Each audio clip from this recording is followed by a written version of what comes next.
$200 for 2 minutes. To what am I referring? Is that the price for your mother? No. What it actually is the amount that I had to pay for a goddamn Zoom meeting to get my Adderall re-upped. $200 for a 2-minute Zoom meeting. Burn this fucking country, I swear to God. Absolutely ridiculous. That's why we do our TTS streams, lads. It's actually, by the way, they lied to me. In the office, it's actually cheaper. I was in the office and I was like, we'll do Zoom meetings. Are they cheaper? And they were like, no, it's the same price. It was actually more expensive over Zoom for 2 minutes. Literally cheaper on the street. Yeah, I need to get into crypto just so I can buy like dextroamphetamine by the bucket, you know? Your doctors don't use telehealth? No, it wasn't literally Zoom. I'm just saying Zoom because I don't remember the name of the specific medically oriented video call service.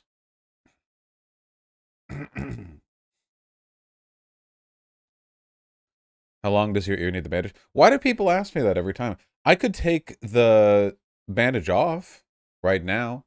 There would just be like a reddish, shiny. It's like it looks like a burn wound, is what it looks like.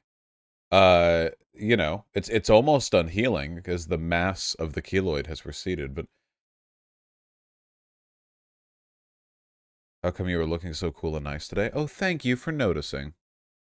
Yes, I'm aware that it looks like a marshmallow on my ear.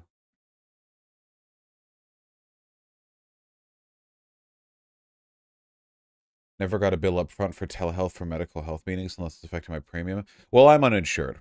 Oh, also, they didn't even let me... I had to pay before the Zoom call, and I had to fill out forms, or they said they would just cancel it up front. Very hostile. Thanks, Tedley. I thought the marshmallow earring was just part of your drip. Yeah. Why are you uninsured? You can afford it. It's a flex. No, it's not. It's solidarity with the poor of America. Okay. What does this Tim Pool really like, kids? Tim Pool says, "Don't cut off teenage girls' tits." Okay. I don't know why people are mad at this. I've never done that. I feel like most people haven't. I don't know why. I mean, I agree. Don't do that. You know, like if you're swinging a big sword around in a mall or something. Um,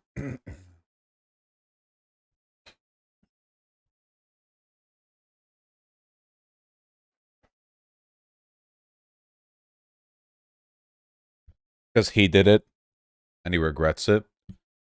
There's no milk in here. Chat, Keffel's ratioed Elon Musk. That had to be like a pretty small Elon Musk tweet. Ah, it's a reply. Okay, I see. I see. All right, there we go. There's no way Keffels could ratio like a mainline Elon Musk tweet, but this is a reply.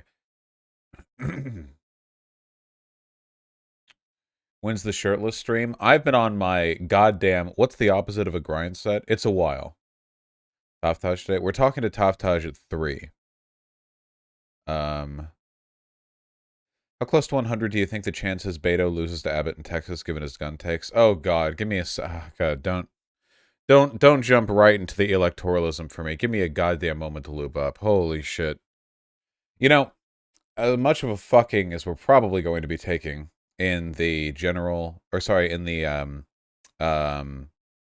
in the elections, we did have a pretty good day yesterday. Yeah, we did. We had a goddamn Jeb moment. Where's the Jeb? Give me that goddamn Jebberman, the Jebberman, Federjeb? No, Jebberman. Federjeb. Here we go. Here we go. There we go. That's what I like to see. My 7-foot king, or something like that. Very, very big. Big guy. Strong, big guy energy.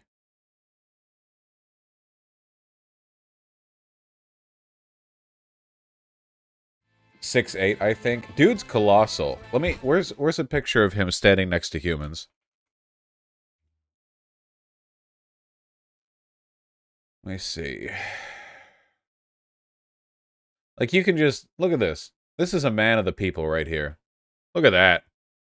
God damn. This follows, Dark Souls leader logic, where all the leaders are way, way, way bigger than like the regular people, you know? Like you could just sort of like walk through a crowd and deter and infer just from his height that he is the you know, the man in power.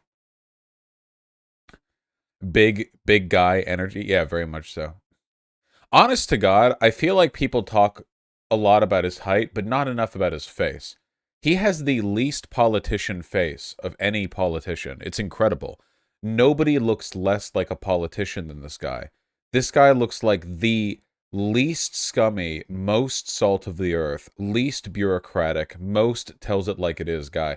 Obviously, this is just totally aesthetic. I mean, it's not actually a determiner of anything, but like it just it's rare enough that you even get like a congressman with a beard, like we live in a pretty conservative country when it comes to like presentational standards for politicians. um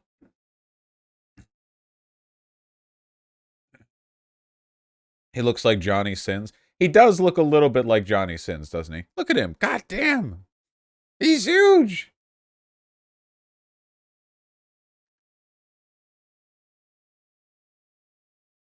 Wait, is he a good guy? Yeah, he's a good guy. Yeah, he ran as an independent and crushed, and I mean crushed the Democratic primary candidate. Excuse me, the Democratic primary candidate who had quite a bit of money behind him. What was it? It was a few. It was a few million, right? Like 2 or 3. I could be misremembering on that. Connor Lamb was the. I can check the Ballotpedia, but I mean, just a sweep. This right here is a sweep I haven't seen since Morbius. Absolutely ridiculous. Let me see. um, Ballotpedia, Connor Lamb. What was the money spent on this? Um, ran election, U.S. Senate, represent Pennsylvania. Hold on. I got the sniffles. It's very windy out.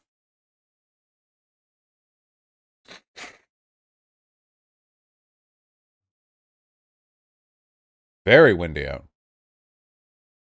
Might have to do something about that. Might need to have a talk with God. Okay. Pennsylvania Senate elections, May 17th, primary. Let's see. Money spent, money spent, money spent, money. Where's the... Oh, here we go. Yeah, Connor Lamb, 6.1 million in raised money. Fetterman out here with 16 million. God damn. He had quite the ground game, didn't he?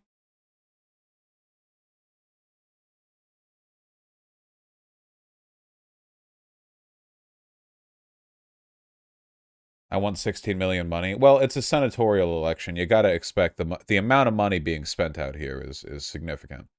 Um,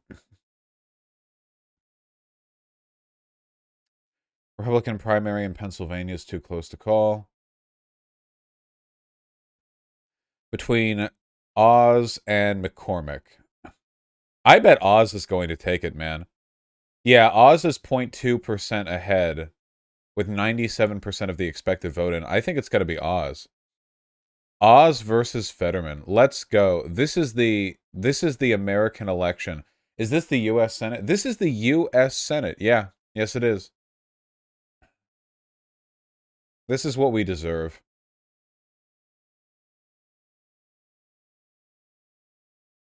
Yeah, absolute clown show. Absolute clown show. Well, listen, Fetterman's no clown, okay? Does this guy look like a clown to you? This guy operates the no fun zone. This guy's the toll booth collector for the no fun zone. Clown cars roll in, he makes them all walk out. Oh, you've got 17 people in that little car. Okay. You'll be walking the rest of the way in the no fun zone. Confiscates their like squirting flower lapel pins and their cream pies. Uh what was the preceding percentage vote at the last senatorial election for Pennsylvania? 2018. In 2018, Bob Casey defeated Lou Barletta by 13.1. In 2016, Toomey won re-election against Katie McGinty by 1.5 percentage points. And how many participants are there in the primary for the Republicans? We have. Oh, wait. Wait. What's the total? Wait, hold on. Show all counties. Wait, I want to see all counties, not just the 5 counties listed here. What are the total number of... I can do some offhand math here. Fewer people are participating in the Republican primary than the Democratic primary by a decent amount. So I think Fetterman's got this. I would be very surprised if Fetterman didn't have this. Like in the general. Please look at what? I haven't been looking at chat. What do you want?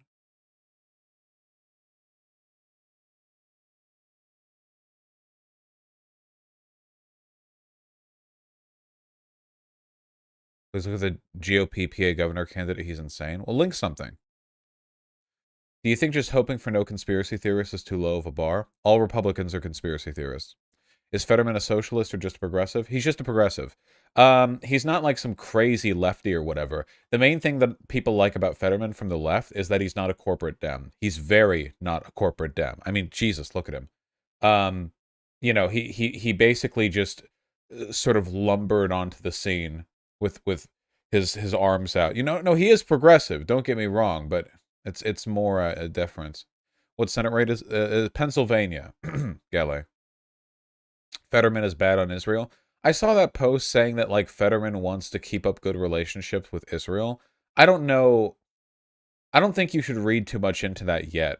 Basically, everyone in America has to like virtue signal that they're pro-Israel because like if you don't, like you get like lambasted as an anti-Semite. It seems like you pretty much you kind of have to. It has nothing to do with Jews being in charge or whatever. It has to do with fundy Christians being in charge because they want us to have strong relationship with Israel so that they can have Jews in the promised land so the rapture will start. People talk about like APAC and shit, like Israel control. Dude, Israel doesn't control shit. Israel's a fucking American military base, okay? All of the political pressure that people like attribute to Israel comes directly from the like massive base of Zionist support in America that is mostly made up of fundy Christians. This is not, dude. The Jews are a pawn in this game, okay? And the king would be. Well, wouldn't it be Donald Trump? Didn't he say he was like king of the Jews? That was funny. Love Trump. Vosh, I only just learned Israel has nukes. Oh yeah, they've had nukes for a while. Can you explain fundy? Fundamentalist. Like evangelical.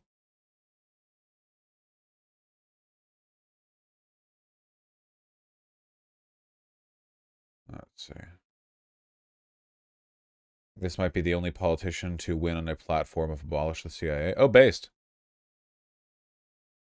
What GF Young? Oh my god, he looks like Bernie.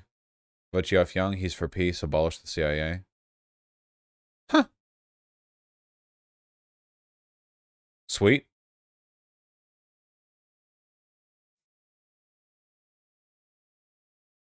Looks like I'll be out of a job soon, boys. From what I saw on Twitter, the right-wingers hate Oz. What's up with that? I have no idea what kind of infighty bullshit is happening. He's not based, he's anti-Ukraine.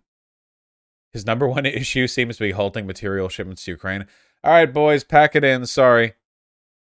We got a tanky in the house. Supporting the Ukrainian Nazis. Oh my god. Jesus Christ.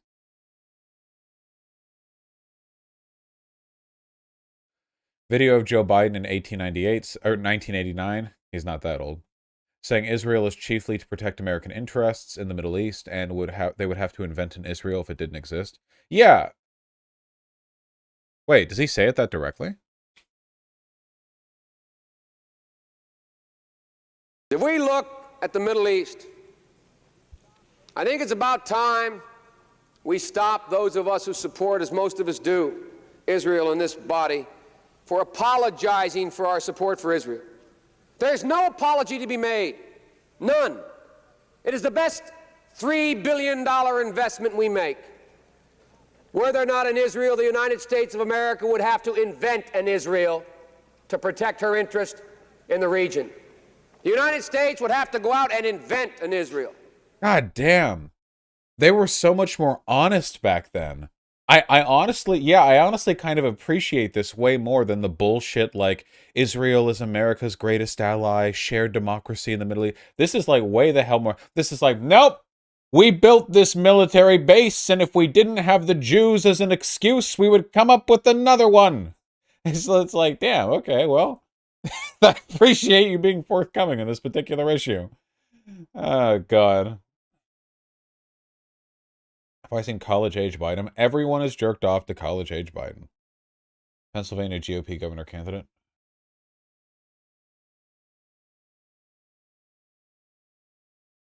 Go to Doug Mastriano. No, Posadishan, I'm not. See what Trump said about Oz? Hold on. Hold on. So many links. So many links. So many links. So many links. Why don't they like this?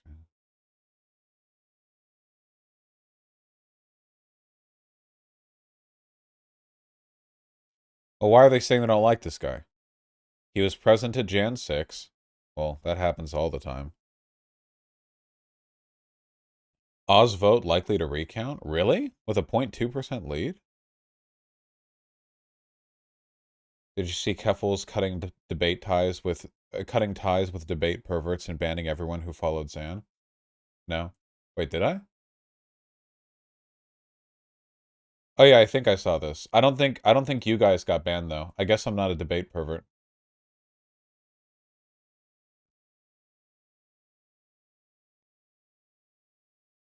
I love the Twitter video player. It's so good. So reliable.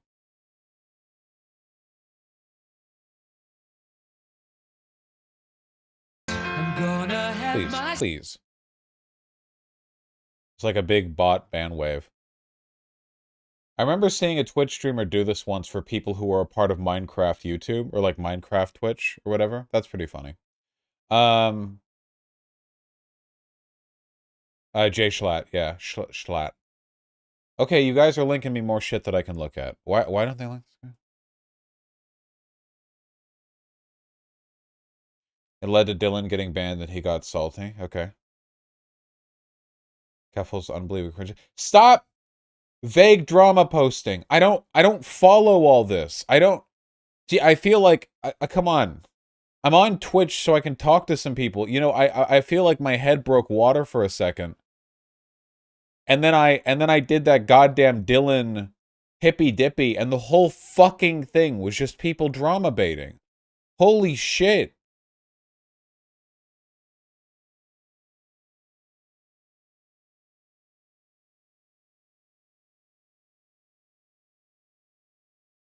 Vosh doesn't want to talk drama when somebody likes KW. Not true. I also don't like keeping up with all the Death Day drama, and I dislike him. I'm consistent.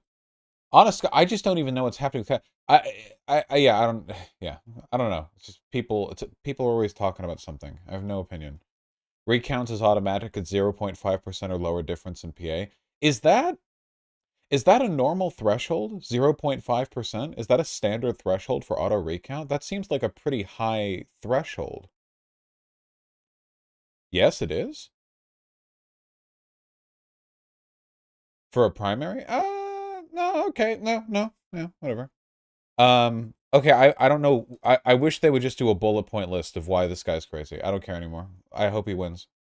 Okay, Trump's latest authoritarian idea posted apparently on Trot Sentinel. Dr. Oz should declare victory. It makes it much harder for them to cheat with the ballots they just happen to find. Nice. We, they sure aren't a threat to democracy. What is this? Hey, Vosh, we should have a convo regarding your rhetoric advocating violence in recent weeks. I DM, but you're very slow to respond to these. I don't respond to these at all, unless chat links them to me. Nah, boring. The funny thing is, I don't want to disrespect Sansa or whatever. The position that I've taken on this not only isn't controversial, it's actually less radical than Destiny's was. I remember there was a convo that Destiny had like 2 or 3 years ago with I Hypocrite, where he was being accosted for his belief that political violence is a normal part of like the political process and that it's not necessarily wrong to like morally defend it. And he was like saying that even voting for a party that was trying to restrict a minority group's rights would mean that members of that minority group could morally justify attacking members of that political party. That this is all just like bullshit obfuscation, like when the lefty says that it's terrorism, but when I say it, I'm just lay logically rationally examining the political system as is. Yeah, that was back when Destiny was good. Too radical for me, though. He got away with that on Twitch TOS, literally just advocating for minorities to be able to attack Republican voters.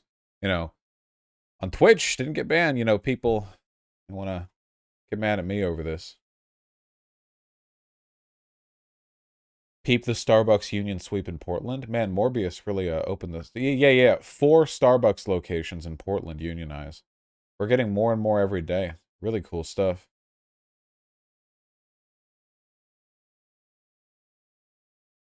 All right. We still have a million links to go through. Weezy Convo test run for warning libs against fascism. What is this? Why are you linking me a post from my own Reddit?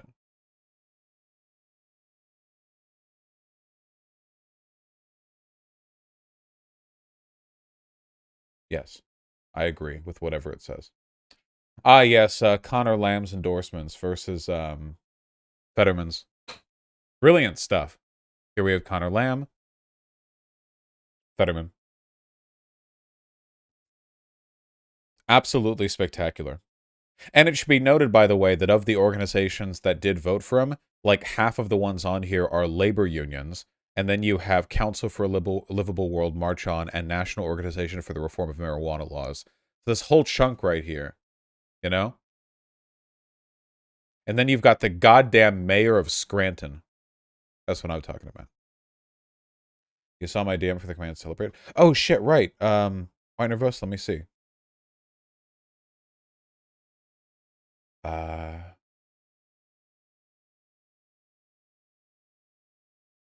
Does this work?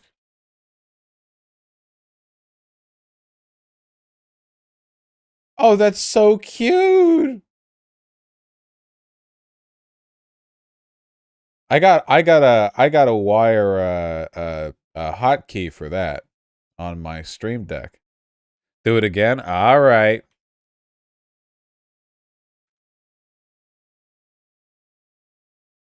Look at that. And I'll put that up on my Stream Deck. That's cute. Wonder if I set a hotkey for that, it even works on mobile? God damn. I wonder if I set a hotkey for that and spam it really hard, I can crash the site. You don't have to retype it, just press the up key. Yes! This is amazing.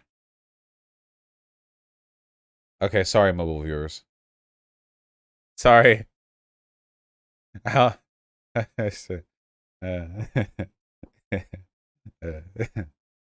is my laptop hovering?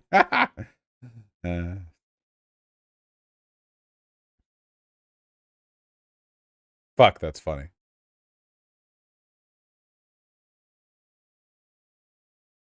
All right, anyway. All right, we looked at all the links. The linkies. It is really windy today. God damn. Summerlee. I don't understand. Why the fuck this dumb bitch won? It's spring, not summer.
Is Summerlee good? I've seen a bunch of ads against her from a Democratic Party org. If you see mainstream Democrat ads against a Democratic candidate, it's probably because they're based.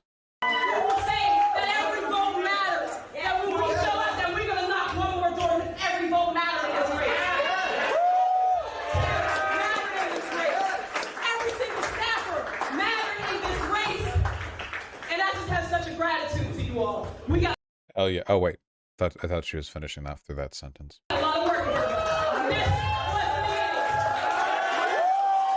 Based. Yeah, I feel like 90% of the time when I see Dem money being spent on another Democrat, like against another Democrat in a primary, it's because like the other Democrat is too progressive for them. Cutting off female POC every day. Every single day. Summerlee was slandered with millions in ads because she's hard on Israel. She's based as fuck. Do you think we can get the Summerlee Fetterman like rom-com duo? You know, like they were both progressive maverick candidates entering. One of them is pro-Israel. The other one, not so much. You know, I think it'd be good. Also, he's very tall. Girls like that. You know. He'd be a good heartthrob. Democrats are too conservative. Yeah, it's okay. It's fine. It's not destroying our country. It's fine. It's okay. Someone in offline chat really made me want a She-Hulk Lady D rom-com, actually. I don't get the She-Hulk thing. In fact, I actually really hate She-Hulk. Like, everything about her. Why the fuck is regular Hulk Hulk-shaped? And then She-Hulk just looks like a tall lady who, like, works out. I know this depends on the comic artist, but, like, yeah. 'Cause hot? To make her hot will make her muscular. Consider it an artistic challenge. Also, the name She-Hulk is incredibly stupid. Can you imagine any other... Like, hey, we had one breakthrough case a few decades ago of a guy being exposed to gamma radiation, and he became this thing. We have a second case of this happening now several years later. What do we call them? She-Hulk. Like, imagine she, like, turns back into non-She-Hulk. Well, She-Hulk can like think, right? Yeah, it's like a partial thing. Like she's not unintelligent at all. I don't know. Chat is laggy from the confetti. Ah, no, we broke the mobile viewers. Here, don't worry, folks. I'll fix it for you. Are you sure you want to force refresh the stream for all viewers? Yes.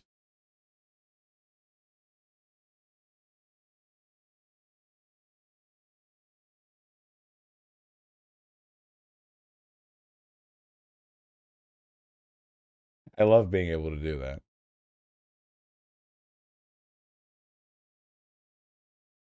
I love being able to do that. Um, do I jelk? God.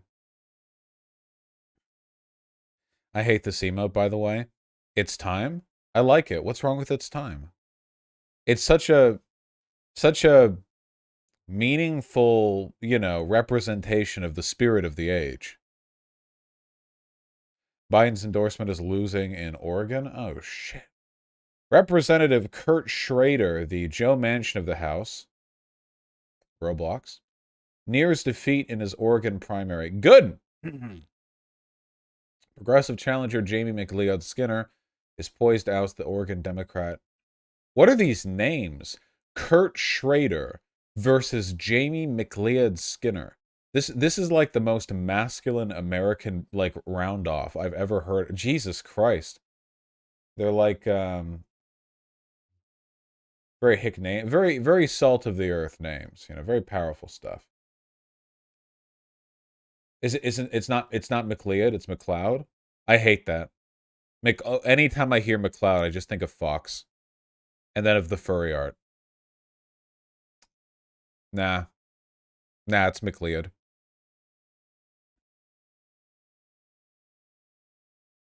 McFly. The what? The furry art. A Fox McCloud.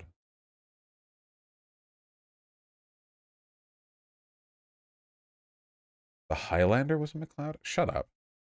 Not the Highlander? That movie came out in the 80s. I mean, I watched it, but Star Fox 64 came out, when I was actually like a kid. Gosh, what is this? What the fuck is this? No goddamn meme videos right now. I love you. I'm just gonna like it in case it's good. Confusion, I love you. Never forget that. Cawthorn likes the... oh, yeah! And lest we forget, Madison Cawthorn lost the primary and immediately cucked out. Immediately. We know why he lost the primary. It's because he has no self-control. Absolutely none. And he pointed out what he should have known, what everyone knows, which is that Republicans engage in every form of degeneracy they want to ban for the rest of us. Cocaine, prostitution. They're fucking so many guys over there. It's so gay. And he lost after all those scandals dropped. Where's oh, I ratioed with him with this. That's nice. Anyway, he cucked out. He cucked out. He endorsed his opponent after he lost. He cucked out. He wants like his Fox News slot, whatever. Oh, loser. Loser.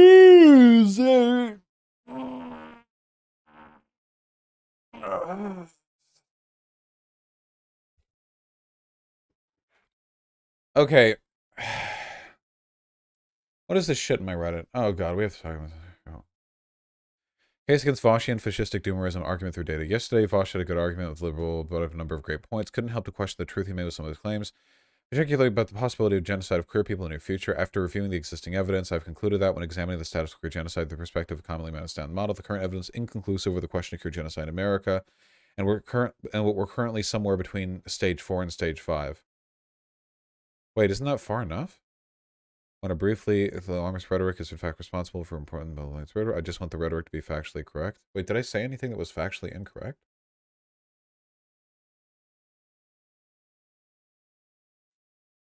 I mean, 4 or 5 is pretty far along. It's happening, especially turn to a normal level of hate crime. We're in fact regressing. Alarmist started to one narrative taken away. Essentially, nothing's changed 20 to 30 years. Wait, what here contradicts what I've said? I can't look through all this and like interpret the data right now, but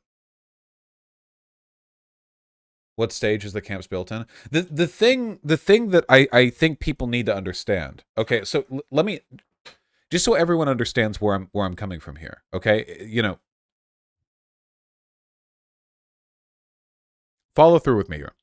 Okay, work with me on these premises. Okay, so in 2020, The Republican Party attempted a coup, right?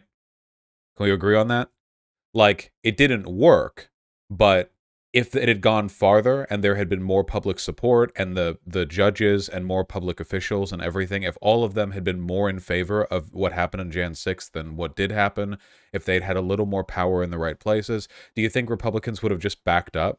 They would have been like, oh, just kidding, haha, Biden really did win the election. You know what I mean?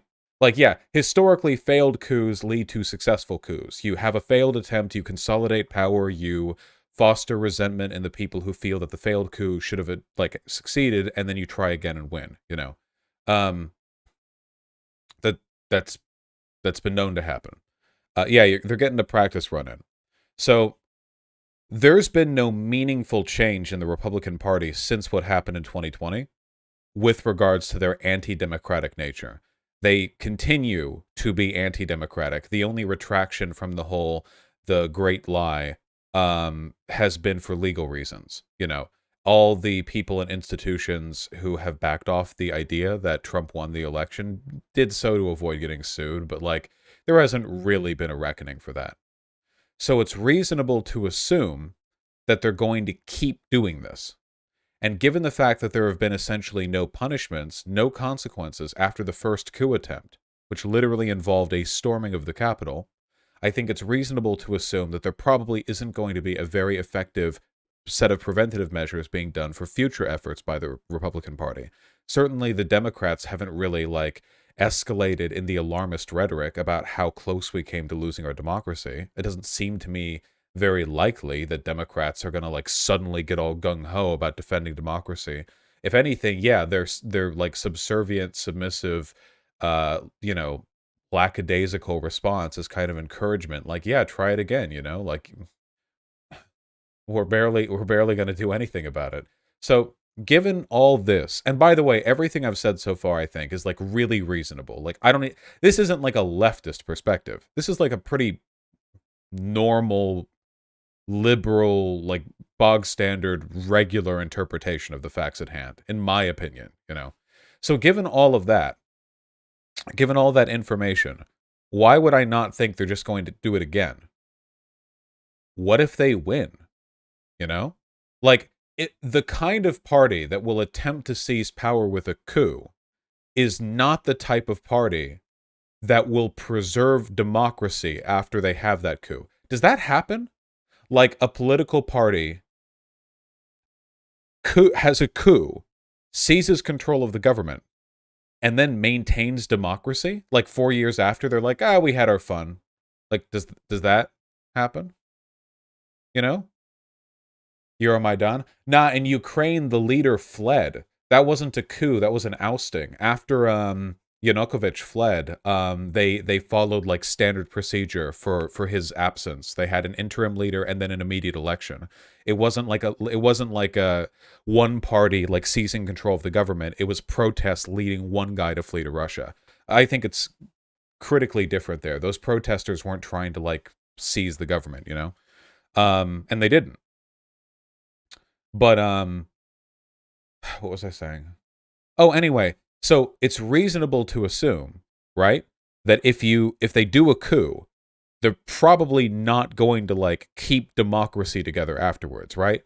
Like that's just a very weird thing to do. Like, yeah, we were willing to spend years subverting democracy, breaking rules, encouraging stochastic violence in order to seize power, but like, oh yeah, if you beat us in the next election, like fair game, you know? Probably not. Republicans have the Supreme Court. They're already like undoing constitutional precedent going back 50 years with Roe v. Wade. Clearly, they're not interested in maintaining like a moderate institutionalist, you know, Supreme Court position. They're going to have the court for a long time too. You know, that's going to be slanted for a while, and there's a very real possibility that they're going to have the House and the Senate. So if the Republicans, who are anti-democracy and pro-coup, who have attempted a coup, have all elements of federal government under their control, the argument that I have is that not only will they try to undo democracy effectively, because again, breaking the law as an agent of the federal government only works if other checks in the federal government stop you. You know, like if the president does something bad, maybe the Senate or the Congress can stop them. But if the Congress is in the president's pocket and the courts are in the president's pocket, if they're all part of the same party working towards the same end, what do you think they're going to do? Do you think them breaking the law is going to matter? The law won't matter. The courts will just sign off on anything they do as constitutional. What are you going to do? And my impression is that, and I'm saying this because this is very, very, very, very historically consistent. It's that if the Republicans do disassemble our democracy, if they are successful, that doesn't mean everyone in the country is just going to agree with them or get along with them. But what authoritarian governments will often do is crack down on dissent in a very performative manner to serve two functions. One, to get rid of opponents, and two, to galvanize fear and hatred within the country against a minority group, to distract from and justify the power of the new authoritarian group. So what you do is you usually take advantage of a pre-existing sentiment, some social bias or bigotry that you can work off of, something you can build atop, and you construct a narrative. Now, right now, the Republican Party is in a position where its advocates are openly talking about the Great Replacement theory, openly suggesting that Democrats are bringing in non-white people to change the demographics of America in order to promote anti-white bias and do other stuff like that. That's pretty far right. And right now, we already have a narrative which is being promoted pretty much uniformly across the Republican Party that trans people are at best mentally ill, and at worst active perpetrators in the grooming of children to make them mentally ill. Now, given the fact that the Republican Party has used fear-mongering against these minority groups as a substitute for any meaningful policy, prescription, my feeling is that if they did attempt to dismantle democracy, the easiest way for them to consolidate and maintain power would be to double down on all of these elements of discrimination, to get Americans more interested in the stories they tell about those groups than they are in the dismantling of the democracy that Republicans have just conducted. Everything that I'm saying right now is in line with authoritarian takeovers around the world throughout history. This isn't like crazy lefty speculation. This isn't wild, wacky, like totally out there, hyper-specific sociological analysis. This is like a pretty consistent type of thing that tends to happen with authoritarian governments, full-on authoritarian takeovers. Now, in that environment, I genuinely believe that genocide is near inevitable. Right now, I think the precursor has been set. The preceding pieces are being laid. The foundations are being built. But I think everything is going to get a lot worse if the Republicans are successful in seizing control of the government. Genocide of who specifically? It could be a sort of broad attack on immigrants or racial minorities. It could be like a revamped sort of implied attack against Jewish people. It's not as though anti-Semitism is uncommon in the Republican Party, It could be like an attack on liberal institutions and queer people, accusing them of being like symptoms of degeneration and weakness within the Western civilization. Yeah, keep in mind, genocide doesn't exclusively mean like everyone's being brought to Auschwitz, okay? There are far more, there's a much great, like, what Nazi Germany did is the farthest possible, like, element of a genocide. There's more to it than that. And America has perpetuated genocides before. And we, yeah, you don't even need to kill people, technically. But I hope you all understand what I'm talking about here, okay? When I talk about this, when I talk about, like, they're going to kill us, whatever, what I'm talking about is we lose our democracy, and then following that, they use the power they have to ramp up the oppression. And in so doing, that would be like their attempt to consolidate power. Now, mind you, I don't think that attempt to consolidate power would be effective in the long term. Fascist governments are self-destructive. They don't last very long. They're not very stable. They're just not. They're not good at internal operation. They're very inefficient and racked with corruption and blah blah. But the fact that such a government would collapse in 5 to 10 to 20 years is not much of a much consolation to all the people who suffer up until that point. Like, oh, don't worry, in 20 years it'll be all over, isn't much help to people now. So this is what I'm talking about. Does that make sense? Do people understand what I'm getting at here?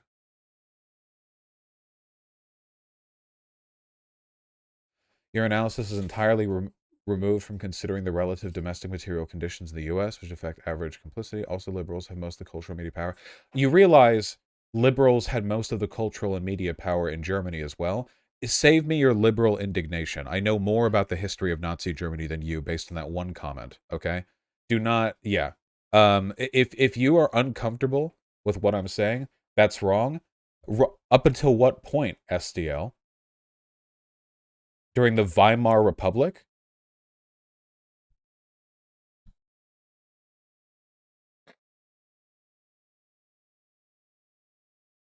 Bosch, most university students and professors were conservative or Nazi aligned in the Weimar period. The Nazis weren't even okay. I'll trust you because you're saying it, SDL. From what I've read, the media was broadly, like, very opposed to what the Nazis were and what they were doing. And that's why, like, the crackdown following their, like, take the power ended up leading to a massive switch in, like, who was represented and outspoken in the media sphere. SDL is completely wrong here. That doesn't sound right to me, but I don't want to do a historical fact check. We'll have to trust...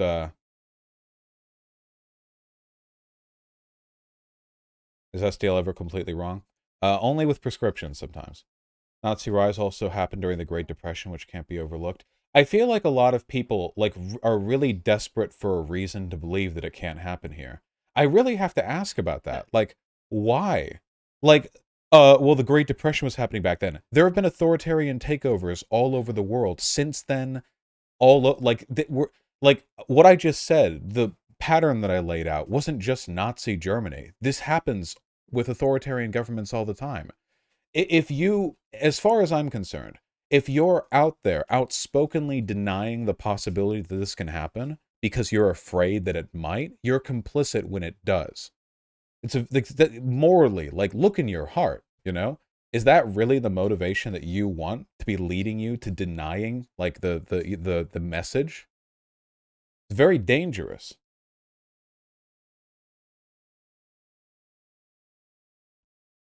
Haven't material conditions at least... the material conditions in America are right. I don't know if you've been paying attention to the past decade. Material conditions in America are ripe for fascist populism. I don't know if you've been, like, watching the media or, like, paying attention at all.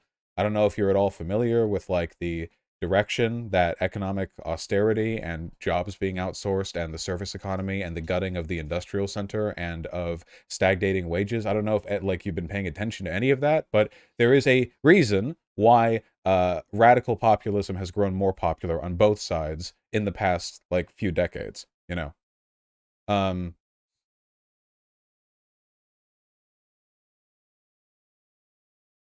A lot of academics were Nazi sympathetic once they seemed to be winning. Rees, Schmidt, Heidegger, they definitely weren't liberal, but they weren't Nazi sympathetics per se. I was thinking more the media than the academia. But I was more interested in that. But anyway, I can look more into that. Anyway, the material conditions, like,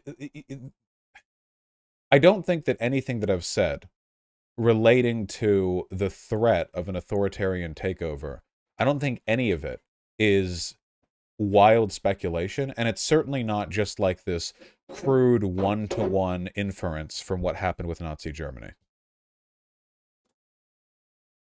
Hold on.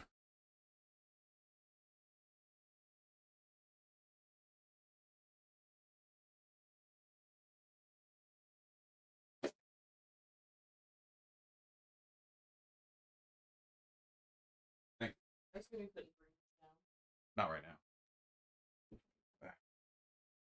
All right. Thank you, Riverboat Jack.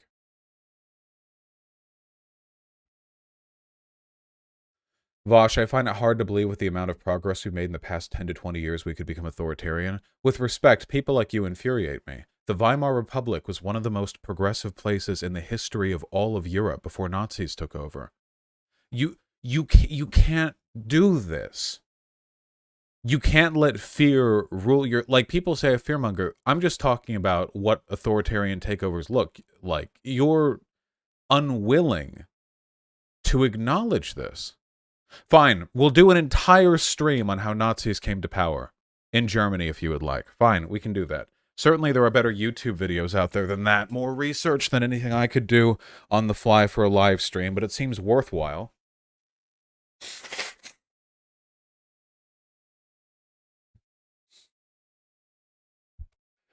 Yeah, the Weimar Republic, like, people would go to Berlin to, like, cross-dress and have, like, gay couples and shit, like, during the Weimar Republic. Like, it was very...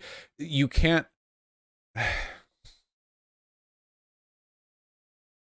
It can happen here. It can happen here.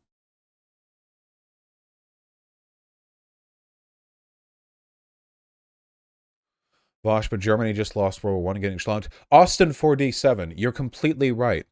I had never realized it can't happen here because what happened with the Nazis happened in Germany, and this is America.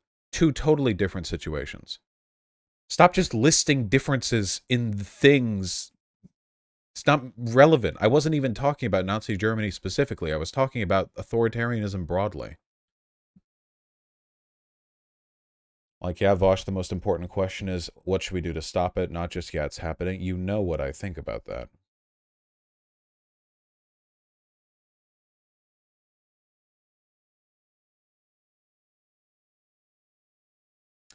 Voshri, genocide. I absolutely think the Republicans will try to tear down democratic institutions, but the U.S. had much stronger white nationalist and eugenicist movements in the past, especially the 1877 and 1932 period. The second, yeah, soaked and left, but we didn't have the anti-authoritarian, like, coup thing. What I'm talking about is, like, what follows the deconstruction of our democracy. Certainly there have been anti-democratic political figures, even to an extent presidents. But you know, not in the fashion we're seeing now.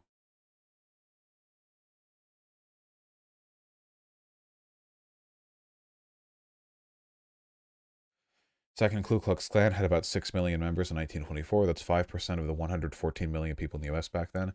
I feel like we're latching on to, like, signifiers of older eras, you know. Well, things are more progressive today, you know, Nike, Colin Kaepernick, trans people, Steven Universe, Cartoon Network. We don't have the Klan anymore, not really in a meaningful sense. That's something.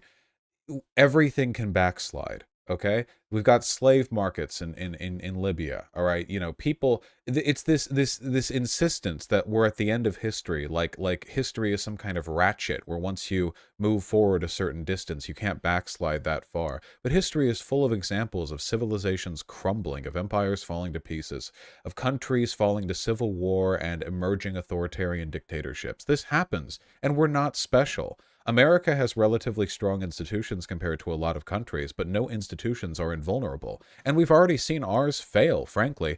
The fact that McConnell held up a Senate confirmation for an Obama Supreme Court appointee, right there, that was like democracy broken right there. Like full on. Like, Republicans, when they control the Senate, will simply prevent the president from, if they're Democrat, from doing their job. You know, very, very clear. As far as I'm concerned, you could have put the entire Republican Party out to sea right then, but no, they persist. And then we have the coup attempt.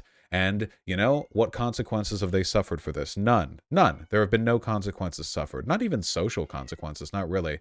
The feds rounded up. Can you close the door, please? Thank you. The feds rounded up a few people. I mean, what is that going to do? You know, the feds round up. And by the way, do you remember what was it? Marjorie Taylor Greene was screaming about how unfair it was that the January 6 incarcerated people were being held in jail. Do you remember that? Like that's the legacy of the Republican Party. Not only do they not retract, not deny, you know, they defend the people arrested for participating in the coup. I mean, that's where we're at right now.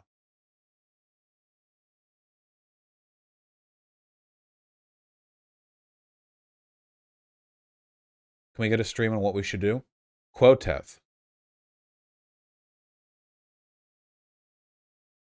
You know what I think you should do.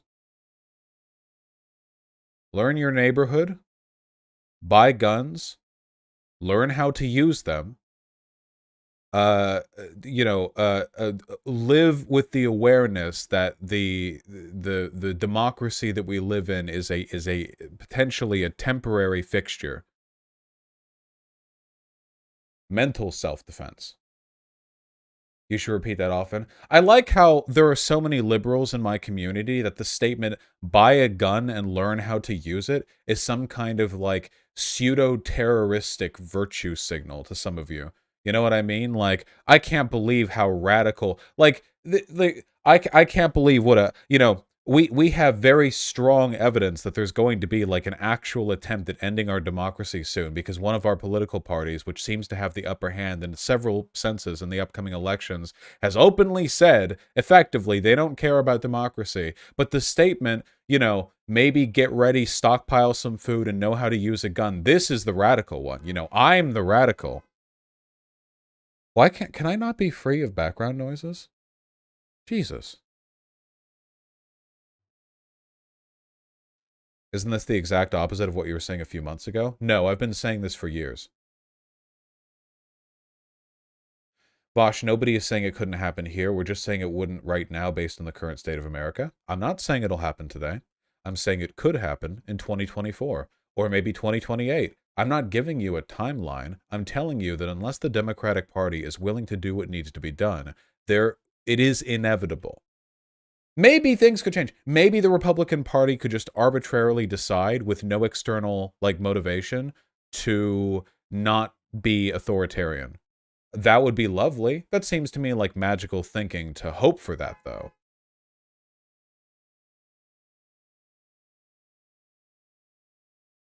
It's possible. Not impossible. It could happen. I don't think it will. And if it doesn't happen, then eventually they're going to win. And if they win, they're probably going to try to make it easier for them to win again, if they even need to win again.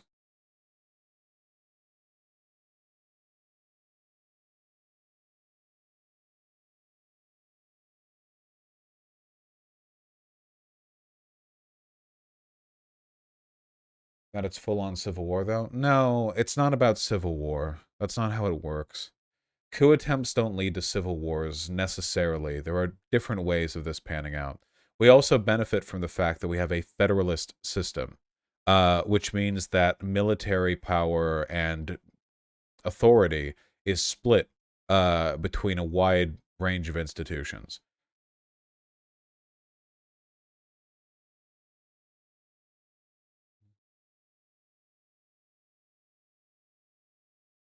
I cannot even begin to speculate, Leader Rogers.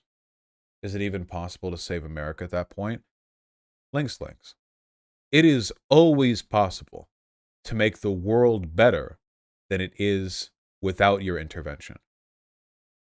It will. That is fundamental. There will never be a situation where that is not the case. Your efforts can always help.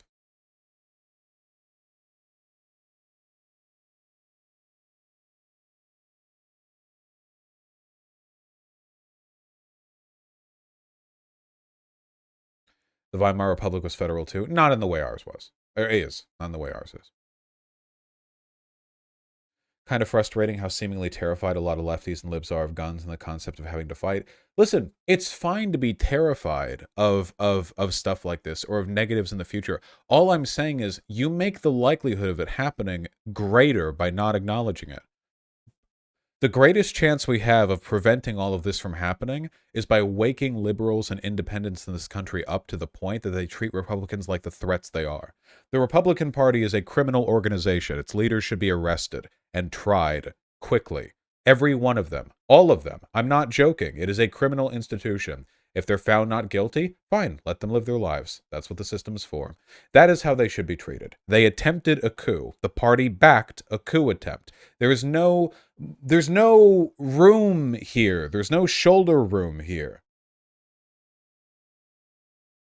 But we can't do that unless far more people in this country are aware of the threat Republicans pose, aware of what might happen if they seize power again. And you increase the likelihood of them being able to seize that power if you allow liberals and apolitical people to persist in their delusional belief that Republicans are, playing the same game Democrats are. You can't let them continue to believe that because that makes them weak.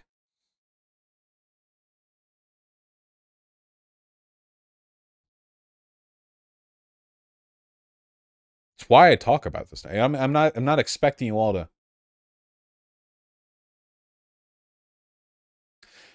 Today actually seems like as good a day as any to share a story. Let me pee.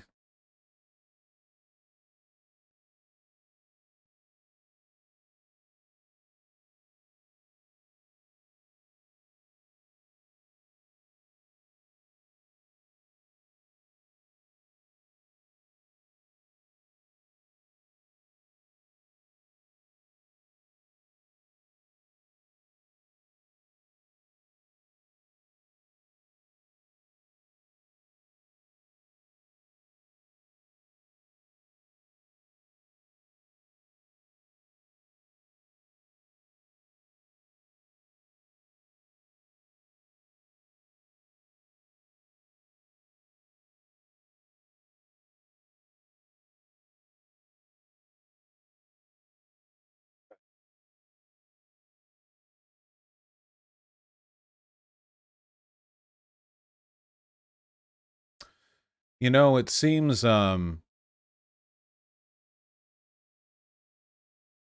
seems prescient, but a little while ago, and by a little while ago, I mean 2 months ago, I waited a while just to make sure there were no lingering issues with regards to anonymity. Um, but I got an email, which I've received permission to reiterate to stream. But the email title is "Your gun content saved 2 to 5 lives the other night," which is a bit of an attention grabber, of course. No, right? But if I may, let me reread the clarifying email that I looked at right here just to make sure.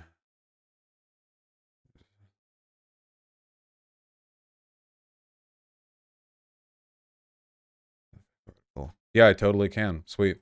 Yeah, okay. This is from the perspective of the person who sent me the email, okay? So they say, my friend invited me down to play Elden Ring. They grabbed my attention right away, you see, and talk about the breakup she's been going through with her abusive ex. The dude was a piece of shit, abusing her, cheating, manipulating. Unfortunately, fairly standard narcissistic manipulator shit.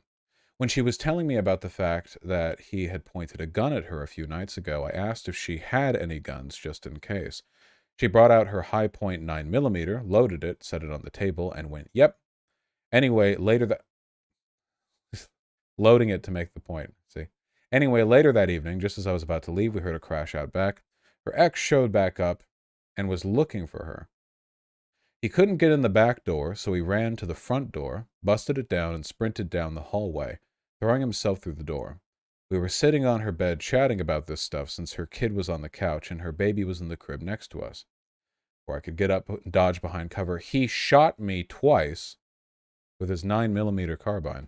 I was able to run out the back door, which was connected to the bedroom, but realized I couldn't really outrun a bullet. So I started taunting him to distract him, which gave my friend enough time to run up to him, punch him in the balls, and grab the gun. He fired it again. I know this sounds like quite a story, by the way. There's a news article that's going to be following this, so this is corroborated. I know. I know. He fired it again, but luckily didn't hit anyone. She grabbed it. I ran back up the stairs through the door and started beating this dude while I had him in a chokehold to try to incapacitate and subdue him. I did apparently break his one tooth and knocked another down his throat during the scuffle. Unfortunately, I couldn't knock him out or even get him to collapse because he pulled a box cutter out of his pocket and tried to swing it behind his head at me. I grabbed his arm so it didn't cut me, thankfully, but he threw himself back into me, grazing my wounds, which caused me to flinch and let him go. He immediately ran back into the bedroom at my friend, trying to stab her with the box cutter. She managed, I know this is substantial. She managed to get a good swing in, luckily, and busted his nose. They ended up against each other, throwing punches at each other's backs.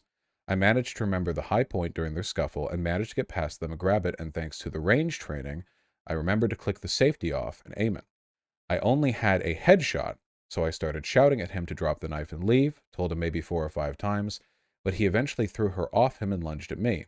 He stabbed me once, I pulled the trigger, and apparently he got me again at the same time, but he dropped. I hit him exactly where I wanted, in the side of the face, and he got up, busted my car window with a shovel, and then into his getaway car and drove off.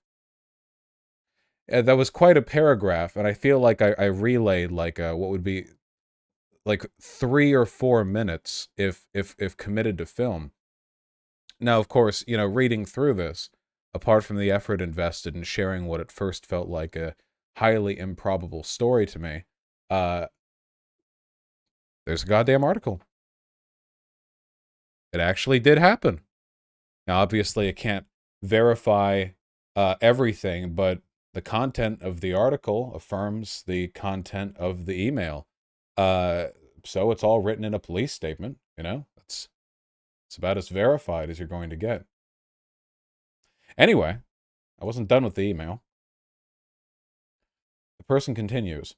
I was mostly fine, 2 shots and 2 stab wounds all on the side of my chest.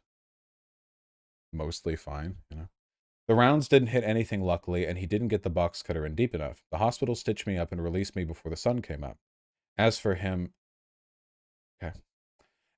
he went and hid in an empty house nearby, nearly bled out in a closet, but they found him and stabilized him.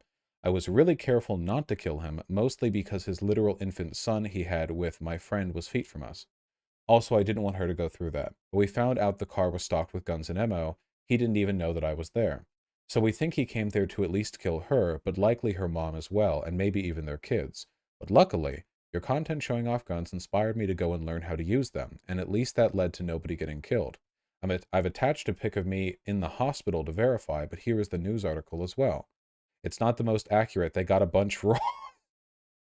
They also tried to make it sound like me and my friend were fucking, which is weird, but it's an actual source. So thank you. And then they say some nice stuff about me that I won't repeat because it comes off as very self-aggrandizing. And then we have a hospital photo, which I don't know. I don't think I should share a hospital photo, but they are not dead. They are alive. In the hospital photo, it was not in fact their corpse that took the photo. Gay not dead. Yeah, I actually got a follow-up email from a little bit ago. If I may. Because I asked it one more time if it was okay for me to talk about it. Small infection in one of the stab wounds, but it's fine. It was just a scar now. Mentally, I'm doing really well. My concern is mostly for my friend. She's doing better. Yeah. Whew.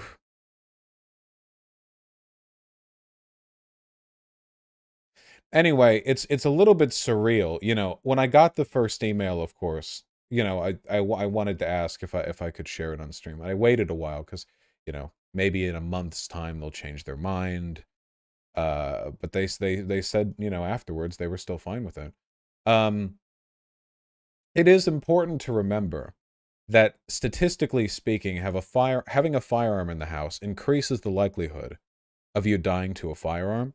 But, you know, people can lie with statistics. There are instances where the ownership of a firearm can be of definite benefit.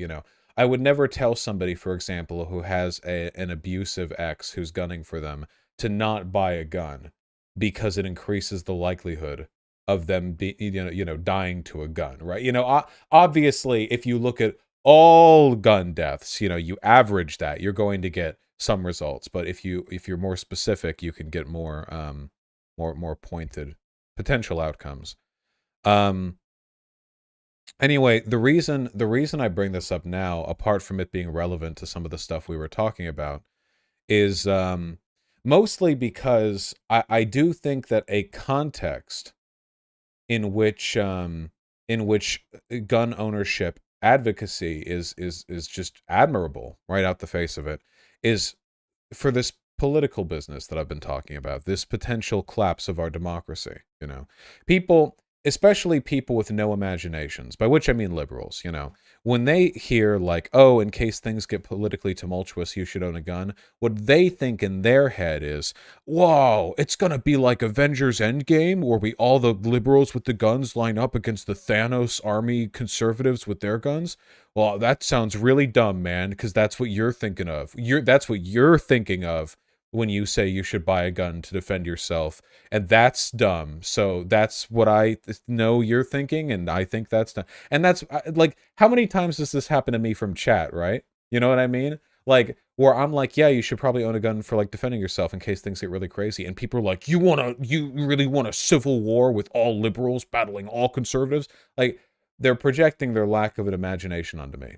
I think that if civil instability ever becomes like very, very prominent, which literally happened during BLM. It doesn't take much, by the way. All it takes is like heavy protesting in a city for emergency services to functionally shut down. Okay, you don't exactly need some like Red Dawn shit for the police to be too busy to respond to other forms of social instability. And we've seen examples of like far right groups driving around mostly liberal neighborhoods with guns, menacing people, threatening protesters. What's to say that after some big political business, they're not going to try to move in like that? I live in Seattle, and Seattle, Portland, the whole Pacific Northwest, it's in a very weird spot because the cities in the Pacific Northwest are very progressive. Very progressive. But the rural areas are practically Klan territory. And what happened in Portland and continues to happen is that whenever there's conflict in that city between far right and far left groups, the far left groups are from Portland. The far right groups are from the rural areas east of Portland. And they drive on over with their massive, like armory of firearms. And they're the more armed group. And if things ever really escalate to a point where they're not there just to menace protesters, but to really fuck up the place, I want these liberal neighborhoods to have rifles peering out from the windows as these LARPing, MAGA hat wearing gunfucks drive through. I want entire neighborhoods. This isn't about personal self-defense. This is about neighborhood self-defense. That's why I stress know your neighbors. This is why I stress this. Get to know your neighbors. I'm not saying you should knock on their door and look at them and go like, all right, you have a firearm in case the government collapses. Like, don't be fucking weird about it. But it's good to know them. It's good to be, it's good to be a member of your neighborhood. And I mean, that's helpful for a lot of reasons, not just potential social instability. But I think that's very important. And I do think that, and by the way, a lot of this is a deterrent as well, because keep in mind, if neighborhoods are known to be firearm prolific, literally make friends with the local doomsday prepper. I don't know why you wouldn't. That just seems like a good survival strategy. If your neighborhood becomes more firearm prolific, your neighborhood ain't gonna be the one the crazy right-wing militia groups drive to, because they know they'll die. In any occupation situation, the number of occupiers is a marginal fraction of the number of people being occupied, okay? But those numbers will change when both groups are armed. It only takes a truck with 6 men with guns to suppress an entire neighborhood. Hundreds, possibly thousands of people, if those people are unarmed. If 1 in 10 people in that neighborhood has a gun, they would need 10 times as many trucks. Possibly more than that, you know? The numbers shift radically in favor of the neighborhood versus the occupier.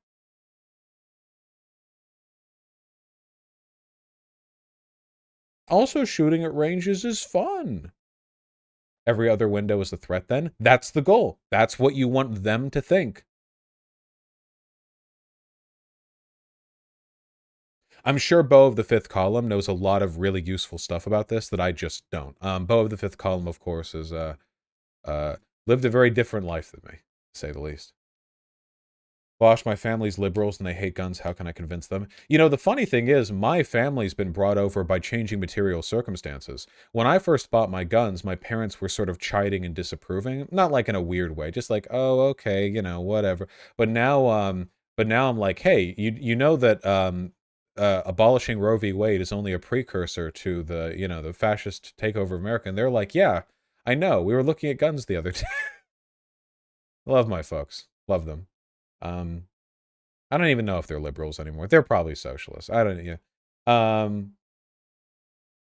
But yeah, you know. But always be responsible. Always, always, always be responsible. You know, if you're not feeling well mentally, if you have mood instability or depression, you know, maybe a friend can hold on to firearms, or maybe you shouldn't own them. Maybe you shouldn't own them. Maybe you should just know how to use them. Like maybe you can get a friend who does have guns, and you can go to the range together. You can get to know how to use them, and you know, but you don't actually have the guns at your house. That's some LARPy shit. Learning how to use a gun? That's LARPy? Jesus. What actually originally prompted you to like guns? Because I doubt you were always into guns. Oh, I was super anti-gun, like, up until mid-college, I'd say, like, maybe early college. But no, I became a leftist. And I understood that firearm ownership can be an important part of soft political pressure during times of social instability. The classic example that leftists throw out there is revolution. That's dumb. No armed civilian population is going to take over the U.S. government because of the guns. We saw this with January 6th, you know. If all the people at the Jan 6 insurrection attempt had guns, you know what would have happened? Well, they probably would have killed a lot more people. I don't think they would have gotten any closer to insurrection, though. Possibly farther from it. In large part because the real thing that was propping up January 6th wasn't them.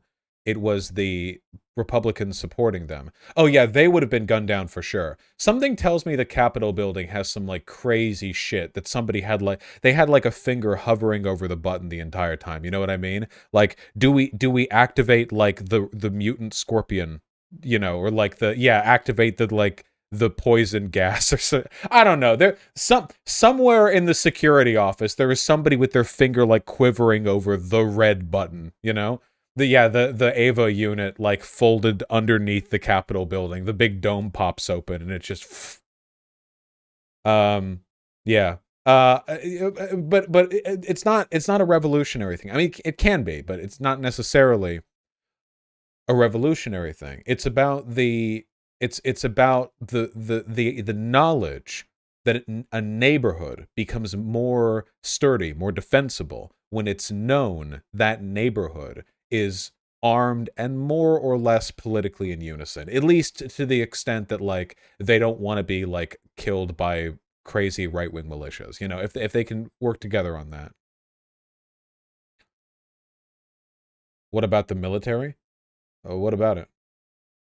Don't fight the military.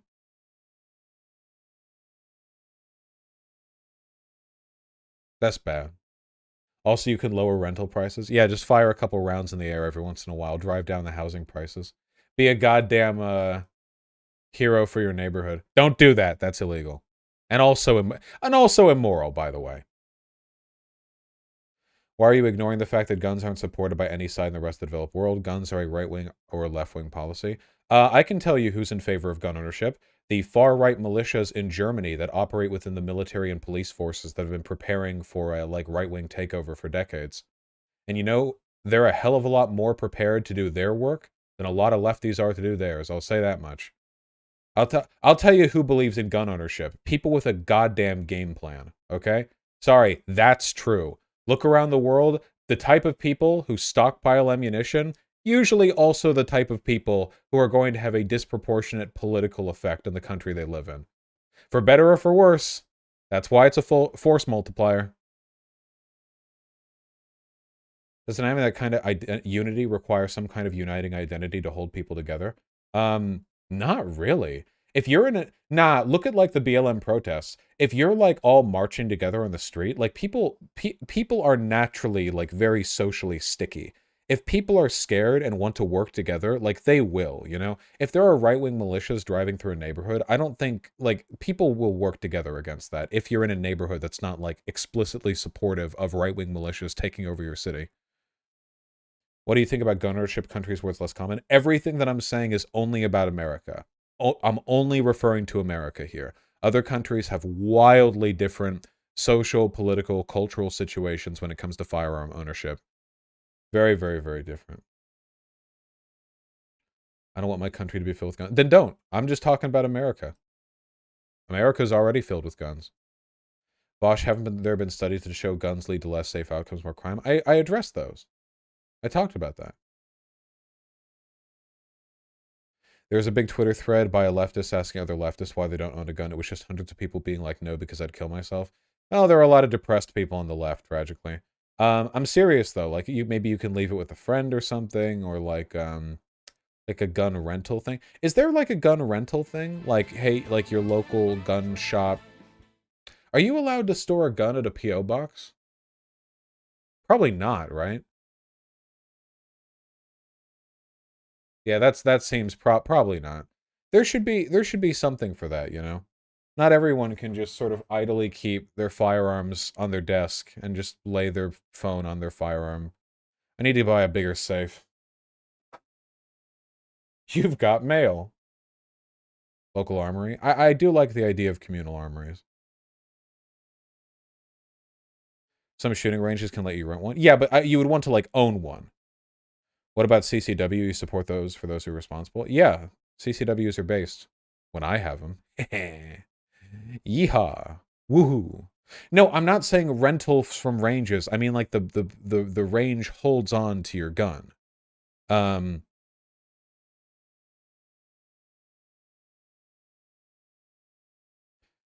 an extremist right-wing militia in my town. What the fuck do I do? I have no idea. That's really up to you. There are so many circumstances there that I can't account for.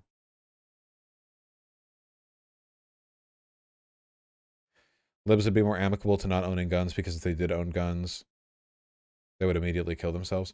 You know, so I think suicides with firearms represents about a third of firearm deaths. Firearm deaths, suicide. Don't give me the suicide prevention lifeline. Who the fuck would Google firearm death suicide as a precursor to shooting themselves? Jesus. No, wow. 54% of all gun-related deaths in the US were suicides. 24,000. In what year? 2020. Yeah, more suicides than murders. God damn. That is fucking grim. I wonder if I could find like a year-by-year chart of like how much this changes. Like COVID must have made the suicide spike up, right? In fact, wait, yeah, because this was right when COVID started and everyone got more depressed. If I look at 2019,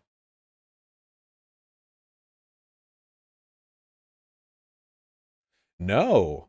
In 2019, it's actually more skewed towards suicide. Wait, gun suicide. What data says about gun suicides in the recent?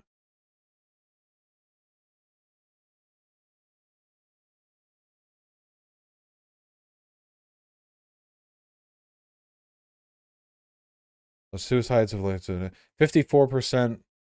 Suicides have long accounted for the majority of U.S. gun deaths.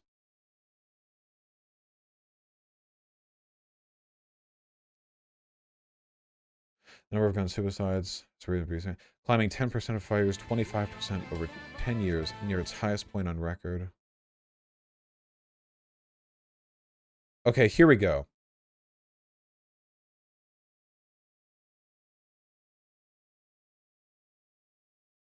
This is the murder and suicide gun deaths per 100,000 people.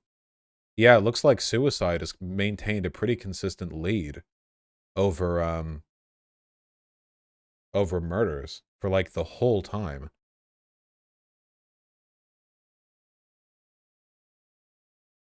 Huh. In fact, COVID caused the murders to spike, not the suicides. That's counterintuitive. Hmm.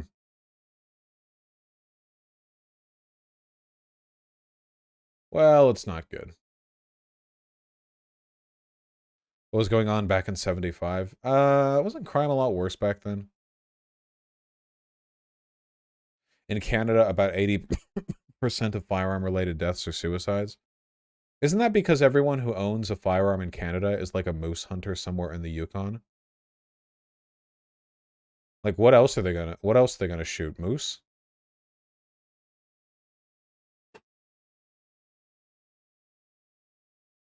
We need more like this. A bunch of trans people with guns built a commune with alpacas. Meet the brilliant trans folk who built a commune of armed anti-fascist alpaca farmers.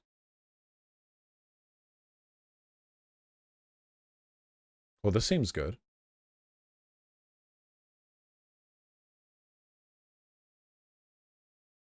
God damn, look at that. Excuse me.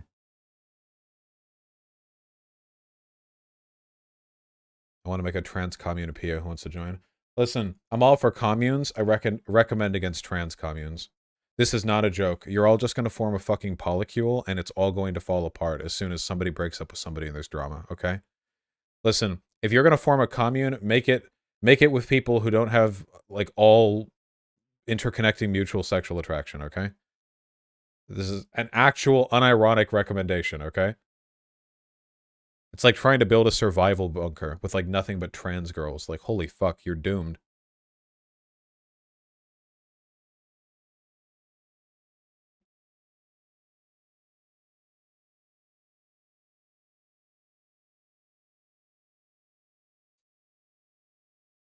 But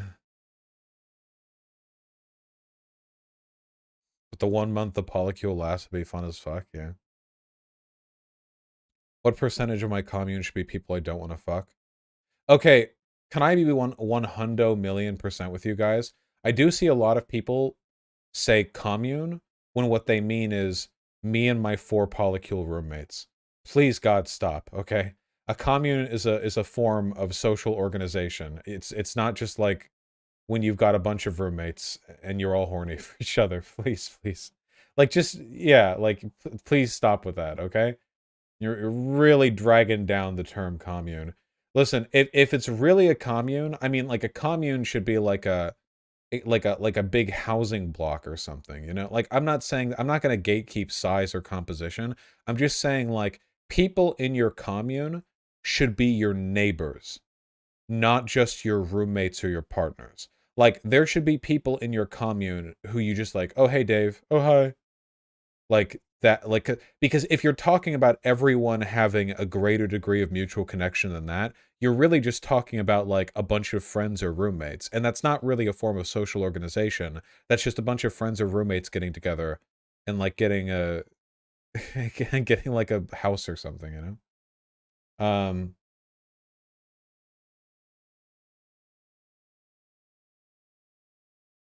It's called a collective in Sweden. Yeah, yeah, tracks. Are communes still good and should be pursued? Listen, communes are like communes are like housing developments, okay? You're not going to fix it by making one yourself. This is like a social thing, you know?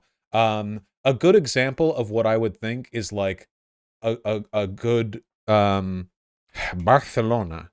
A good example of like city organization being kind of like amenable to communal living, though it's not. These aren't communes, but this is what I mean by like laying the groundwork, right? Is these big, amazing housing blocks the whole city is made up of, where like every block is like this inward facing collection of mixed residential and commercial housing where there's like cool shit to do inside the block. Would I live in one? Oh, oh yeah, this looks super cool. Yeah. Yeah, of course.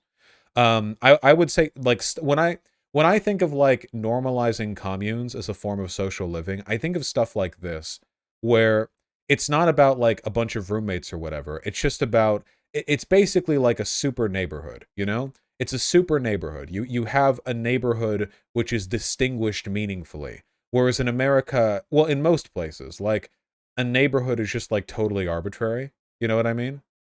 Can we see one from the ground view? Yeah, I mean, they're really, here, let me get a good,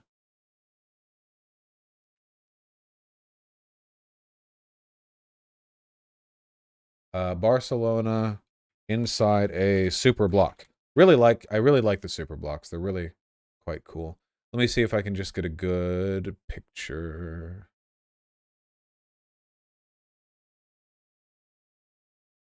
Here we go. Yeah, this will do. This is what I mean. Every super block has its own interior square, its own restaurants that you can go to, its own internal culture, its own like cool stuff, its parks, its everything. And if you don't like yours, like it's just a 2 minute walk to the next one. Oh no, shoo, it's amazing. Yeah, yeah. It genuinely incredible. But yeah, obviously the city's not optimized for like its view from the flyover, but like we don't live in the skies. We're not birds, you know. We live on the ground. And like look at that. Like can you imagine like you have like an apartment up here in the third floor and like the first floor is like a Spanish like meat skewer shop and then you like go down the elevator and you're out here and like there's a bunch of families playing and there's like a park over here and like if you want to go to another place you just walk that way. You can walk anywhere. Everyone walks everywhere, you know? That's what I think of.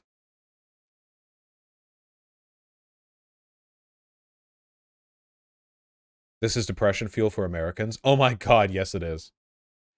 What's what a safe place for children to play where they don't risk vehicular violence. Yeah, yeah, because cars aren't allowed in the middle here.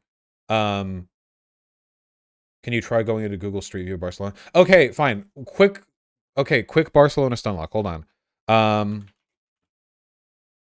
quick Barcelona stun lock, just because we've done this before, but I think it's important to iterate because like it's really important and it's very good and it's amazing. Is Shu still there? Shu, if you haven't seen this before, you are in for it. Wow, you are in for it. Hold on. Um,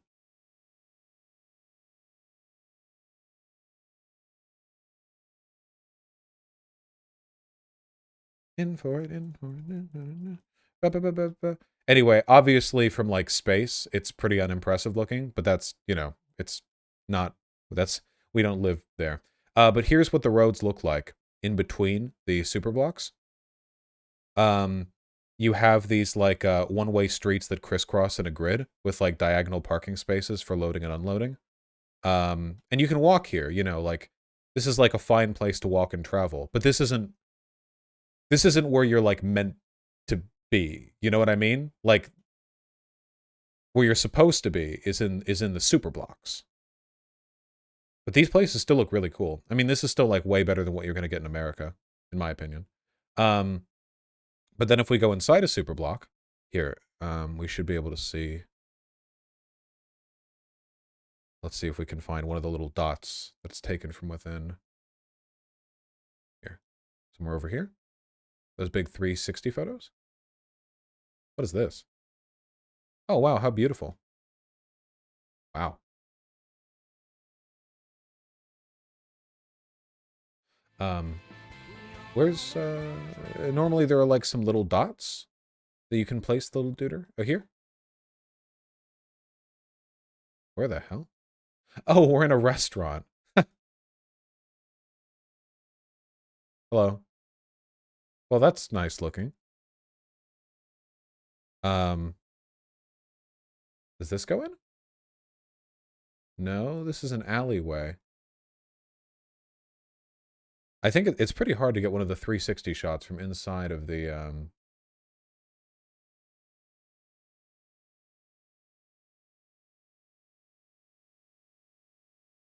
I will find it. Try zooming in. Here, let's go to the more dense area, right over here. Okay, we're gonna find it. The Super Block 360. Oh, here we go. Here are the dots. Okay, don't these normally give us like restaurants? Can I get like a center view? Oh, there's a basketball court here. Oh, by the way, I want you to pay really, really good, like close attention to the development. One thing that makes me really inspired by this development, this is not a wealthy area. See, in America, any area that had this level of walkability would be like some super upscale community. Here, this is just the community. Rich and poor, these blocks are occupied by many people. This one's black and white. And again, this is clearly like not an upscale community. When was this photo taken? 2014. Why is it black and white? This makes it look like a fucking Holocaust memorial photo. Whenever I see like fucking ruinous European buildings, black and white, I swear. I don't know if we're gonna be able to get a shot inside of the. What the hell is this? Where are we? Is this construction? Where are they getting these pictures? Can I just get the inside of a super block, please? They're very covetous about their secrets, you know. A single block isn't a super block. A super block is a combination of 9 of these blocks. Oh, gotcha. Dude, can you imagine having kids in a place like this? Again, it's not about the area being wealthy. It's just like the design of the place.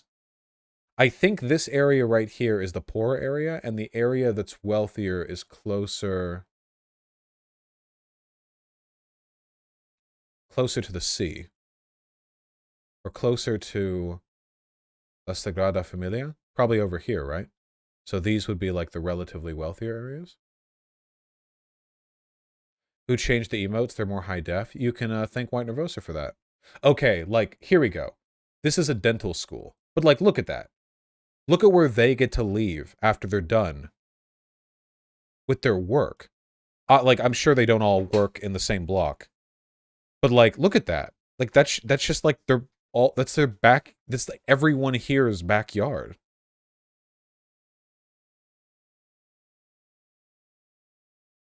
Isn't that normal cities? This is very atypical. The idea of having these mixed, like, commercial and housing blocks that overlook an interior. These aren't communes, though, right? No, these are not communes. But this is the kind of architecture that I imagine building to support a more communal... Keep in mind, a commune, it's just the word the word is communal. Like, a more communal form of living. One that encourages a greater degree of, you know, integration and cooperation and communication between neighbors. Knowing your neighbors is like a return to tradition thing for me. Like, it's not like I leave my house, okay? But the concept of knowing your neighbors, like the ability to know your neighbors, this was like what we did forever. Ooh. Americans amazed at non-asinine city planning. Well, to be fair, Barcelona is a pretty unique city with these blocks. Let me just find one more interior. Just give me one more.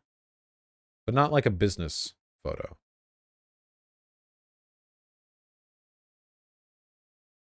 Oh my god, this one has a tower.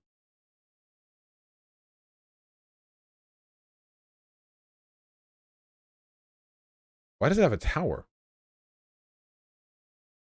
Go look at the Sagrada Familia. Okay, last thing. Sagrada Familia. Wow, that is... Oh, you guys have seen this building before. You Google ancient cathedral, and this is one of the...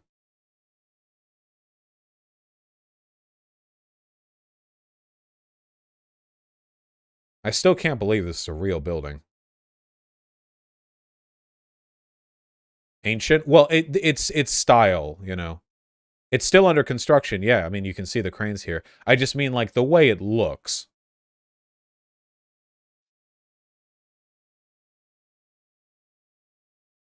It's been in construction for like 150 years. It's entirely privately funded. Who's funding it?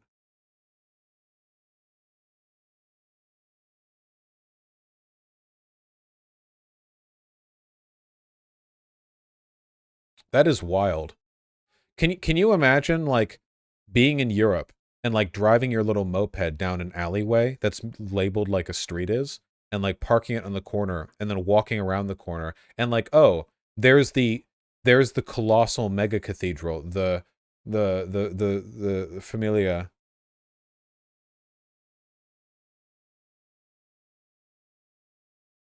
The Catholics, yeah. Catholics dabbing on Protestants from afar. No, we're not going on a whole goddamn look at these pretty buildings stunlock chat. Stop. We're looking at Barcelona. Ooh. Okay, this is why it looks ancient to me. I mean, look at this. Like, it looks like the whole building is made of wax, like a big candle, and it's been melting for 1,000,000 years.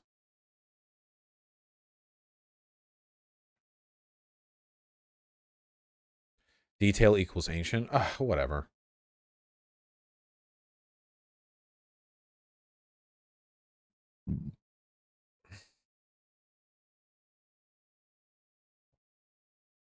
Wow.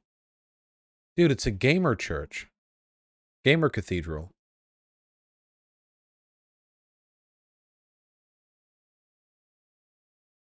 How many RTX 3090s do you think they have packed into every column?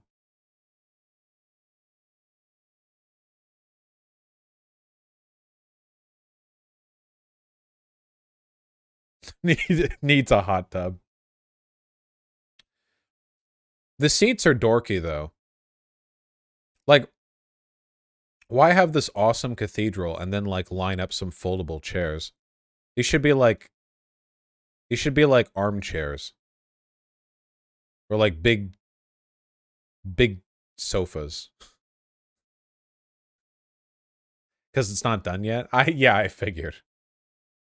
You know, spend 150 million on the cathedral, maybe probably more.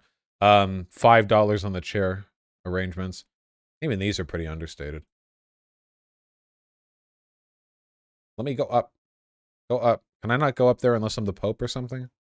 Yeah, whatever. No, I can't go up there unless I'm the Pope. Sorry.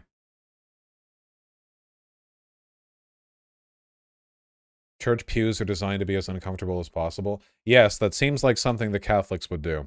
Fuck, I have an interview in 18 minutes. Ah, god damn it. These streams have been flying by because I enjoy talking with you guys. It's a terrible, terrible thing.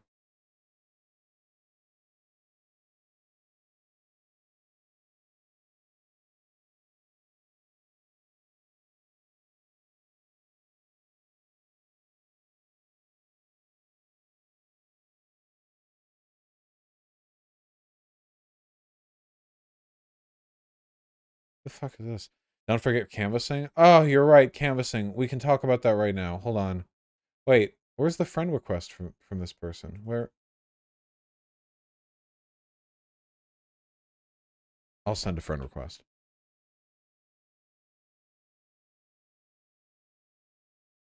Sweet. And in an hour after that, we're talking to Taftaj. Okay, what was I going to say? Oh, okay. Here's the dealio, folks. I'm still nervous talking about this because I hate flying and I also hate doing things, okay? Here's the dealio, all right? We've got concerns and then we've got solutions. That's what I'm a problem solver, okay? So this will be a rush segment. This isn't a segment. We'll do a more developed thing soon, okay? So here's the thing, all right? I want to get as many people in my audience involved in local political organizing as possible. I don't want a few dozen of you. I don't want hundreds. I want thousands of you. I know that's a tough call, but I'm going to work to achieve that if I can. So most people can't travel out to do like a day of canvassing with me, obviously. I don't expect you to. In fact, I don't even want you to. Most of you are in areas that I will not visit. Which means that there are two considerations that I have to make here. So one of them, let's take candidates we care about getting elected, okay? Candidates we'd canvass for, you know? There are two tiers. One tier, this is the tier that I can get involved in, you know? Relatively high profile candidates, if they'll have me, I go over there, I say, hey, can I canvass with you for a day and get some of my audience to join us? Do you have need of a few dozen, maybe even 100 people? We'll see what we can do with that. But there's another tier, you know, and It's in order for us to get the greatest possible number of people involved in this, we're going to need to connect you to local political canvassing efforts. Whether you live in Florida or Alabama or Idaho or New York, wherever you live, there needs to be something. There will be something nearby that you can do that I might not necessarily be a part of. And to that end, we have a solution that fixes a number of problems. For problem number one, I can't be everywhere, nor do I want to be. Problem number two, I am not a professional at anything for any reason under any context, and I'm bad at organizing, and I ignore messages on my phone for days. Problem number three, I'm stupid. The solution to these three problems, I'm not the one who's going to be handling the direction of you guys towards canvassing efforts. The solution, I pull in my DC contacts. Only half a joke. I know people who've worked with a variety of Justice Dem campaigns, and they have approached me. It was a mutual approach. Okay, it wasn't they approached me. It was mutual. We've talked, and they want to build essentially a canvassing block, a online presence where people can be directed to them, and they can direct you to local efforts that are progressive, that have a decent shot at winning, and that you can make a difference for. And the goal, and this is doable, the goal would be to track participation from this community on a map of the United States. Oh yeah, we've got 73 Vauchites working in Idaho, and they've got, or they're canvassing for this candidate here and that district there, little pings on a map. Vaush will be here, all of it sort of coordinated with a schedule so that we know like when every primary election is, or when this is happening, or what can be done here, or this or that. Essentially, the goal will be to, as efficiently as possible, encourage all of you to get involved in your local politicking. Now, the cheese wheels, that can only happen where I go personally. So if you want the cheese wheels, you're gonna have to make it to locations I will be canvassing at. But I will continue to insist, with time, I will continue to insist strongly that if you want to be a good citizen, and more importantly, a good Vaushite, you should be on the prowl for opportunities to be politically effective in your own areas, towards good causes. I cannot tell you how many emails I've gotten from people who have said that engaging in local political organizing has had a positive effect on their life. They've met friends, they've gained confidence, they felt like they made a difference. It's made them more optimistic, more hopeful. I actually distinctly remember an email I got from somebody who I encouraged to go over and join Destiny in the 2020 canvassing that he did for Warnock and Ossoff over in Georgia. And this person had severe social anxiety. The person who went out there, it took a lot for them to go out there and do this canvassing. And they said to me that they had an incredibly good time, that it was very meaningful to them. Even if you've got a lot of social anxiety, this is a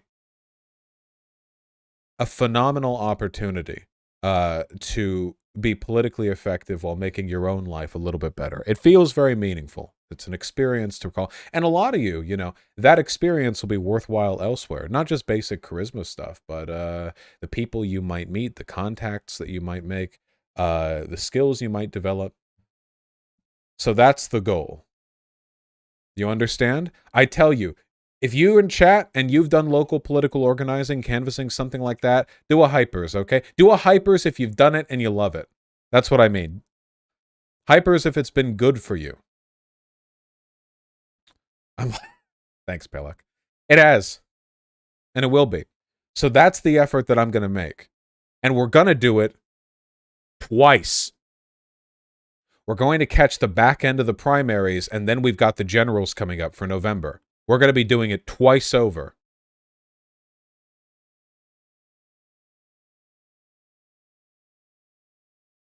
Now, I hate travel. So, if I can do it, if I can stomach it, then I expect some of you to join me as well. I will be peddling you with updates as I can, of course, but I'm very, very excited for how this goes. Thought the primaries already happened. Primaries are staggered for a long time. What are the primaries now? It varies state to state, but generally the Republicans and Democrats fighting amidst themselves to see who will face off against the other in the final. Will there be a website to join the org or something? Yes, something to that effect. Work is being done without.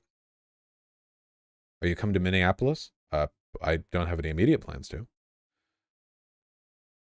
Any chance he'll show up in heavy blue areas like Boston? I will discuss specifics more. I would not get too hopeful about me being in the specific area that you're going to be in because America is a big country. Um, you know, but we're all Voshites together. We're gonna make our best effort. I promise I will have a cheese wheel for the people that I see. No chance of you going to any red areas? I might go to a red area. Probably not for the primaries, though. Primaries will be mostly fighting for progressives over establishment Dems in blue areas.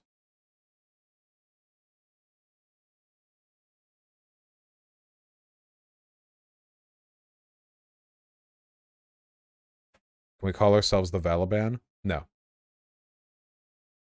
We'll like how Canvas in China. One day.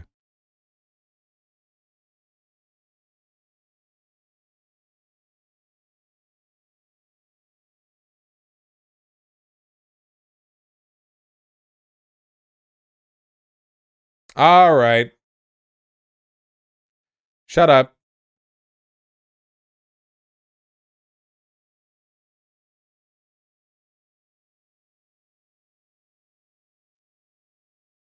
Interview time? I don't even remember what the interview was about. What the fuck have we been talking about? How are you guys doing? What's going on my Reddit? What's going on my phone? Oh, cool. I did not get much sleep.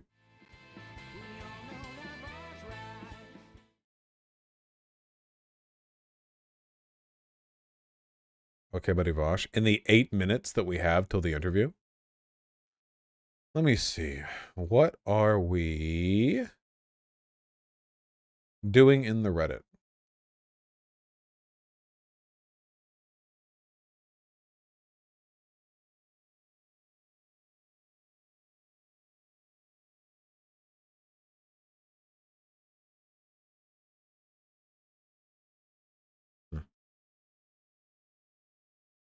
Who are you talking to? I forget.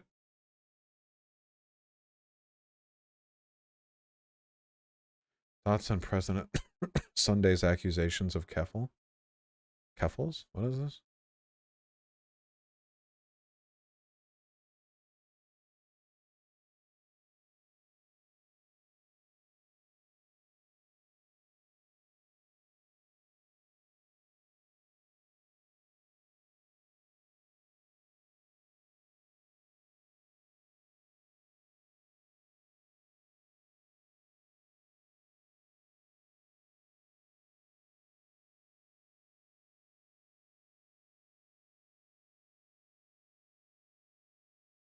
Am I getting old? I can barely follow this shit. There might be something about Keffel specifically that makes drama associated with her inscrutable. I don't know.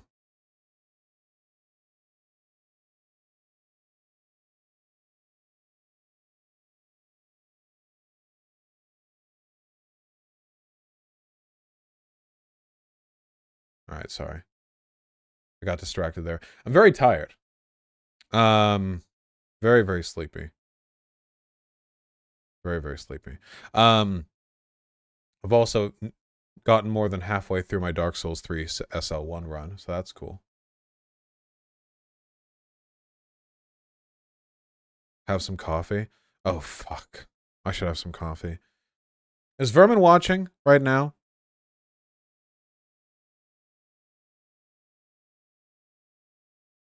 No. I bet I can shout really loud.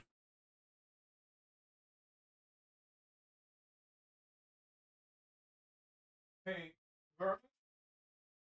Do you think you could make me some coffee? I'm gonna die.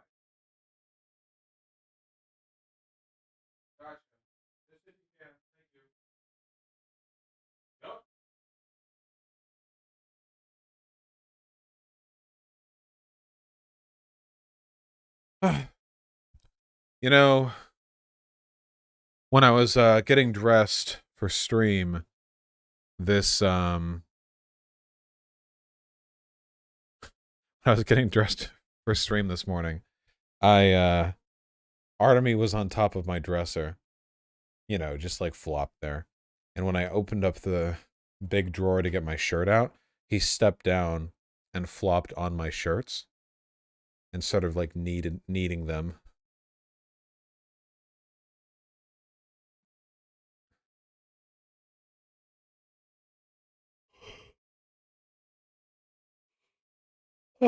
Fuck. Sorry. I'll wake up in 5 when I'm talking to that interviewer.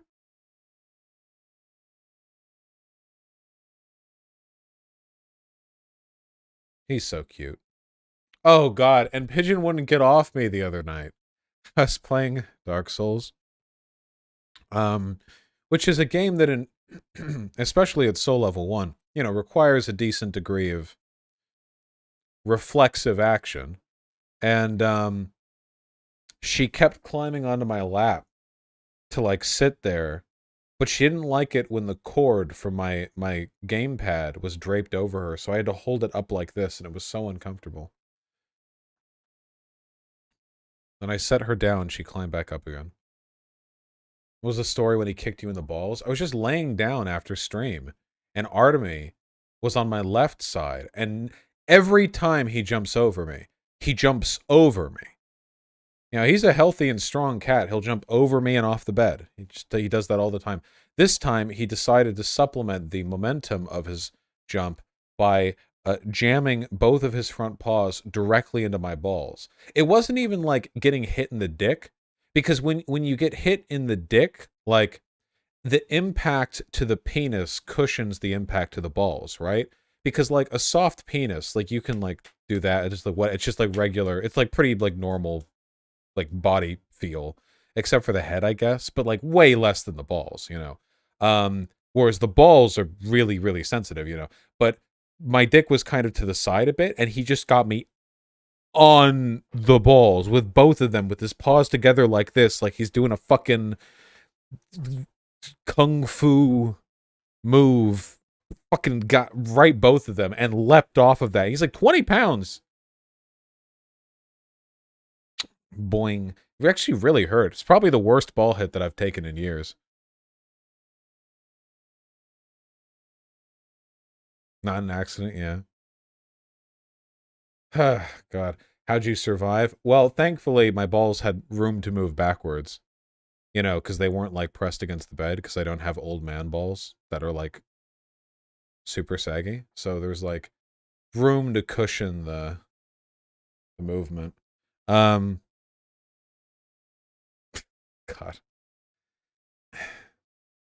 Are you saying you have small balls? No, I'm saying I've got a fat ass, so that when I'm laying on my back, it's my cock and balls are suspended well above the bed from just my big dumpy. But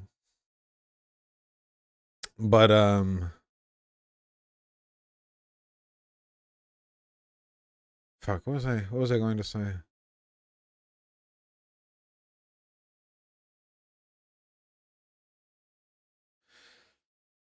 What? I forget. Fuck. A nice family-friendly conversation. Oh, it's fine. Here, let me see if I have a message for them. Sorry, I'm just tired. I do have a message. How's your ear? The ear is nearly healed. Can I give a brief speech? What do you want a speech on?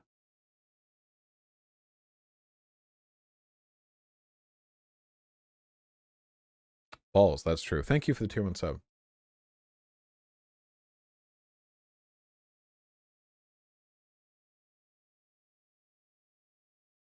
Boy smell? Can I be transphobic for a second? Trans women, specifically trans women, I'm not leaving out trans men here, they're genuinely exempt. Trans women are horrible on social media. I can't get over it, especially Twitter. Absolutely, just a miserable influence because they're so cringe. It's not even a second puberty thing. You know what it is? It's because the rest of you are enablers. When trans women, bottoms all, run around going, boy smell, tee, I want to be killed, step on me. When they do this, you enable them. You go, oh my God, same bestie. Uh, you give them way too much leeway. I'm sorry, folks. It's sufferable. Do you all know anybody who disagrees with me on this? By the way,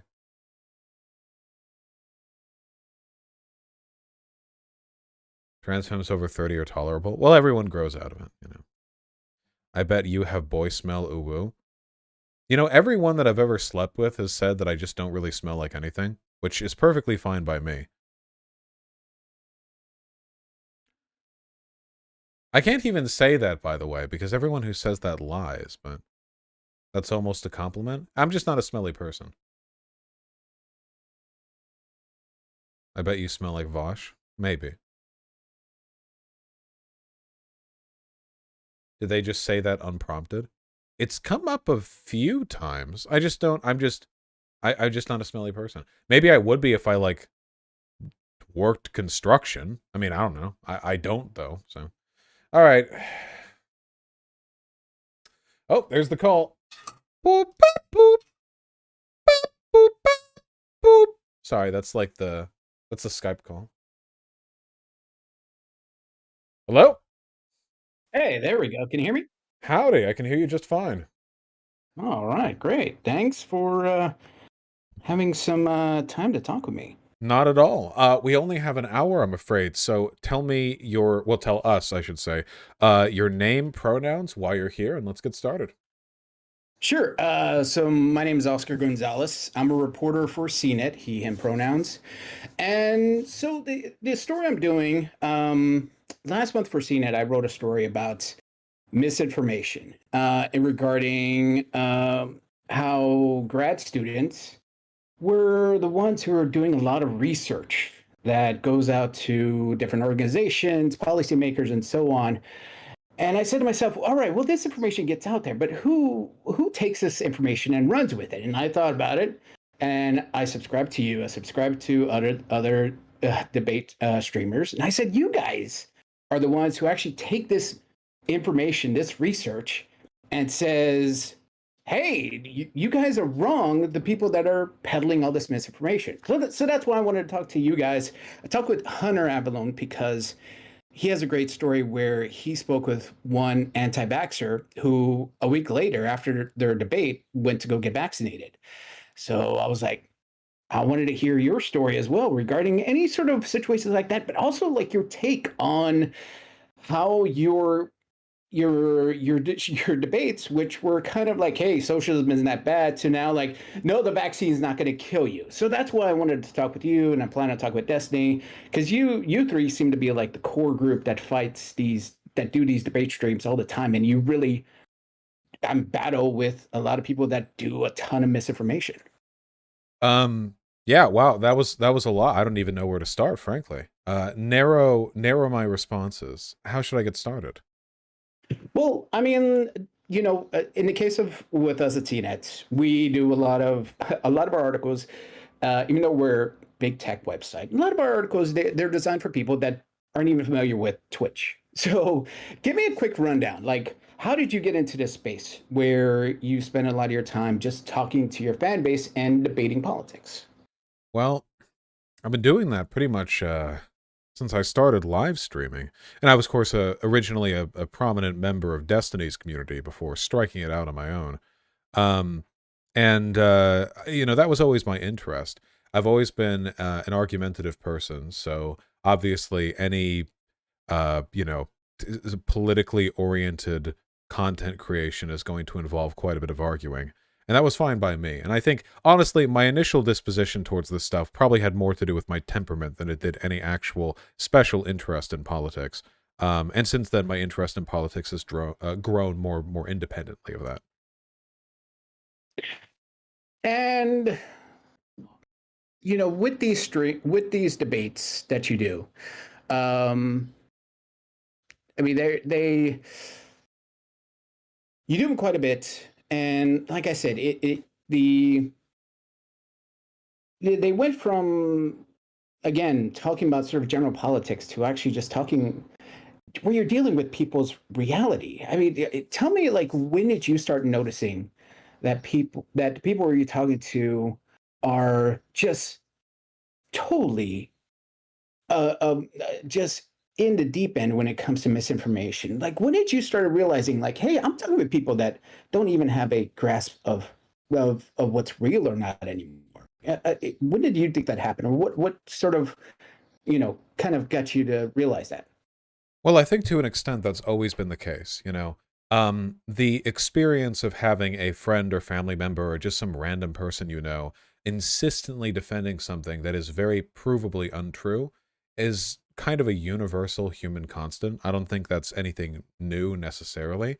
I just think those tendencies have been weaponized more effectively in the past few decades, specifically through online content creation. You know, it's kind of an unfortunate paradox that the internet simultaneously offers us the greatest possible ability to fact check, to know what's going on, and also seems to be the greatest vector of misinformation ever. So, given that, yeah, it's something that I've always known. I feel like I've gotten a little bit better and more cynical about identifying it with time. And one of the things that when I first pinged you about this story that I'm doing, Mhm. I asked you, do you have people that have changed their minds? And you said yes. Uh,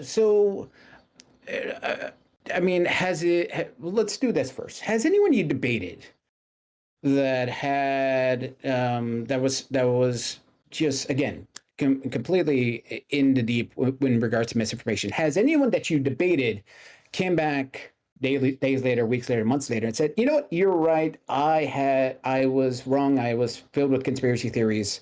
Thanks for having that debate with me." Has that happened to you initially with just the people you debated? A prominent example of that is Hunter Avallone, which I don't take full credit for his change of heart after our conversation, only partial, though it's actually not that uncommon a thing to happen with people who I debate who don't have a platform. See, people who have a platform, who make money from whatever political position they push, very rarely are they moved. I don't even try most of the time because their living is dependent on them believing something, even if they're not being intentionally dishonest. Certainly the gravity of their reliance on those positions is going to, you know, alter how they think of things. But oftentimes when I debate somebody who just spoke to me like over email, asked to come on, I'll get an email back at some point in the near future where they're like, "Oh yeah, I think I've changed my mind on this stuff," you know? Sometimes it happens years after. I wouldn't say it happens, a majority of the times, but it's not too uncommon. I think a lot of people um I think a lot of people like that who approach me for debates want to have their minds changed on something. They front arguments to me not only because they believe them, but because they want to see them deconstructed. They want the strongest version of their beliefs, the one they construct, to be torn apart personally. And, not just some proxy of those beliefs through someone else. I think that's really noble. I think looking to have your beliefs challenged like that is a very virtuous thing. And let's talk about the audience. When I spoke with Hunter about this subject, he kind of made it clear that he does try to focus on the audience. That he knows that the audience of these guys, who, again, like you said, are very hard headed. This is their platform. This is their business. Is this misinformation? He's like, I'm going to focus. I'm going to debate them, but I'm going to focus on the audience. So tell me, like, how have some of those aspects, some of those examples of you changing the audience mind on certain subjects, again, like the vaccination, like COVID supposedly not being that dangerous, where it was very clear cut conspiracy theories that you were able to debunk during a debate. Well, debunking them is easy. They're debunked all the time, even through mainstream media sources. The challenging thing is to be personable when you debunk. See, most people are only receptive to information when it comes from people they trust or like or find funny. Usually people will find any excuse to disregard information if it comes from a person they just flatly don't like. It's an easy excuse. A good example of this would be that if somebody's like a little bit misogynistic, like a guy maybe doesn't think that much of women, it might be easier to convince him of something if you're a guy than if you're a woman. Because if you're a woman, he might have pre-built, um, thought terminating cliches, pre-built insults, or excuses to disregard that make it harder for him to see the truth. Um, and when it comes to these conversations, what I often find is that I debate another, like a conservative figure, and they have a cult of personality with their audience, which we all do, all content creators do. And the most effective way to convince their audience is to break that illusion for a bit by making them laugh, by coming off in a manner different than what they expect. Maybe a little more jovial or friendly than they expect me to be, to shatter an illusion of strength. If they come across as like a very bombastic and aggressive debater, and you kind of make them look a little foolish and laugh at them a bit, maybe their audience sort of cringes in sympathy with them, like, oh yeah, they got the better of him in that case. But it makes me, in contrast, look a little bit more capable.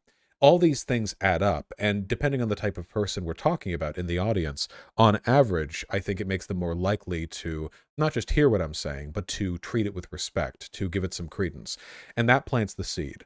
And maybe a few weeks, months, maybe years later, that seed might blossom into a change in perspective. That's the most effective way to get across to people who believe in conspiracy theories. The info itself is almost irrelevant. It's not even close to the most important part. It's how you sell them on the legitimacy of your presenting that information. Was there any particular debates that you did where you afterwards you in the following days saw that there was somewhat a bit of an influx, or just you saw you were that you received messages that you basically opened people's eyes, or you got them to understand a different narrative, and where they're really questioning themselves. So was there any particular debates recently that you saw that effect kind of more significantly than others? Tim Pool, by far. The first and second times that I went, well, okay, both times that I went on Tim Pool, he has, though Tim Pool is a conservative with many far right people who watch him, he does have a wide range of centrists and moderates who watch him as well. And I got a lot of affirmative messages after those conversations. And in both of those conversations, I made an effort to approach the talk the way that I described to you, especially in my second one with Charlie Kirk. Charlie Kirk, very conservative figure, very far right, and generally quite aggressive, very contentious in the convos. I made an effort in that conversation, very a deliberate, a practiced one, to be jovial and kind of nonchalant with my responses. Don't get angry, don't get overly invested. Just, yeah, like you're there for a friendly convo. If he says something I disagree with, look incredulous or disappointed, but don't get angry or preachy. And as a product of that, Charlie couldn't get mad at me because it would have made him look like the fool, because I was coming across so calm and reasonable. And likewise, his audience, or a neutral audience from Tim Pool's side, was positioned to be more favorable to what I had to say, making a couple of jokes. I remember a moment I'm very fond of, which was we were talking about the importance of having two parents in the household. And then I made a joke, if you have three parents, you actually get 50% like a bonus to child rearing efficiency. And then Charlie Kirk said, like, because of course Charlie Kirk doesn't want to support like polygamous marriage, he's like, no, no, no. And then I make a joke about like 12 parents, and Tim Pool and I laugh because of course it was very funny. But Charlie Kirk can't laugh because to him that's degenerate. It's sacrilegious. So he has to sit there looking, kind of grumpy. While Tim and I laugh over something. And to Tim's audience, that's gold. That's gold right there. Seeing their guy laughing with me while the conservative figure is just in a little bit of a huff on the other side of the table. Getting those moments, that's worth more than 1,000 like correct citations or Snopes articles. Yeah, I remember that discussion, and there was also a lot of COVID talk in that discussion as well.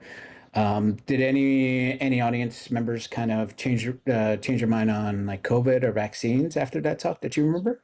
COVID's been a tough one because I find that it's more difficult to move people out of a conspiratorial position when there's such a ubiquity of sources on it. The COVID denialism stuff is basically a mainstream conservative position. You know, various levels of COVID denialism, but still. Um, and as a product of that, it's very difficult to push back against like the overwhelming tide on the subject. It's difficult to push back against like that level of of engagement from their end. It's possible. It's difficult though. I don't even talk about COVID these days because at this point it seems like there's not really any political solution on the table that anyone's willing to get invested in. Even the Democrats have basically given up. It's like, maybe wear a mask inside. At this point, focusing on COVID is politically inefficacious because even the best outcomes won't effectively change the state of the country that we live in. Nothing that we can do, it seems. So I try not to fixate on it that much anymore. I talked about it way more back during the beginning when better action could have saved a lot more lives. What's your approach in regards to the debates and preparation for them? Some of the subject matter is very science heavy. Do you give me an idea of your sort of research into these debates? What do you like doing? And then again, what about and how in your mind are you thinking about approaching this from a very narrative argumentative um, kind of take where, like you said, you want to, like again with tempo, you figured out, hey, if I'm a little bit more relaxed and jovial, I could probably do better. So give me an idea of your sort of strategy. Yeah, I generally try to do as little research as possible going into most of the debates that I do, because one of the recurring messages that I want to instill in my audience and my channel is that very often the arguments you're fighting against don't really require that much expertise to debunk. If there's anything in which I have a decent degree of expertise, it's rhetoric. And that's what I try to teach. Like, that's the thing I really try to hone in on. In terms of the specifics of a political position, I often feel that my opponents know so little about it that even a Wikipedia article over prepares you for a debate. You know, Wikipedia articles aren't all written for fourth graders. There's some pretty good info in there often. And if you read one on almost any subject, scientific, social, political, economic, you'll probably know more than most people, certainly most conservatives, in my experience. The only times that I've ever struggled with research beforehand is usually when conservatives will make an argument based on a very complicated or very technical like set of information that they're lying about. Usually they're wrong in very simple ways. Sometimes they're wrong in simple ways about complicated things. And that's when I have to do a bit of research because you have to know what they're wrong about, of course, and know why that matters in order to make any reasonable case here. This is kind of like economic stuff, you know what I mean? Like trickle down economics does not work.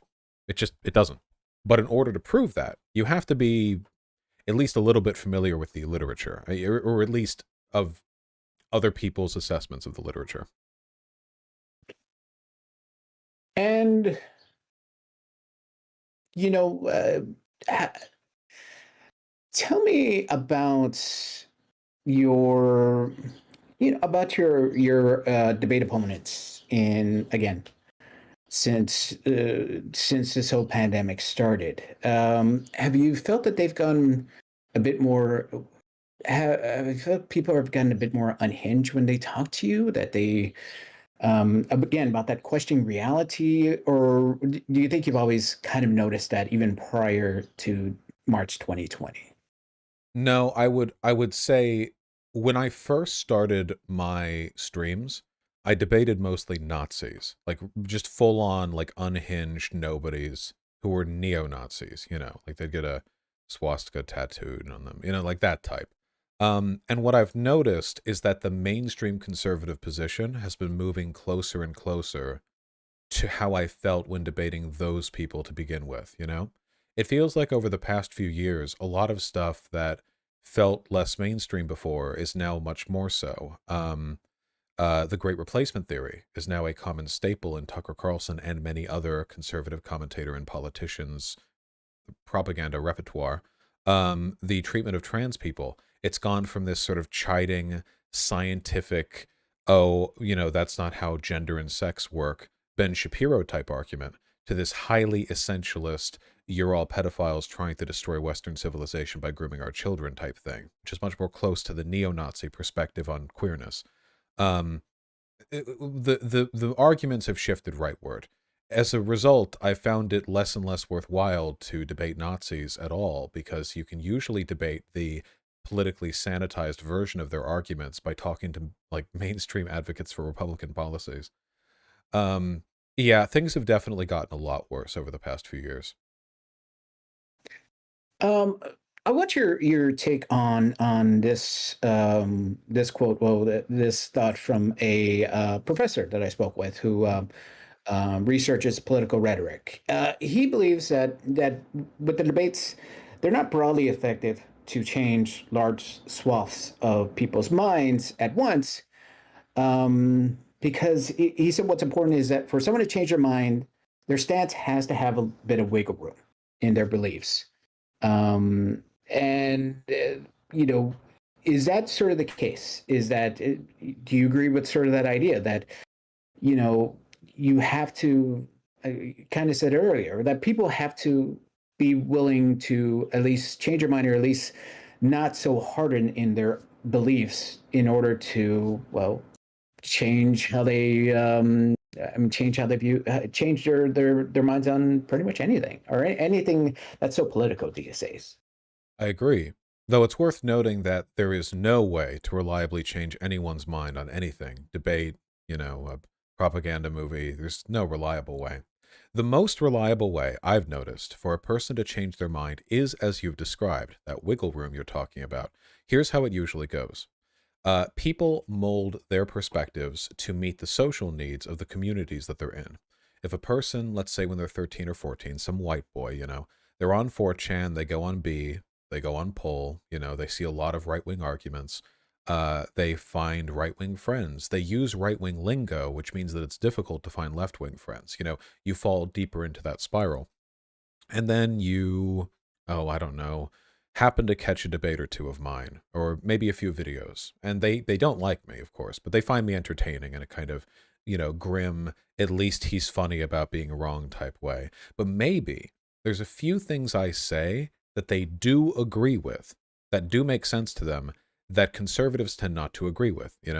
Let's say it's on trans issues. Usually it's not that one, but let's say that it's on trans issues. Maybe they're conservative, even far right broadly, but they just I don't know, they just don't really care about like trans guys or trans girls or whatever. And they're going to talk about that with the people around them. They're going to talk about that with their right-wing compatriots and get pushback. They're not going to get the conversations they want. So maybe they go looking for people they can have those conversations with. Simple ones, nothing big and deep, but maybe there's some other Discord server where it's like, oh yeah, like I don't have an issue with this or that. And they have other right-wing views that they get pushback on, but they do get to talk to more left-wing people. And the goal is that eventually they find themselves in social situations where it is encouraged for them to develop these more progressive opinions, and so they're more open to it. They lose these inhibitors that make them cling to their previous ideas. A lot of people in the far right are afraid to move left because they feel like they'll never be able to make friends. They'll lose their community, their support system. I mean, imagine if somebody, I don't know, I assume you're relatively progressive. Imagine if you were suddenly to become like a, Bible thumping Trump supporter. You'd probably lose a pretty big range of your social circle just by way of this big shift in your positions. Maybe, I don't know you, but it happens to a lot of people.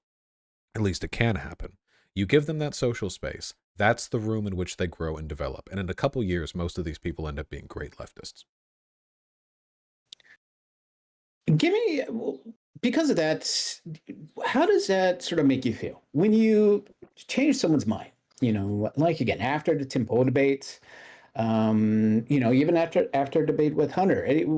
how does that make you feel that you have someone that you kind of look at as they are just so wrong on different levels, and that through your words, because you provided a good argument, because you provided as Hunter said, a better narrative, you were able to change your mind and kind of, pull them from the brink, if you will. And again, it doesn't have to be the people that you debated with. It could be someone in the audience that reached out to you via whether it's chat message, whether it's email, tweet, what's the case. So how does that make you feel when you get that message saying, "Hey, you really helped me out"?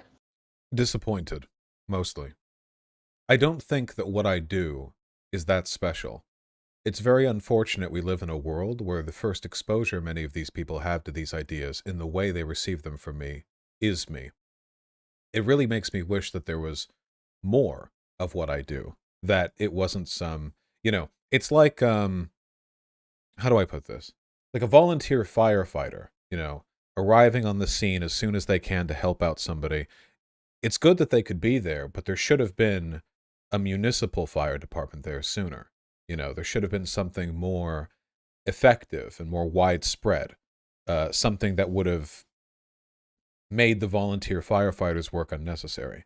That's how I feel a little bit. Of course, it makes me happy, and I'm proud of the work that I do, and I enjoy doing it. But it does sometimes worry me that what I've said to you here is considered contentious in a lot of left-leaning circles. The value of debate as a means of spreading ideas, the worth of trying to change people's minds at all. Sometimes these are issues the left concedes on. The right never does. Conservatives have always been incredibly effective advocates for their positions in the propaganda and rhetoric game. There are conservative pundits who will literally make coordinated efforts to groom communities they know are full of depressed young white men into conservatism.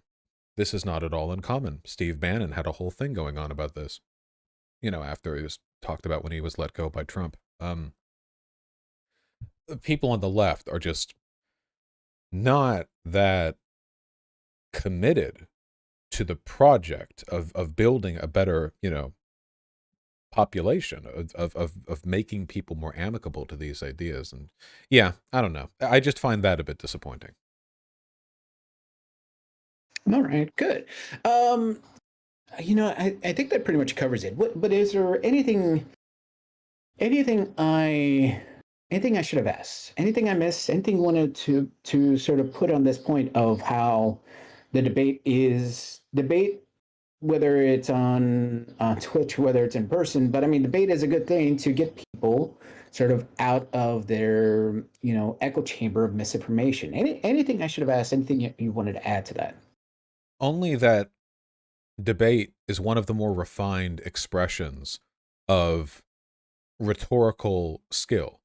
But there are plenty of applications for rhetorical skill. Debate's just one place you can try that out.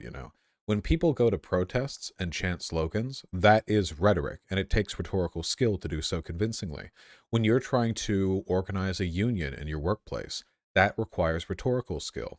When you're having a conversation with your parents about interracial relationships or being gay or not getting kicked out of the house for being gay or whatever, that's rhetoric. In fact, that's debate. Even if a person doesn't like debate as this formalized content creator type business, and it's fine if a person doesn't like it, the skills associated with doing these debates and learning from them are universally helpful because they're just social skills. Debate's just a particularly aggressive form of practicing them.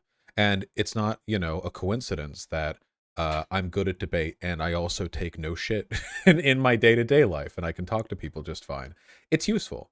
And I think that one of the things that I try to hit on when I talk with my audience, again, it's not just the talking points or which political position is this or that. It's also to have the confidence, the spine to stand up for yourself, to defend your positions when it's necessary to do so. Because if you can't do that, if we can't do that, how on earth are we ever going to organize a union? How will you ever organize a protest? How will you ever protest, canvass, go door to door? How can you do any of these things if you lack the basic skills of persuasion? And if people get that from me, that's what I care about first and foremost. I've gotten many emails from people saying that thanks to my arguments, they were able to defend their transness to their parents or something like that, which is remarkable to think about, But often, at least in my opinion, I can't confirm this, but I don't think they're using my arguments alone. I think they're using my arguments and my confidence. I'm not just giving them the argument. A lot of the arguments they use are ones they already knew. What I'm giving them is the confidence of delivery. It stops being just this shaky little statistic they found online, some little piece of info, some desperate little grain of hope to cling on to, and suddenly became a core like stone in the wall you're building, the argument you're mounting. They can deliver it with that precision and that force. Um, and if you're selling confidence to people who need it, I mean, again, valuable skills here. I want people on the left to be behind that project. I think it's very valuable. And it just dawned on me. It's something I was meaning to ask you that just popped in my head again about the Buffalo shooter. So, obviously, you've talked about the manifesto and this whole great replacement theory. Have you? I'm pretty positive that there has either been a debate that you had about this subject, or at least this has come up in certain debates that you have. Is that the case? And I mean, how did you do you remember if you had debated on this sort of subject, and how did you were able to counter that? The Buffalo shooter specifically, or the logic No, the behind? great replacement. Right, right. Um, yes, I've had a few conversations on it. This is one of the instances where the left has dramatically failed the propaganda game. Um, what people believe in when they believe the Great Replacement, what they really believe in is fear. It's an anxiety about the state of the world. You know, the belief that everything is falling to pieces is very easy to cultivate. Our lives are so multifaceted and our media is so sensationalist. If a person wants to believe things are falling apart, it's very easy to make them feel that way. And what's more, it's very easy to make them feel that things are falling apart because of any number of reasons. And if you can channel that anxiety into a specific political prescription, then you've got them. In truth, I don't think that the Great Replacement theory is any more politically radical than the classic belief Republicans have held that Mexican immigrants are taking away Americans' jobs. They're really the same theory. The only thing the former one does, the Great Replacement theory, is assign a greater degree of deliberate malice. But apart from that, the fundamentals are like basically identical. They, for decades, have accused Democrats of being, soft on immigration, which allows for more non-white people to come into the country and harm white people, and the politicians are doing it for their gain. It's very, very similar. And this strategy goes back a long while. Funnily enough, some of its earliest incarnations were in opposition to labor unions, uh, way back when. See, around the end of the 19th century, when you have union organizers who are going through the tenements saying, the factory owners shouldn't be skinning us to the bone. We're all being paid, I don't know what, $6 a year. Whatever they were getting paid, some miserable amount back in the Gilded Age. And they wanted to form unions. And the problem was, the factory owner has a very, very bad set of arguments against this. I mean, how are you going to convince people to not unionize in an environment like that? There's not really a logical reason for them not to. Certainly, the unions ended up giving them, they fought for the working day, they fought for weekends, they fought for an end to child labor. So rather than focus exclusively on countering the logic of a union, a different strategy was taken to highlight and exacerbate racial differences in forming union groups. See, if a union was whites only, it's really, really easy to strike break and really easy to find scab workers. Why would the black workers at a factory ever risk their employment trying to protest in solidarity with a union that wasn't even guaranteeing increases to their wages? It's ridiculous. And what's more, when wages fall or stagnate, who do you blame? Well, not the factory owner, of course. You blame the immigrant. And they've been doing that for centuries. They did it with the Chinese railroad workers. They've done that for a long time with Mexicans coming up. from Mexico. You know, they did that with Italians and Irish as well. And they did it with black people when, after the end of slavery, they moved north to find jobs in factories in former Union territory. So all we're talking about right now with the Great Replacement, all of it is just the hyper radical variant of a centuries old capitalist ploy to convince the working class that people of different races are responsible for the problems they're experiencing as a product of corporate greed. And that's what we're getting right now. Why are wages stagnating today? Which they attribute, by the way, to immigration. Why are people feeling isolated, alienated? As a socialist, I think the answer has a lot to do with capitalism, but they get obsessed with race. Now, this is a wedge issue. These people, the Buffalo shooter even, in a different world, might have been convinced of a better explanation for the problems they're facing. It didn't have to be racialized. They didn't have to go shooting up a supermarket or anywhere. They could have understood, in a materialist sense, why the world is the way it is. And if they'd done that, I think the world, well, certainly the kid, would be in a much better place. So I don't think it's new. I don't think it's radical. And I've debated against various forms of this conspiracy hundreds of times. The left needs to be more effective at providing these disillusioned people an alternative explanation for the problems they're experiencing. All right, great. Well, that's pretty much all my questions. What I plan on doing from here is putting all these uh, points together in quotes, and ideally, we're looking to publish sometime in June. I'll give you the heads up on that. I may hit you up via email just for a couple of clarifications on a few things. But yeah, that was great. I appreciate your time. I had a wonderful time. Thank you very much, and have a wonderful day. You too. See you.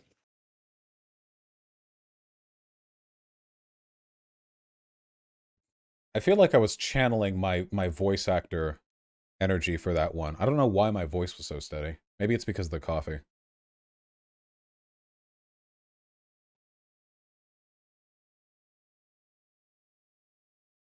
Thank you, Huggin Raven. We're talking to Taftaj in 23 minutes. That Adderall does that. I've actually been skipping Adderall. Yeah, that dude was not prepared at all. That dude got blown out. Yeah. No. No, I really do believe all of that. It's one of the reasons I'm so frustrated by this highly performative opposition to debate from the left wing. I just want people to be good at speaking, you know? It's not about the debate itself, it's about the skills you learn. It's kind of like it's like making fun of somebody who's doing bench presses. Like, you really think it's worthwhile to learn how to push a heavy piece of metal directly straight up over your chest? When is that going to be useful? I don't know. I'm still it's there are other benefits I'm getting from this. It is really windy outside. I can hear the wind smashing against my window. This seems like a consequential decision. The SEC brought an enforcement action within the agency against petitioners for securities fraud. SEC administrative law judge adjudged petitioners liable and ordered various remedies. The SEC affirmed an appeal over several constitutional arguments petitions raised. Petitioners raised the same argument. We hold that the SEC's in-house injunction of petitioners' case violated their Seventh Amendment right to a jury trial. Congress unconstitutionally delegated legislative power to the SEC by failing to provide an intelligible principle by which the SEC would delegate the statutory removal of all SEC ALJs violate the Take Care Clause of Article 2 because the agency provided were unconstitutional. We grant the petition for review, vacate the decision of the SEC, and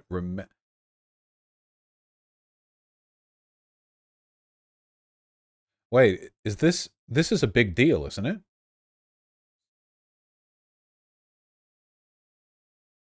This is a huge deal. Wait, who?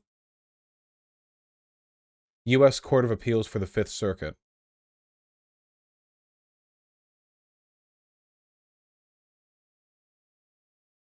Fuck. I'm not enough of an expert to be super knowledgeable on what all of this means, but basically it looks like um, a circuit court of appeals is finding it unconstitutional, the power that was delegated by Congress to the SEC. Therefore, they're essentially like limiting the SEC's ability to regulate financial exchanges. Or they're saying like the power the SEC was given to regulate is unconstitutional.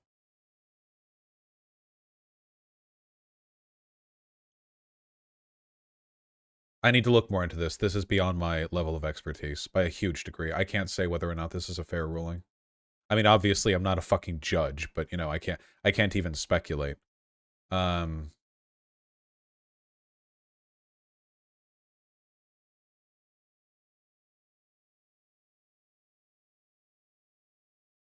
the quartering said a 40-year-old grooming a teenager was fine. I'm sure he believes that.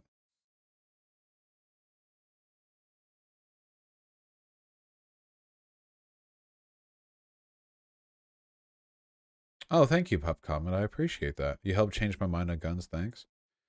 Guns are pretty neat. I should probably put this in the safe. Oh, it has dust on it. Ugh. It's not a cheap gun.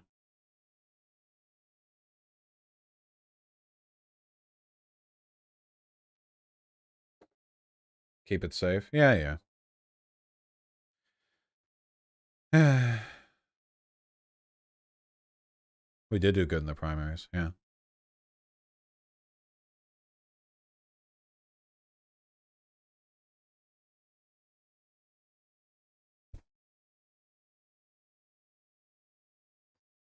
Gotcha, Vermin.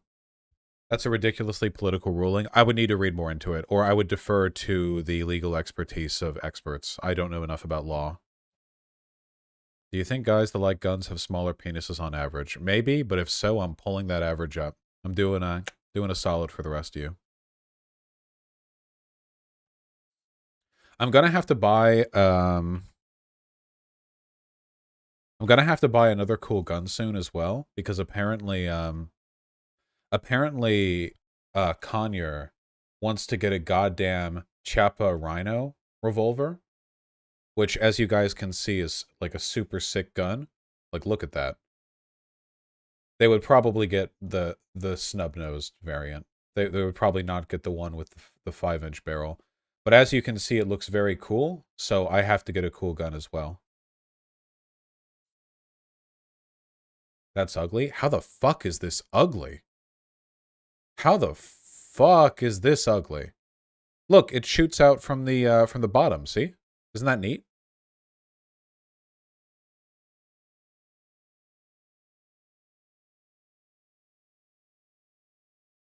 Sorry, ugly. Oh, whatever.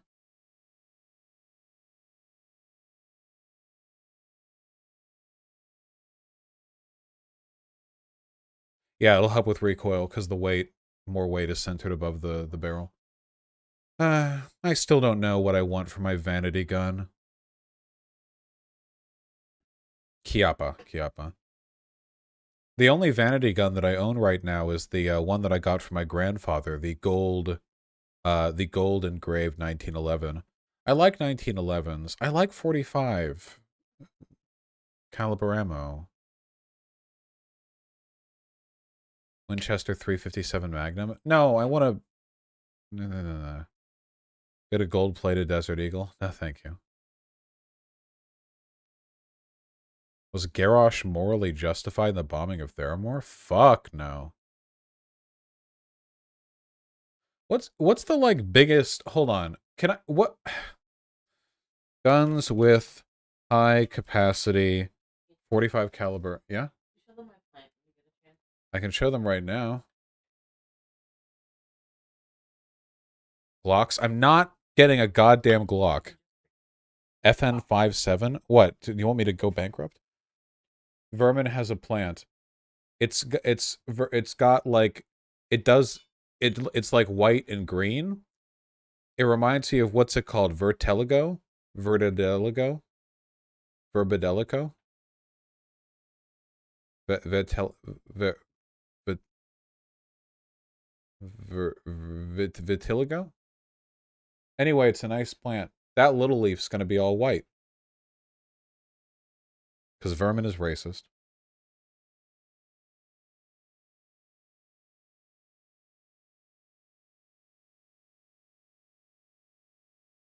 The FNX 45 is a 45 hammer-fired...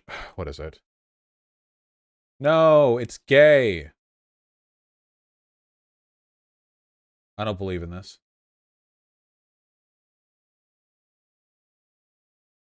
So are you? That's true.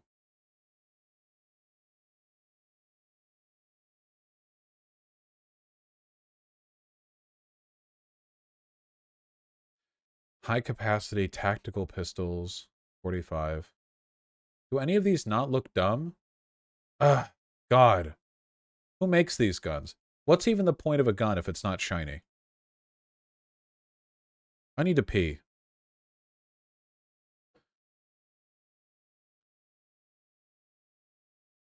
Stop linking me shit. I'm actually Google searching right now, okay? I'm not dealing with your goddamn goober behavior.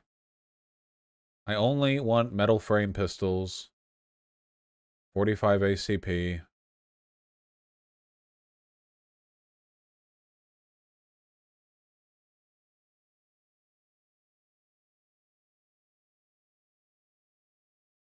Get a smoothbore flintlock?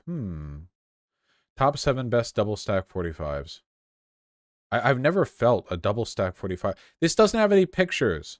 I don't care if there aren't pictures. It needs to be shiny.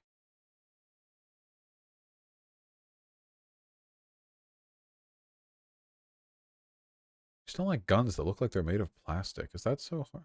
Okay, let me just pee. We're talking to Taftaj in 10 minutes, okay? Get your goddamn...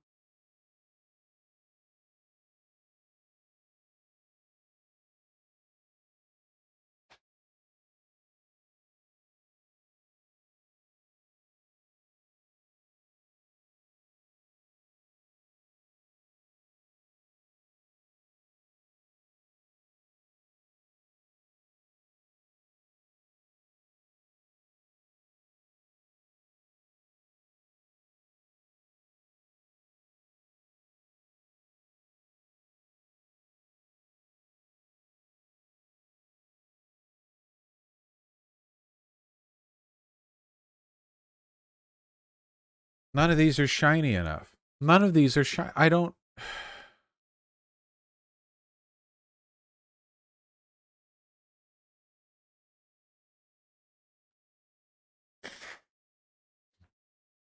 If they're not shiny, why even live?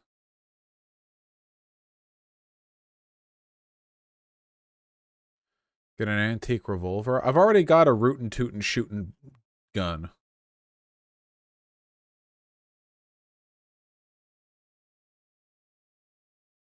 Best 45 ACP pistols that aren't 1911s.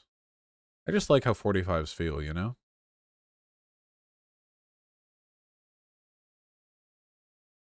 Why do they all look like shit?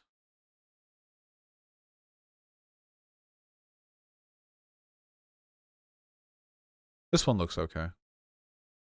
Looks too fucking cyberpunk. Show screen.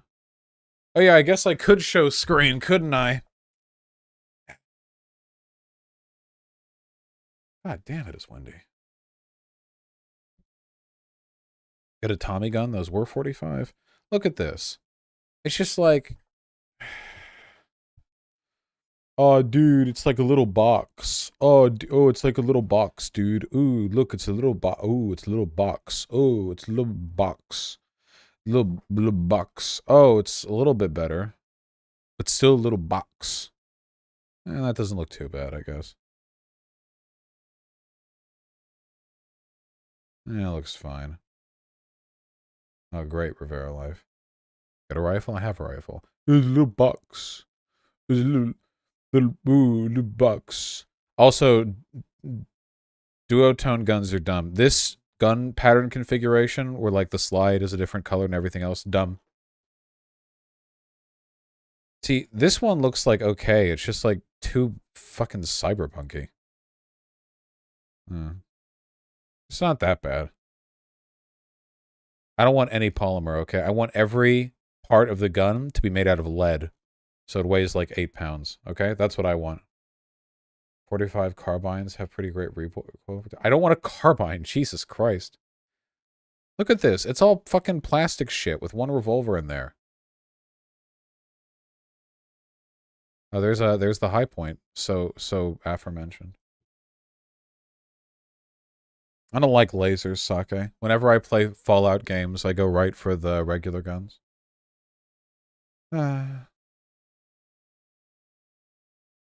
I think you'd be saluted for a flint knot. Yeah. Okay, you people are just being dumb. I just... You know, there are double stack 1911s. The issue is just like... I don't know how big the handle is. It's double stack. This is a double wide magazine. Most 1911s have thin magazines. What if this is too big? What if it's uncomfortable? What if it looks silly from the front?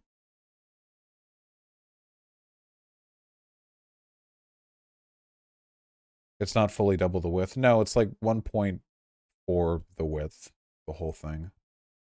Oh my, I know my handle fit, but yeah, what if it looks silly when it's in profile? Or like when you're looking down.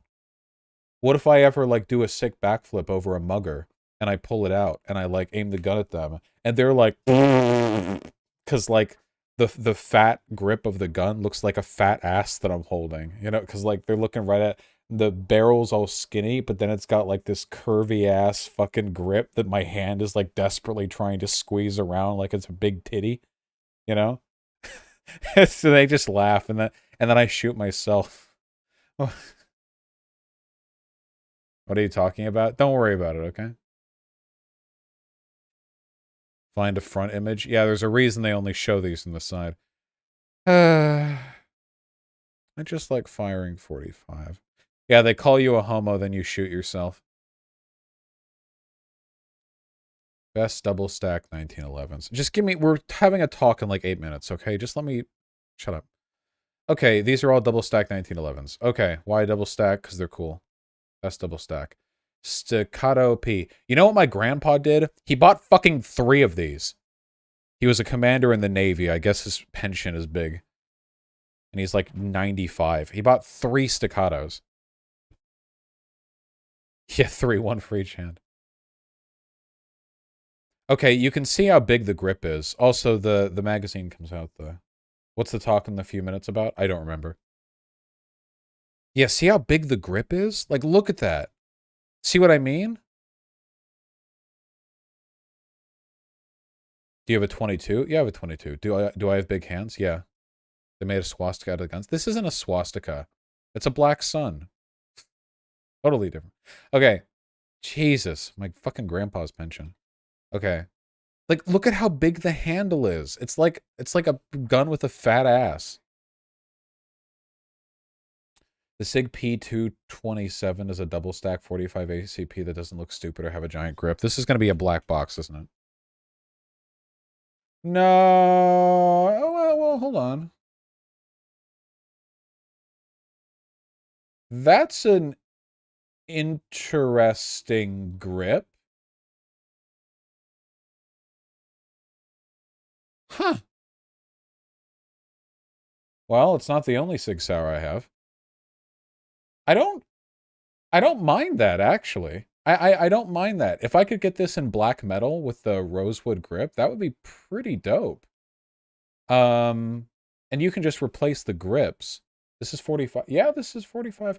Wait. This is 10 rounds. Double stack. I know that's double stack, but 10 rounds isn't...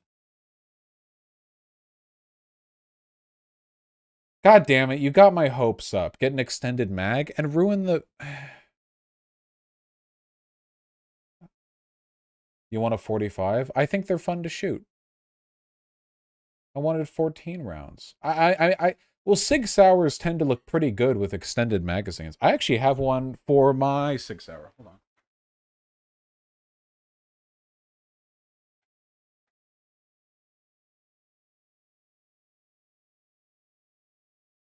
I think the profile of the gun Looks pretty good with the, you know? It would look a little like that. I mean,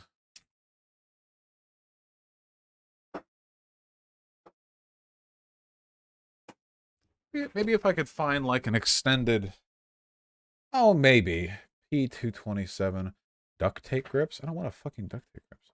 Do you hate Glocks? I just don't like fucking polymer mesh guns. All right, people who hate the gun lock, just calm down. Okay, we're almost having a convo. We're almost there. You've almost made it through. Vosh, this has a 12-round magazine. Okay, yeah, but this is what I mean. Look at this gun's ass, dude. Holy shit. Does this gun do anal? It'd be a waste if it didn't. I mean, look at that. This gun literally looks like a fucking 40K Space Marine with the giant calf pauldrons. Yeah, T-Rex, I am being unreasonable. Yeah, I am being unreasonable. Thank you. You should see a 10mm. Okay, 10mm is stupid.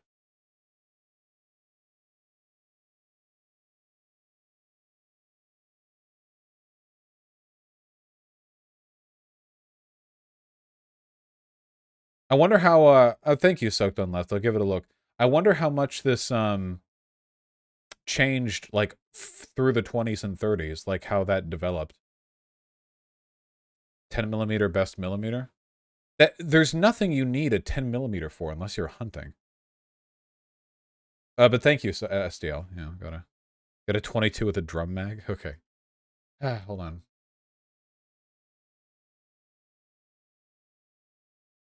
Oh.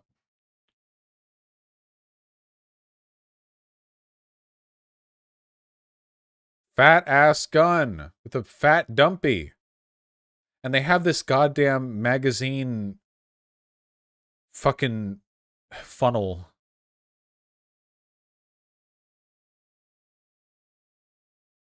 Oh, that doesn't look bad. I know, it makes it easier to reload. It funnels the magazine in. That doesn't look too bad. I hate scale pattern on the grip, though. I do, how do you like the super sleek look? Like, with just the, like, perfect have trigger with, like, the completely solid barrel and slide? Okay. Wow, that might actually be out of my price range. Whew. Well.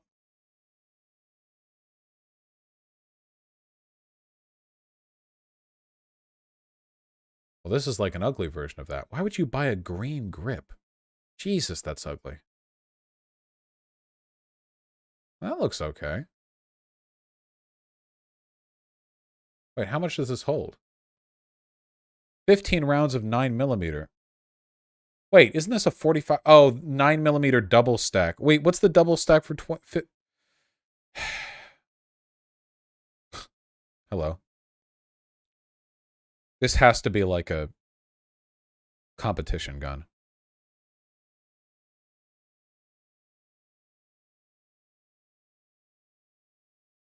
Yeah, I just...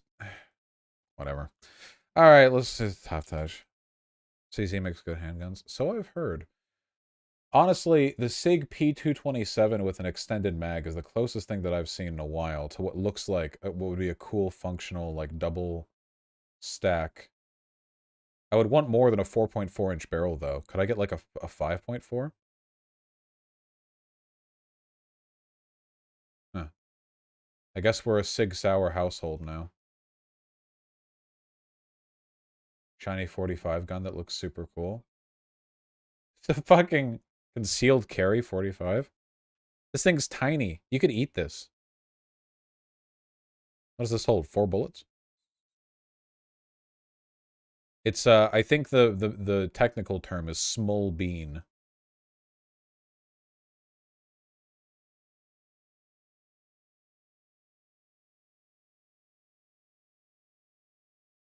All right.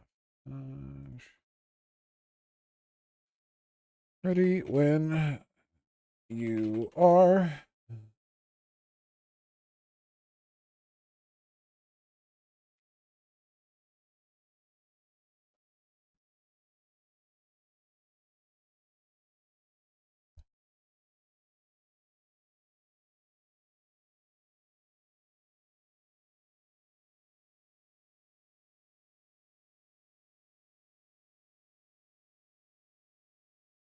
Wow, no response yet. Wow.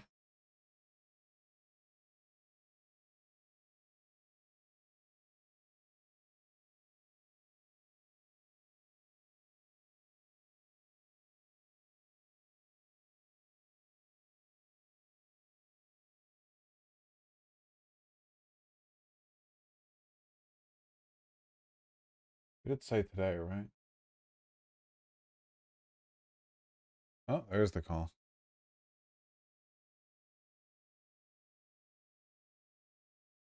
Howdy? Howdy? Howdy? All right, you should be able to hear me. Howdy. Hi, Vosh himself. Uh, Incredible. it's been known. Oh, I'll turn my cam on since we're both streaming. Amazing. And I can show my chat. I am surprisingly nervous to talk to you. I don't actually. You have no reason to be. I don't actually remember what it is we're talking about. So you could hit me with anything and just completely Amazing. bamboozle me. Yeah, I can bring up some really obscure topic and be like, all right, Vosh, we're debating this. No, yeah, I watched your discussion with What a Faultist, and you got into this like little spat about the nature of progressivism, the modern social justice movement, and how it relates sort of ideologically to the civil rights movement. And I think that What If Altist was making the point that they are different ideologically from each other.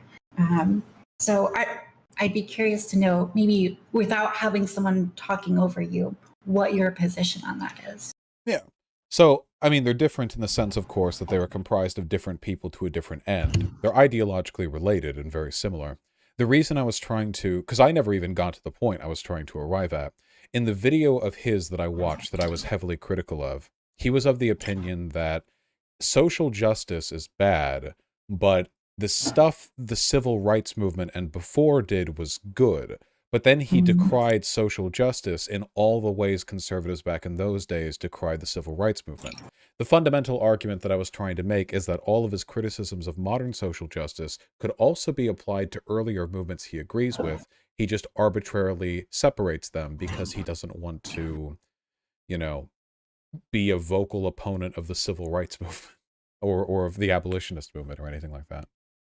Okay, interesting. I'm glad this is your position, because I think that means that maybe we'll actually have something to argue about on this topic. I mean, I think that like just laying groundwork, you would probably not say that the US government now is leftist, right?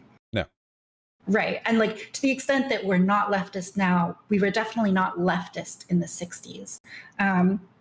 I think that the problem with people like What If Altist is that they sort of look at the civil rights movement and they cast it as this like wholly liberal movement. And the reality is that like there were a lot of left-wing strains, arguments that made up the civil rights movement. People argued for civil rights for Black people and gay people based on leftist terms. But I think that when you look at what actually ended up getting translated into policy, whether with the Civil Rights Act or how the broader public eventually came to accept the civil rights movement, it was from the liberal arguments that were made during that time, regardless of what proportion they actually made up in the civil rights leaders' arguments themselves. So like, you look at these old videos and pictures, people carrying signs that say like, I am a man. They're straining, I guess, in the terminology of modern progressivism for a kind of universalism, saying that like we all ought to be equal and exist in this sort of colorblind society which isn't making distinctions on race. And so you have that message in the civil rights movement at the same time as you have the message of like Black liberation and Black political identity. But I would say that what ultimately ends up in policy is like is this kind of colorblind policy of like we ought not to make distinctions based on race. Does that seem like an accurate reading, or is there? I'm sure you have something to add. Well, I mean, even Martin Luther King Jr., I mean, advocated for reparations and believed that preferential treatment should be given economically to black people to compensate for, the many, many years of oppression and free labor. The problem is, like, I agree with what you're saying generally, but this is like a problem where you'll have like a radical problem and radical solutions are proposed, but only the most milquetoast reformist solutions actually get implemented. Even in the Mhm. cases where like the more liberal sentiments are what make it into policy, leftists have historically been very effective in at least pushing for that, the socialists and anarchists that fought for, union organizing back during the turn of the 20th century were not successful, tragically, in abolishing capitalism, but they were successful in driving a larger liberal majority towards stuff like securing the weekend or standard working hours or paid overtime. Likewise with the civil rights movement, likewise with the abolitionist movement, who had far more radical designs than just, the end of slavery, some of them at least. So yeah, it's always about compromise, right? If the role of leftists in history is to push liberal discourse forward and towards the left solution, then that is at least something. Yeah, I'm glad that you bring this up, specifically in regards to Martin Luther King and his advocacy for reparations. Because I think the big problem with some like right wing types is they're very willing to like write off any sort of left wing or leftist ideological strain in the civil rights movement or in Martin Luther King himself. Martin Luther King, obviously a very beloved figure by so many people, everyone sort of wants to claim him for themselves. And so more conservative or liberal types will point to like the more liberal things that he said, the more the principles that he's argued for based on that, that principle for civil rights, this liberal conception of equality. And then leftists will point to like his more leftist policies as well. I think that the distinction, though, is that when you look at the civil rights movement, it is these like liberal solutions which made up, I think, the at the time the progressive class that was really in charge. So regardless of even like what the majority of people thought, the people that really had the most power, they were the ones who really gravitated towards the liberal solutions and the liberal language in that movement. And I think now it's different, where you see people who are very prominent scholars. Some of them you've disavowed, like Ibram X. Kendi, but you see these like prominent racial discussions which really center the leftist solutions, reparations and a movement away from equality and towards equity as the goal. Well, I mean, the professors, I'm pretty sure, were as radical, if not more radical, back in the 1960s relative to the general population than they are now and today. I don't disavow Ibram X. Kendi. There are a couple of things he said Okay. that I think are dumb, but I mean, certainly he's been an overall force for good. I don't really think there's a meaningful distinction between equality and equity, though. Really? Okay. Yeah, because I don't think equality can really exist functionally without equity. If you have massive, uh, uh, on average, differences in outcomes between populations, which are a product of differences in environmental circumstances, no amount of legal neutrality is going to solve that. You need to compensate for it. And I genuinely think that if you had an equal society, you would naturally see equity as its result, not between individuals, but between populations on average. Yeah, I think you're right. So I think that like old liberal thinkers like John Stuart Mill and John Rawls and these sorts of people, they value equality, but they also value freedom. And these beliefs, these values are not like they can't be extended each infinitely without clashing. So like on one hand, you want to give people the liberty and the freedom to generate money and to pass that on to their children. But if you want a society where everyone has like equal access to succeeding, allowing power and wealth to just continually concentrate in this Pareto distribution of increasing inequality is going to, be antithetical to that. So I think the liberal solution is to decide that there's a point in which you need to, tax, for example, like transfers of wealth from between generations, or just tax wealth in general, tax income in general, and then use that to fund, social services, which give people equal opportunity to succeed in the world. And so I think that like even liberal thinkers are going to agree that there is like some in order to achieve equality truly, there needs to be like some level of redistribution. I think the difference, though, is that when you look at modern scholars, they're really centering distribution, redistribution, especially on racial lines, as the central tenet of the belief system. So, like, you look at Biden's policy of, providing COVID relief specifically to like Black and brown farmers, not even looking at need, but using race as sort of this proxy for need. You look at Ibram X. Kendi's, his like anti-racist board proposal that you'd have a government body which like reviews laws to make sure that they actually, intentionally advocate for and benefit Black people and brown people more than white people. These are the kind of redistribution policies, which I think you can legitimately criticize as things that are that have really taken on a kind of motion, power, and consciousness in the modern progressive elite, but they didn't exist in the modern progressive elite back in the 60s. Well, keep in mind that what you're talking about functionally is reparations, which Martin Luther King Jr. did advocate for. I would say people were even more favor of it back then than they are today, with regards to these like race-targeted possible solutions. Nowadays, they're mostly considered to be a liberal prescription, because most leftists are more interested in addressing the fundamental class imbalances that people are addressing by proxy by trying to average out wealth inequality between different racial groups. The only reason I'm not generally a huge advocate for race-based reparations is a matter of practicality. The idea of the federal government trying to divide people into white and black, in like you get money if you are black, of course everyone's going to self-report as black if it's done by self-reporting. They'll have to do some other mechanism, and it would be a huge pain in the ass. So it seems to me unfeasible in our current political environment, which is why I'm more interested in like economically targeted stuff. If there was a way, though, to sort of finger snap some kind of race-based reparations policy, and make that politically viable, then I think it would be a morally good thing to do. Interesting. Can you, I just want to know more about this. Like, what would that look like? Well, a lot of it would have to do with reinvestment. One of the issues with black wealth is that it siphons off into white wealth really quickly. If you're black and you live in a poor neighborhood and you have some money, say you get a windfall, everything you buy is going to go into local businesses.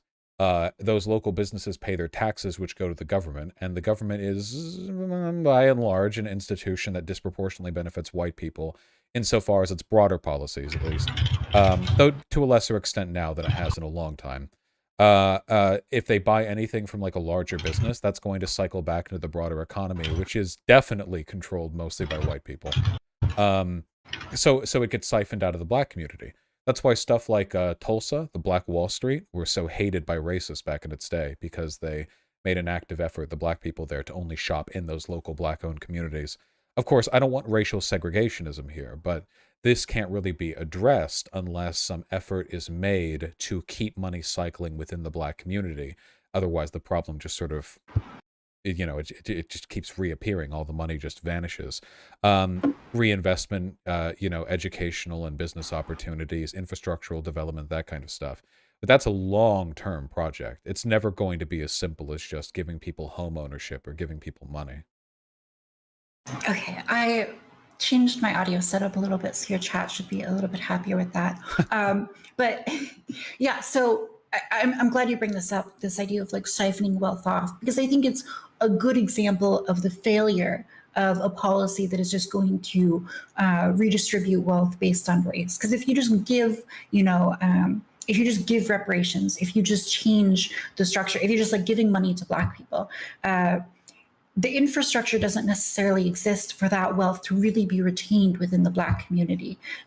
If you give it to like a Black community that is really struggling, that doesn't have a lot of, Black-owned businesses, a lot of capital that they control, and they end up just going to, these white businesses and spending their money working, these low-paying jobs for white-owned businesses. Yeah, that money is going to get siphoned away. And so I think that when you look at structuring policy for the long-term benefit of Black people, people of color in this country, I think you have to look beyond just giving them money and really look at like, what are the reasons why money isn't being accumulated in these communities and then passed on from generation to generation.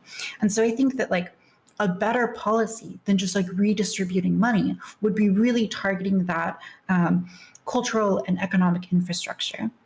Oh no, I completely agree. Yeah. Just doing it through through like lump sum payments isn't sufficient. Also, it kind of feeds into the conservative narrative, or at least it feeds into the racist narrative. But I repeat myself, that the lack of achievement in Black communities is a product of intrinsic failings on their part. Because if there's some redistribution, Black folk get so and so many thousands of dollars, and then the money all gets burnt away in a short matter of time, people are going to look at that as evidence of financial irresponsibility. When in reality, all those people just had bills to pay. They had rent to pay, they had food to buy. Like money doesn't automatically translate into a better economic situation if you're in the hole to begin with. You need systems to ensure the production of future wealth in order to be meaningfully stable. Yeah, I agree.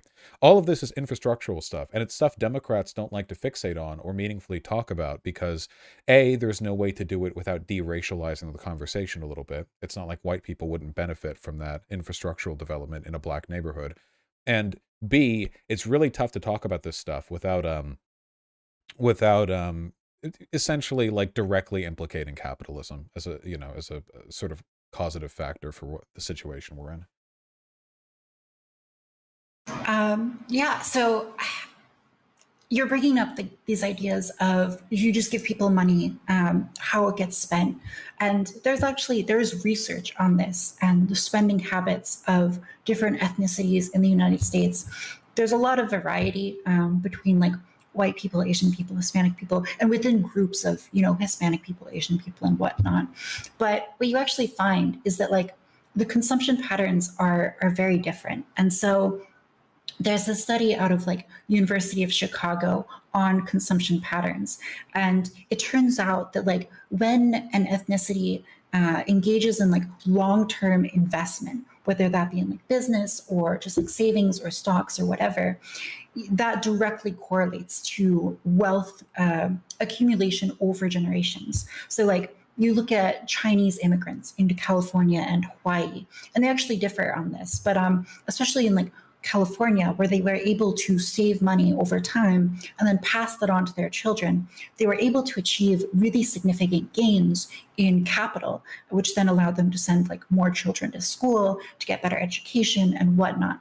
So when you have these like different spending habits between ethnicities, you really see that play out in the accumulation of generational wealth. I think that if you're just throwing money at people and not really paying attention to the underlying like realities of how that money gets spent, you're going to miss something. And so I think that like a lot of policy, if you're really interested in helping people, needs to come with like an understanding that like people in different cultures in Appalachia versus Aspen, Colorado, are going to operate differently when given money. I don't really think it's a cultural thing. I think it's a pretty standard byproduct of wealth and the environment that you live in. I mean, it's not as though poor people in Appalachia are phenomenal accumulators of capital over their lifetimes. If you're poor, you just don't get many opportunities to do so. And obviously, if a neighborhood is unstable or unsafe, the opportunities become even more insubstantial. Of course, I agree in the importance of reinvestment. The best way to do this is to get people good jobs. The government can never provide in lump sum to millions of people as much money as a good job can provide to a family over the course of a lifetime. Not even close. It's one of the reasons why that, infrastructural investment and the, investment and potential business opportunities is so critical.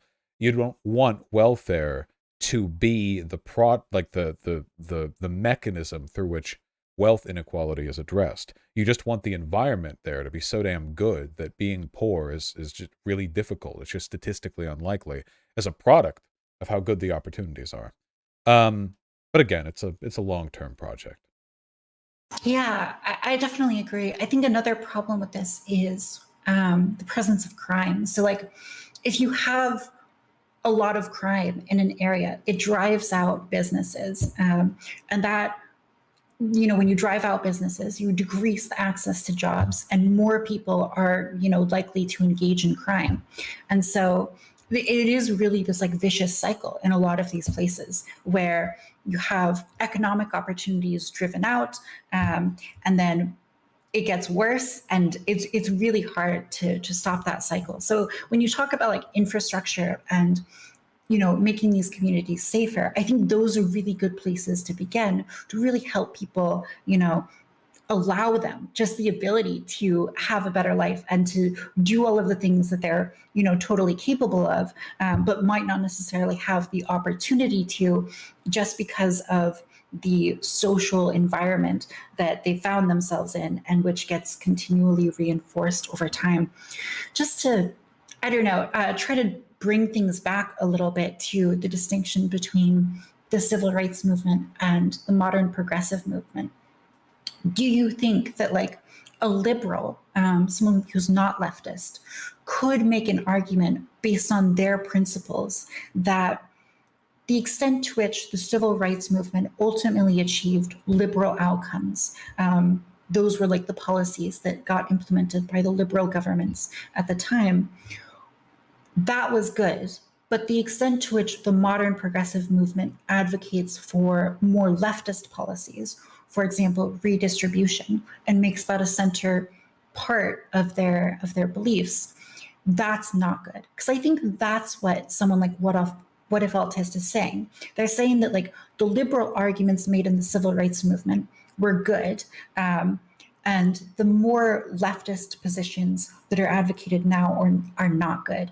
And I think that like you can rightly point out that leftist arguments existed during the civil rights movement and even had like a decent degree of prominence. But I would just say that like the way that the civil rights movement ultimately panned out, not only in policy, but in the public consciousness, was a winning out of the liberal wing of that movement. And I think that's different now. And I think that's the distinction these people would draw. Well, I don't think redistribution is a leftist political prescription. I mean, they've been banting it back since the abolition days. 40 acres and a mule, government stipends. MLK was a firm advocate of reparations, which absolutely a form of wealth redistribution. I think the issue here is that this happens every time where you have a social movement that has influence from liberal and leftist elements. The establishment picks and chooses the milquetoast elements that they can get away with establishing, and then history whitewashes everything that wasn't accepted. People pretend MLK wasn't considered a radical in his time.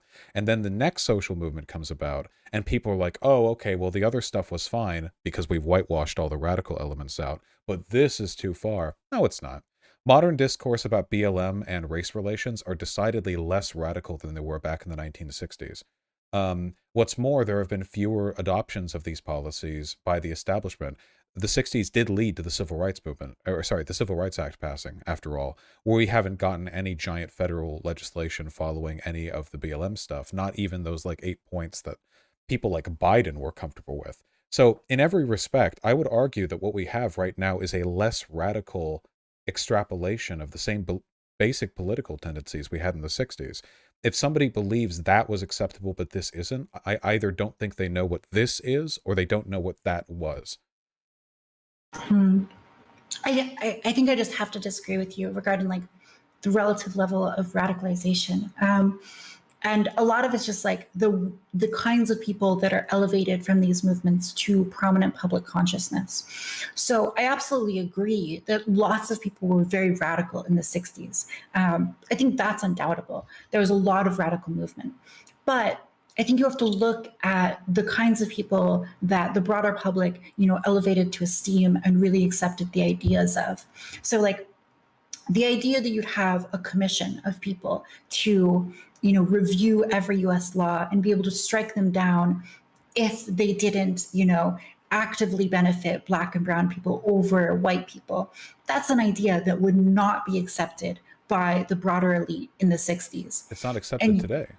well, you have Ibram X. Kendi arguing for this, and he's getting paid tens of thousands of dollars to speak at colleges. His book is like included on like the main page of like the Cornell, With student respect, library. he's one academic who was asked by an interviewer for one hyper-radical position to address racial inequality.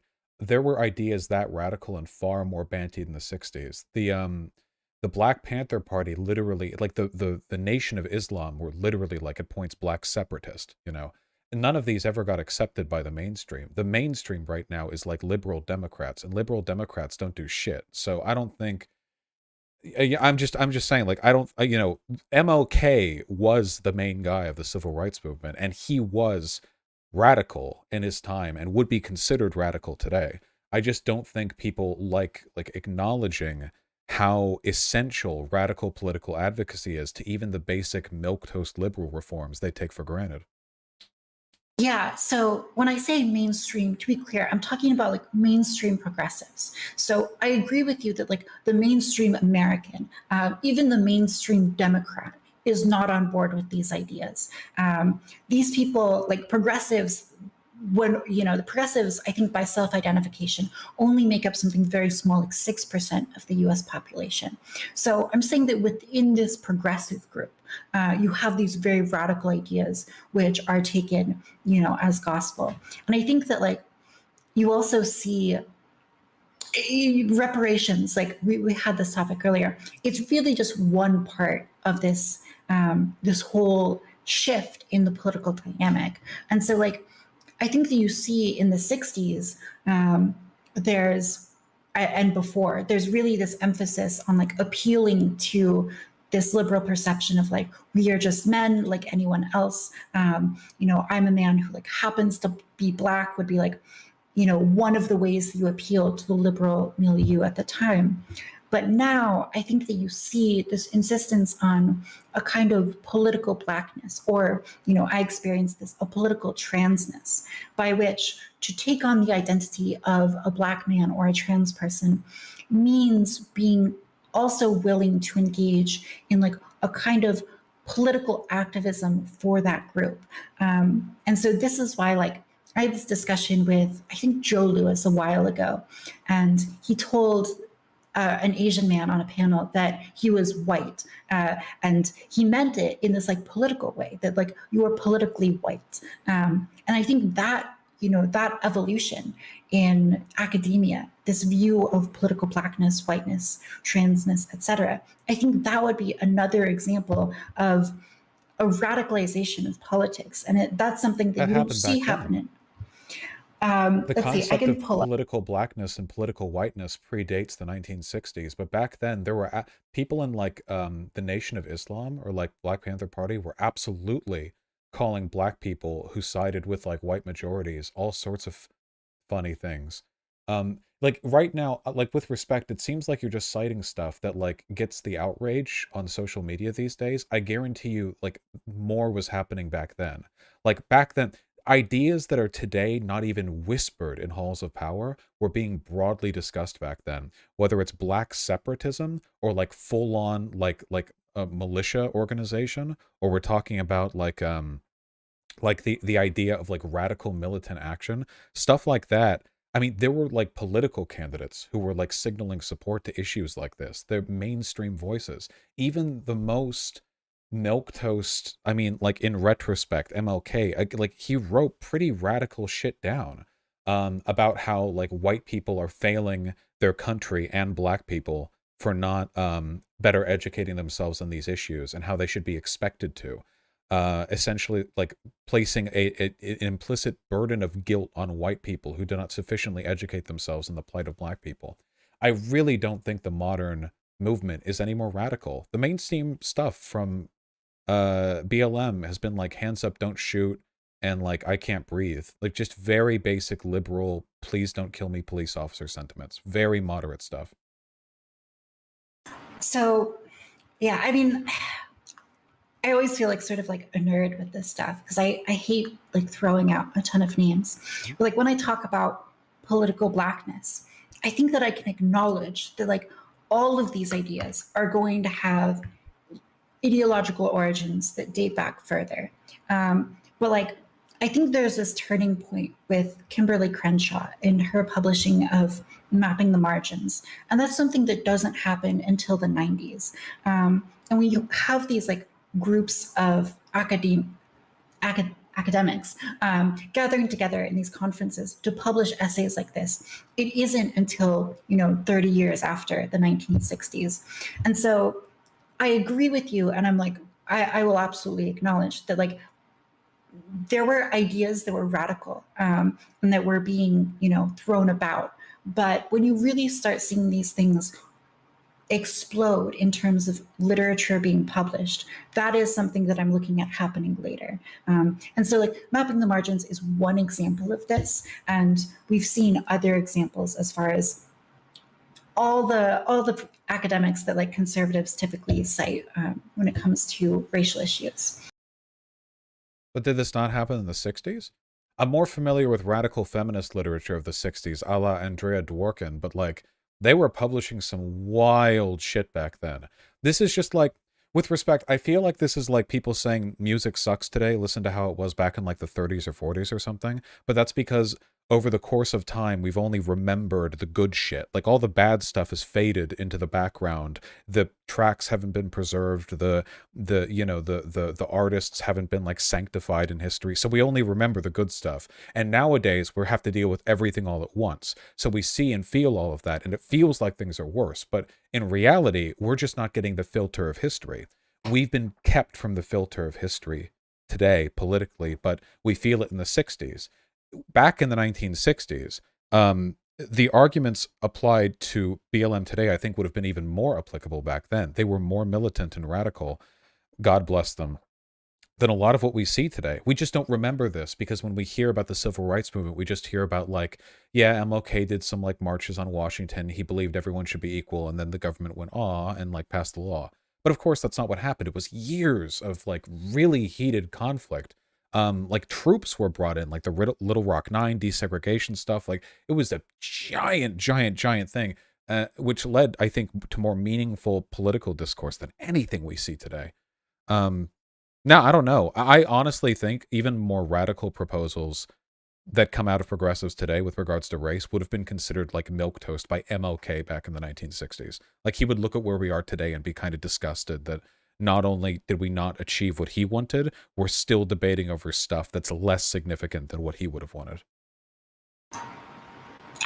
I mean, again, I'm like sort of surprised by this take. Is there like an example of a progressive policy now, or like a quote unquote radical policy now that you think would specifically be looked at as like milquetoast back in the 60s? Just so I can get a handle of what you're pretty much all the mentioning. discourse we have right now in reparations is super cut down. I haven't seen anything like any politicians meaningfully backing anything that would look like a reparations policy that would even come close to addressing like the wealth inequality between black and white people. Okay, interesting. There's this other thing that you said about all of this bad stuff has faded into the background. And the idea that we don't really remember the radical stuff that happened in the 60s, the radical ideas that happened in the 60s. Is that something that you would necessarily say is bad, the radical ideas that were, thrown about in the 60s? Or do you say those radical ideas were good and continue to be good today? Oh, I love the radical ideas. I mean, the Civil Rights Act didn't really fix anything. Obviously, it ended legal discrimination in the way that we perceive it in a liberal framework. But in terms of like redlining outcomes or like average household wealth, black and white people are still in like incredibly disparate positions. In some cases, they're about equal to where they were back then, which is insane. So clearly, like this was milk toast. We could have gone far farther. It's like two people racing, one guy gets stabbed in the back, and then the referee declares that it's no longer legal to stab people in the back, and then they continue racing. We didn't fix anything. I mean, not in a meaningful sense. All right. So do you think that, like, from a liberal position, you could look at the radical ideas and you could say that in the civil rights movement in the 1960s, and earlier, the arguments made for change that ultimately got implemented were liberal ones, which you would say weren't far enough. But the arguments that are being made now for change are, too radical. And back then they were too radical. Because I think this is also maybe something that what a faultist would say. Well, I would expect most liberals today to disagree with a ton of stuff that the civil rights organizers were fighting for back in the 60s and what they're doing today, because I think liberals are moderate, Overwhelmingly, if you look through history, the good things that we take for granted were done by radicals, or at least portions of what they wanted. When we're talking about, the abolition, radicals, Reconstruction was considered radical and then ended by a Southern supporter, thanks Lincoln. Um, the suffragette movement back in the early 20th century, they were absolutely considered radical back in their day. Civil rights movement, the feminist movement, 1980s, gay people, anti-AIDS discrimination, like all that. Every time, radicals were like front and center in all of this, And sometimes things change, sometimes they don't. Usually they change only a little. I always wish they would have changed more. But if we want good things to continue to happen in the future, even if you don't want all the radical prescriptions, you have to support the radicals, because without them, nothing can get done. They're the engine. They push forward the discourse. Interesting. Do you believe that you can look at the radical arguments made in the 60s and disagree with them, but agree with the liberal arguments made in the 60s? Sure. Well, yeah, I mean, you can if you want to. I would disagree with that, though. Well, there were some radical arguments back then I disagree with. I don't agree with all of them, but I do think there were some in there that were more valuable. Yeah, yeah. And I think that, like, when a lot of people look back at the 1960s, I think what they see is that there are these liberal positions which became like the dominant positions. The liberal wing like won out in that movement. And I think what they do now is they look at the liberal and the progressive wings for modern social justice. And they say in modern social justice, what we have now, the progressive wing is really driving the ship.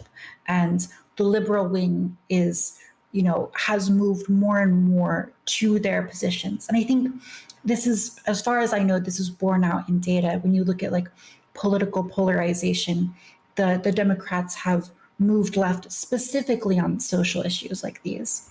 Well, keep in mind, MLK was the progressive back then. It's not like MLK was beloved by the liberal establishment. Compared to, like, for example, like Malcolm X, right, or other radicals. So you had these like people who were much more radical. And I'm than moderate Martin compared Luther to King. some people, Right, and that's what I'm saying is that like during the civil rights movement, there was like a more radical wing than Martin Luther King, even though he was considered a progressive. Yep. His more moderated version was what won out as far as what people backed. I'm more radical than Ibram X. Kendi, so there's always a spectrum there. But MLK was a progressive in his day. It's not as though he was uncontroversially accepted by the liberal establishment. You said it yourself, didn't you? His values, some of them at least, became accepted as the liberal norm only after they were implemented. That's always how it's been. Abolition was a radical position itself. Then it became a liberal norm. The idea of a 5-day work week, or of paid overtime, or of abolishing child labor, all were considered radical, socialist, anarchist, pro-union positions until they were passed, and then they became normal. I think the same would happen with almost any progressive policy people are trying to push for today. Even people like Ibram X. Kendi, they push the line forward a bit. People bitch and moan, and 50 years from now, people will look back and go, "Oh, of course they were in the right, but this new thing, and then the whole thing begins again and again."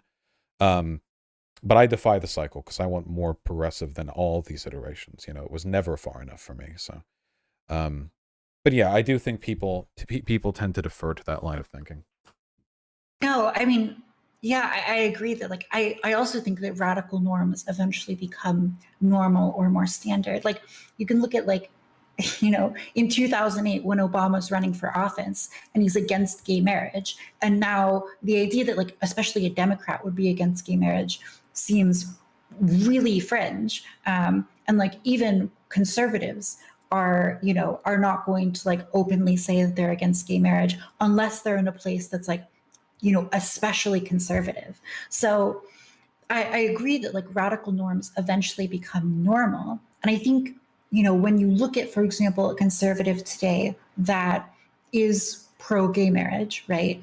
If you throw them back into 2008, 1970, 1960, they're going to look, at least on gay marriage, like a very, very progressive person. And so when we look at like the political positions of modern progressives, I think I would say that like the same trend, continues on a lot of these on a lot of these social issues, and that would be like an argument in favor of understanding history is changing and positions becoming, more progressive over time. We're backsliding, though, at the moment at least. Even Trump had to virtue signal for the LGBTs when he was running, but nowadays they're going back to being very openly queer in a lot of ways. The gay marriage is probably up on the chopping block next for the Supreme Court, so we'll have fun with that one when it comes around, I suppose. Do you think that because I know that Alito in his brief said that abortion was unique from other rulings that dealt with privacy. Do you think that like they're also going to go back on those implied rights, for example, like contraception or gay marriage or whatever? Yeah, sure. They hate gay people and women. Why not? And sex. Do you think there's like a legal argument for that? I don't really believe in like the concept of legal interpretations of the Constitution. It's no coincidence that conservative judge appointees rule in favor of conservative political positions. Or, for instance, that Roe v. Wade has stood strong for 50 years, and then right-wing conservatives are ramping up their anti-LGBT rhetoric and like trying to consolidate power on a state level. Then all of a sudden they're like, yeah, actually Roe v. Wade's like unconstitutional or whatever. I don't really believe in it. There are some issues that are pretty clear and cut. I mean, if you're like housing troops quartered in your home or some shit, what is that, the Fourth Amendment? There's obvious stuff. But in terms of like whether or not there's a legal argument, well, depending on how you twist the arm, there's always a legal argument. It wasn't a necessary one to make. Yeah, I mean, I think that at the very least, the legal argument made in Alito's ruling, I'm not convinced would apply to gay marriage or other rights, because he does, bring up reasons why he believes that it's, specifically unique from those rights. But I think like also Ruth Bader Ginsburg criticized Roe v. Wade, very, very heavily. She, publicly said that it wasn't done well and that she wished that it was argued in a different way because the way that they argued it wasn't very strong. But ultimately, she fell on the side of stare decisis and maintaining the courts. So, I mean, I do think that like when you see the court go back on something, whatever that policy is, it does indicate a willingness to like question stare decisis and previous rulings. But I'm also, I don't know, I think it's maybe a little bit catastrophizing to say that they're going to go back on these other rights just because People in said the that about they didn't have the logic for it. People said that about whether or not they go back in Roe v. Wade. They said that was catastrophizing. No, the Republican Party is openly anti-gay. I'm pretty sure every single state Republican Party, all of them, are anti-gay marriage and have revoking the legality of gay marriage as part of their state proposals, and that it's broadly held at basically every federal like official. Also, didn't he literally like name Obergefell versus Hodges, or like there was something about that in the case that they were looking at? Like he said it would fall under the same criticism or something. Like there's no reason to believe they wouldn't just get rid of gay marriage. Like they're literally screaming it at the top of their lungs. So he does bring up a lot of these other cases that dealt with privacy. And there's a question about like what rights that weren't explicitly enumerated in the Constitution can be implied or inferred from the amendments. And I believe Alito's argument is that these implied rights to privacy are one layer of abstraction away from the amendments, but abortion deals with something unique, which is potential life, which these other rulings didn't deal with. And so the question of potential life is really what makes Roe v. Wade unique from those other rulings. Now, I think that if you're going to argue that other rulings will be gone back on, Alito would have to come up with another reasoning for why that happens, or whoever writes the majority opinion They could would do have to that. come up with a reason. Well, sure. Okay. They can just do that then. Yeah. I don't really care what they're like. They can come up with any legal justification they want. The Supreme Court has made stupid rulings all the time. There's a whole podcast on it. Like some of these rulings are just blatant shows of partisan, like political maneuvering. In fact, I would say that's what most of them are in most cases. But it's a 6-3 court. Of course they're going to achieve conservative goals. There's no reason to believe they won't. They'll probably go quite a bit farther than gay marriage as well. Okay, interesting. Yeah, I guess we'll see, because like I don't think that the logic within the Alito opinion supports going back on gay marriage, but it's possible that they come up with another reason that we just haven't seen in this specific draft. So yeah, maybe that's possible. Well, I mean, the Obergefell was only 5v4. I mean, that was back, like, they just 7 years ago, they only passed marriage equality with a 1-vote lead. So they would just probably go with whatever the dissenting opinion was from that ruling and just be like, oh yeah, well, this was correct. Good luck.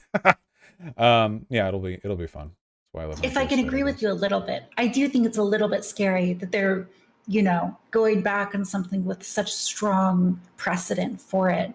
Because it does imply that like the court is going to become more political if it's willing to, question these previous rulings. So, as far as like stare decisis goes, I do think that it's like maybe the strongest reason why you should maybe be a little bit concerned about this specific ruling and this position by the court. Oh, well, I mean, the revocation of Roe v. Wade is a tragedy in and of itself. Yeah, I'm pretty sure Alito has explicitly stated he believes same-sex marriage should be left up to the states. In the past. Yeah, it was Clarence Thomas and Alito. So, at the very least, they have that support. If they're at the end of the day, they're stooges of the Republican Party, as are all members of the Republican Party. Everyone falls in line when they need to. They'll do what they're told, and if it's politically expedient to get rid of gay marriage, they'll do that too. They have the power to. I guess we'll definitely see. Worker productivity. Did you get a very long message from a different trans girl explaining worker productivity? Because one of my friends said that she was like messaging you about it. I don't know if I can distinguish by trans girl because basically everyone in my community is one, but I did get a very long message on worker productivity, yes. Okay, yeah. I argued with her a little bit about that, going back and forth. I think that a lot of the literature does suggest that worker productivity is very closely tied with compensation. But, the argument that we had, I believe that it varies from industry to industry and where exactly that worker productivity is coming from. For example, if you have like automation in McDonald's and it allows you to produce a lot more burgers faster, a lot of that like gains in productivity, the benefit from that, the compensation is going to go to the developers of those machines and not necessarily the frontline workers. And so that worker will get a lot more productive, but you won't necessarily see that borne out in higher wages for them. Yeah, I agree. I think I could have done a better job explaining what my point was with What If Alt Hist, but that conversation was a bit of a shit show, so it, got a little bit mussied up. But my basic argument was that productivity is a very relative measure when we're talking about like the worth of the goods produced, in large part because the worth of goods can be determined by a number of extrinsic factors that don't necessarily relate to the level of development within a given like system. So for example, like things like regional exclusivity, things like local labor laws or the local minimum wage, things like the trade relations with other countries or exploitative business deals like made for the IMF or the World Bank. These can all affect the perceived value of the production of a given factory or firm in ways that don't actually relate at all to its efficiency in terms of its actual production. When we take a look at like total resources extracted from different parts of the world, there is no, say for example, there's only one cobalt mine in all the world, right? Now that's not true, of course, but say that was the case, and it's somewhere in Sudan, and I don't know. Folks, there ain't going to get paid too much. Now, the world needs cobalt. And no matter how efficiently that cobalt mine mines cobalt, I imagine given the fact that it's the only mine, there would probably be Western businesses making sure they have the highest end technology in doing so. The people who work there ain't going to get paid that much. And technically, if you compare them to the production efficiency of the rest of the world, they're the most efficient producer of cobalt. No one else even comes close. They're the only game in town. But they don't get paid very much for their labor. And the reason for that is because even though in a comparative sense, their efficiency, their productivity is unrivaled in that field, they are in Sudan. And as that's an extrinsic factor unrelated to their efficiency, their productivity in any meaningful sense, they will get paid very little, possibly nothing, even if a firm of the same comparative efficiency could have workers who are paid a tremendous amount if it was in Alaska or, something like that. You know what I mean? That's the only point I was trying to illustrate. There are so many like other things that go into what people are paid, if they're paid their worth, so to speak, than just the productive efficiency of a firm. Yeah, I mean, I think you're right, because like studies on worker productivity, they rely on like assumptions that there is at least some semblance of like free market competition and operating markets here. So like if you go back to like the feudal system, the productivity of workers is like might be very decoupled from their actual wages. Or if you look at like slavery, where people are literally being paid nothing. And so like, yeah, or like an authoritarian country that is able to just like use guns to be like, listen, guys are going to work, and like you're not allowed to leave this land. This is the only job offering that you have. Even if you are going to get paid for it, you don't really have an option like not to take it, because this is the one thing that our government's going to allow you to do by cooperating with whatever foreign company is paying us to have access to our labor capital. Yeah, I think that like in sort of these extreme examples where the system is like, a very unique and very especially exploitative, there's decoupling from worker productivity. I think that like if you're going to argue with more economically minded people about this, of which frankly, I'm not one of these people who's like super good in economics.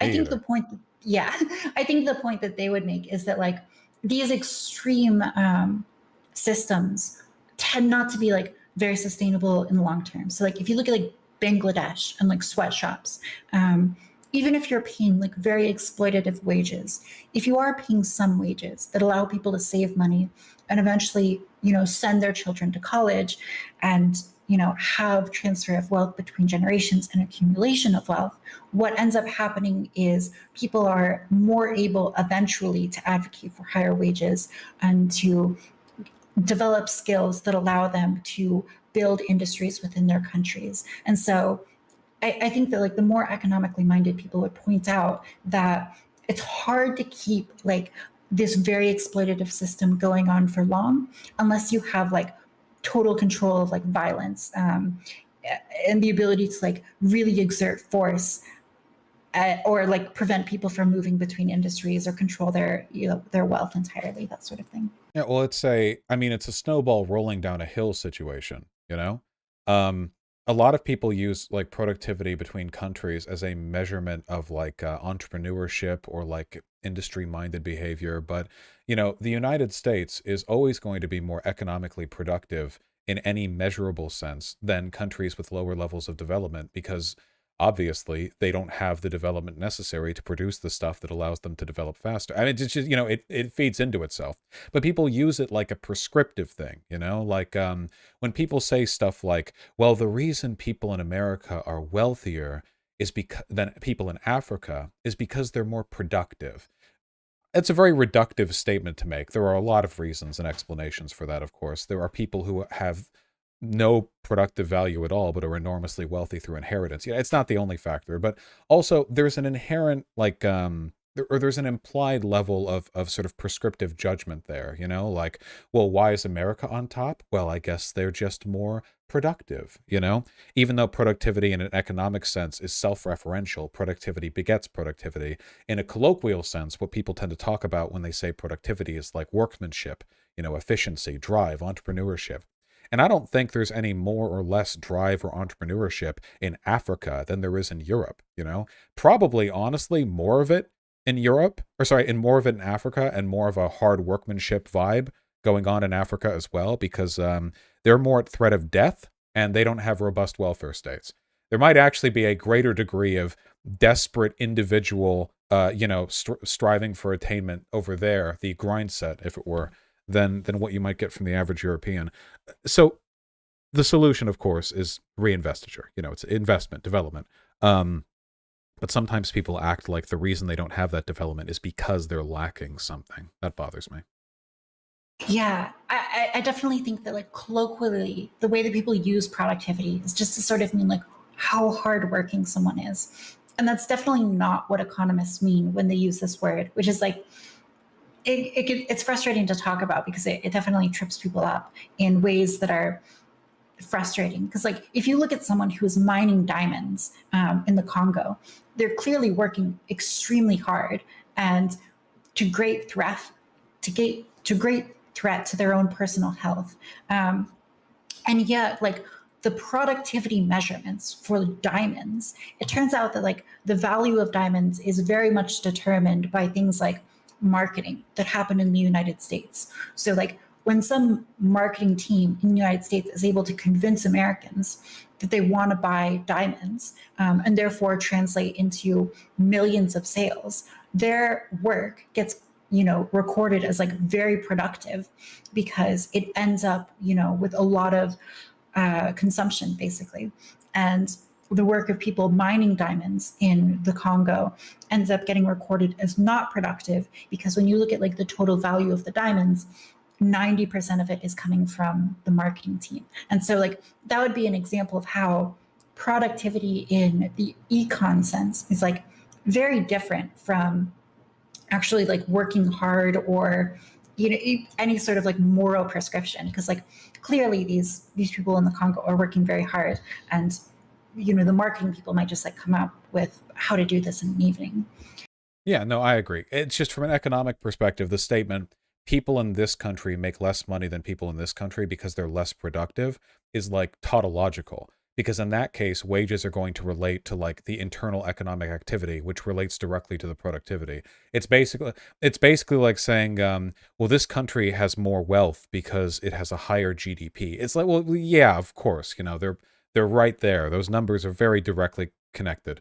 But there's obviously other stuff. You could take the same factory with the same workers, in America, and move it on over to Mexico, and they could produce stuff at the same rate. And of course, those people would be paid less. Obviously, more goes into this than just efficiency. That's one of the reasons why people's wages vary based on the minimum wage set in different states. If everything was determined exclusively by efficiency or productivity, then that wouldn't be the case. But oh god, I'm remembering when What If Alt History made the claim that baristas who work for Starbucks get paid more if they serve more customers per hour. That was a good one. Anyway, I'm rambling at this point, but yeah, that was a very, very insular moment there. Yeah, I mean, I think the thing with like Starbucks baristas is that their productivity is highly determined by the capital that they work with. So like the ability of like Starbucks to hire programmers and engineers to build machines which allow Starbucks baristas to make coffees. That's really like the bulk of how Starbucks baristas manage to make different drinks at different rates. And so like the productivity of a Starbucks barista is mostly determined by capital investment that is outside of their control. And therefore, this is like a good reason, as well as like the fact that it's a fairly low skill job. These are like the kind of economic reasons why their individual productivity might not translate into wages. If I can just like push back a little bit, I would say that like the longer that you work at Starbucks, like, and your ability to retain that job is dependent on your ability to produce coffees at a certain, adequate rate or a high rate. And like, that's also correlated with like increasing wages whenever you get your performance reviews. So like, there is correlation between how many, macchiatos you can make per hour and your wages at Starbucks. It's just the correlation is not necessary. I don't know the numbers. I'm guessing it's not super strong because that portion of productivity only accounts for like a small portion of how fast they're able to make the drinks, and the rest of it is accounted for by capital. Well, people get raises in most of these service joints by seniority, and even then they're incredibly small, but I don't think there's any correlation to their level of skill. They might get promoted to like front end or back end manager, like closing, shift lead, something like that. And that might include a pay raise. I think that would depend on the place, but it could. Though the amount of extra responsibility you're dealing with on account of that is much greater than the amount of extra pay you're going to be getting as well. I don't think the correlation I think is quite weak as well, especially since, the people who are getting paid the most, they're the manager, oftentimes do quite a bit less in terms of like day-to-day work. That depends on the location. Sometimes managers do quite a lot. Yeah, I don't think there's a meaningful correlation there. I think that if you take a look at society as an aggregate, the harder people work, the less they tend to get paid. Because usually it's poor people who have to work multiple jobs, stack up 8 to 10 to 12 hours to work while going to college, stuff like that. The people who make a lot of money don't have to work through their entire lives. And you have exceptions, of course. There are like Sigma grindset lawyers who like sleep underneath their desk. Of course there are exceptions. It's not a total thing, just an aggregate average. But that's how hard you work to wages, not productivity to wages. But in terms of productivity, I mean, how do you abstract some of this stuff? What's the productivity of a CEO? They don't produce anything. Sometimes they don't even really make decisions. They just operate as like a front end.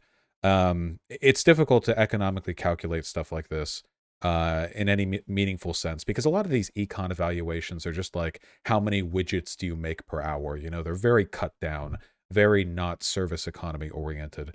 Good for like nationwide aggregates, not very good at individual person-to-person determiners of predicted income.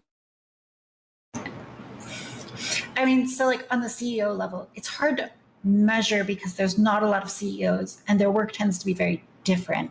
But the way that you would measure it is like how much value they're adding to the company.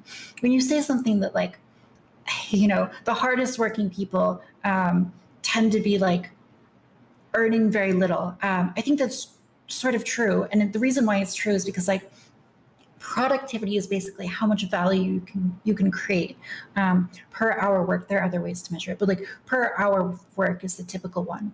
And if you're able to produce a ton of value per hour of work, then yeah, like the reality is you probably don't need to work that much. And so the more productive you are, the more you can get away with not working for super long. In regards to like CEOs, yeah, I mean, it varies quite a lot because different CEOs have different positions in the company, or like different responsibilities and different like ownership of the company. So like in theory, the way that it would work is like a board of directors interviews and like hires on a CEO, and they're willing to pay that CEO a certain amount of money, up to potentially the value they create for the company. And so you would probably measure it that way. And how much they actually receive is probably a fairly good metric, especially for CEOs, of how productive they are. But that's absolutely not true. There's no correlation at all between the compensation a CEO gets and their productivity in the economic sense we're referring to. CEOs, even if a company devalues over a given length of time, they still make their pay. Now, a devaluing a company through your leadership is a negative contribution. Technically, they're being less productive than the lowest barista underneath them, and they still get paid many, many millions, you know? The tie that a CEO gets to their productivity is in the stock options they receive, increasing in value, you know, what they're paid in. And often CEOs are paid largely in stock options, but the stock value of a company also isn't the same as productivity. When we talk about productivity, we're talking about the actual generated value to others. Tesla has a higher corporate value on the stock market than a bunch of other car companies, but it produces significantly less because the stock market is really, really hype generated. So the issue I have here is I just don't think there's like any correlation at all. I think it's very, very spurious.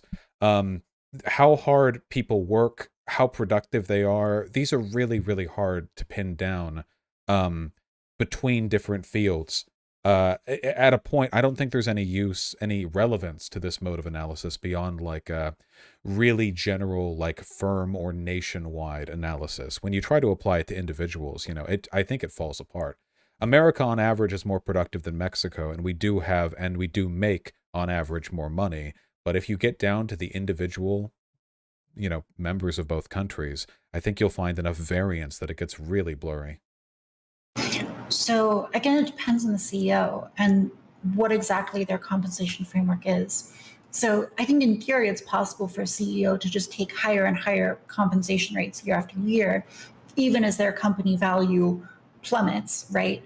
And they make less money. But if they keep doing that, like eventually the company's going to go bankrupt. So, and eventually the board will fire them. So again, it's like possible that like a CEO, it's totally possible that a CEO controls the majority of the stocks and they just like set all of the policies unilaterally. And they've just decided to like plunder whatever they can from a company as they run it into the ground. What if they just do a bad job though? So if they do a bad job, again, you'd expect the board to fire them because the board wants to make money. They're profit motivated. And if a CEO is not returning profits to them, they're not going to like that. But they would still make tens of millions. Usually there's a golden parachute even after a few years a CEO goes down, which means they would have received tens of millions of dollars for contributing negative perceived productivity, whereas at least the lowest minimum wage earning barista underneath them would have contributed some positive. Yeah, but the board doesn't want that to happen. Well, like they sure, want to but get their it money's happens, worth. though. So like, yeah, you can have happens, or like you can also pay a barista like 1,000 times what you would otherwise, and like lose value on them. Or you could do this with like anyone in the company, where you just like pay them much more than the value they produce. But it would be like a bad deal. The company doesn't want to do this. The board is not incentivized to do this. And so you'd expect like on aggregate them to avoid situations where the CEO just like takes money from them and doesn't deliver value back to the company. Well, that's common. CEOs get paid a lot, and many businesses go defunct. It happens every year. We hear stories of businesses going down or losing money in a quarter. Their CEOs continue to make lots of money. It doesn't seem like there's any relationship at all between them making a metric fuck ton of money and their productivity in an economic sense. Again, assuming you can even extrapolate productivity to refer to a corporation's evaluation on the stock market, because even then I think that's a very speculative relationship between those two factors. But I just don't think there's a relationship. Whether or not the company goes up or down, the CEO makes a hell of a lot more money than the people beneath them. If it goes down, maybe they don't stay in that position for as long, but they still made millions while contributing negative productivity. It's just a deeply unfair system, but we have to recognize it's unfair to fix it. I mean, I don't know. I guess I'm inclined to believe that these people are very profit driven and want to generate like as much money as they can. And so they're willing to like, they're not going to want to take like these sort of bad deals. But it happens anyway.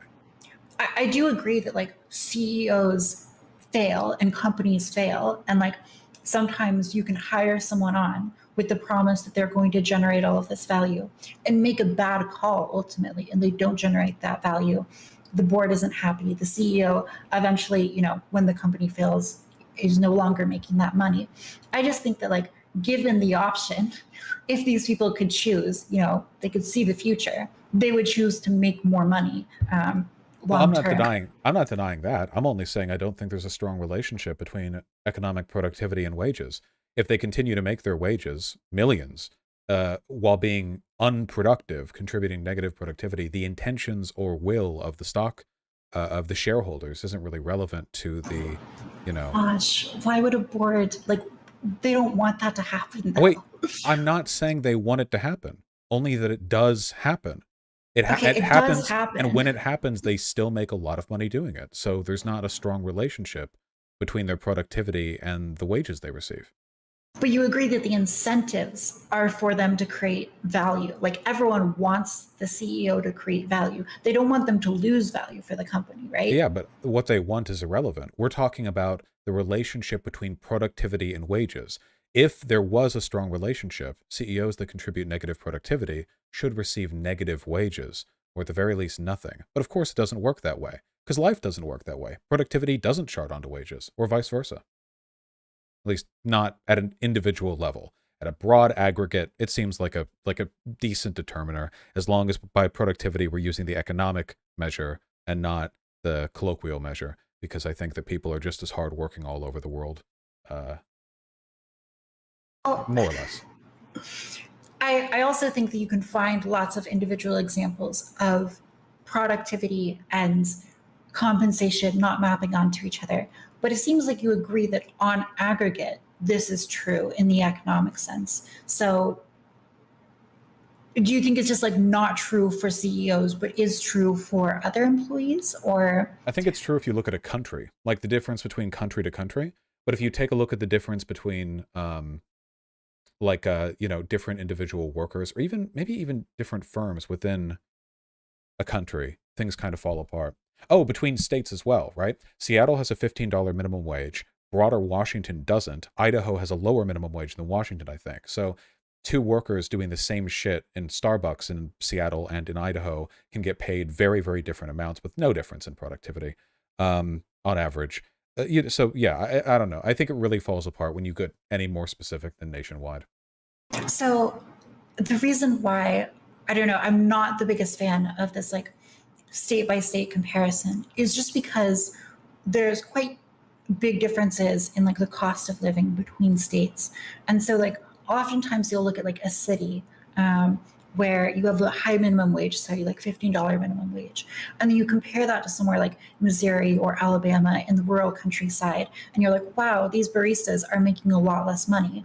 And like the reason why they're making less money is because like the coffees that they're selling are also going to be lower cost. And the way that productivity measured is like relative to those areas. I think that like you're right if you're saying that like government policy can change how people are compensated in a way that the market wouldn't necessarily result in. Like that can happen, but I think that we should like be careful not to like exaggerate this effect too much when we compare state by With state. respect, that ain't true at all. There are plenty of fast food places that charge the same amount no matter what state you're in or the minimum wage. The wages change though.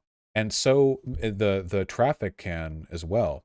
You can have a red state city with a low minimum wage getting very high traffic selling burgers at the same price as an area in a blue state with a higher minimum wage that's rural and has basically no traffic. I don't think these factors track on at all. Now, when you say cost of living is lower, that I agree with, but that's not productivity. That's a different economic force. What they think they can get away with paying people based on the relative cost of living there. Though, of course, I don't think it's enough. Not in any minimum wage place, um, but yeah, that's a different factor. If the statement were to say, I think that wages will correlate with the cost of living in an area, then I agree on a nationwide level. I would also agree that's a very strong determining factor.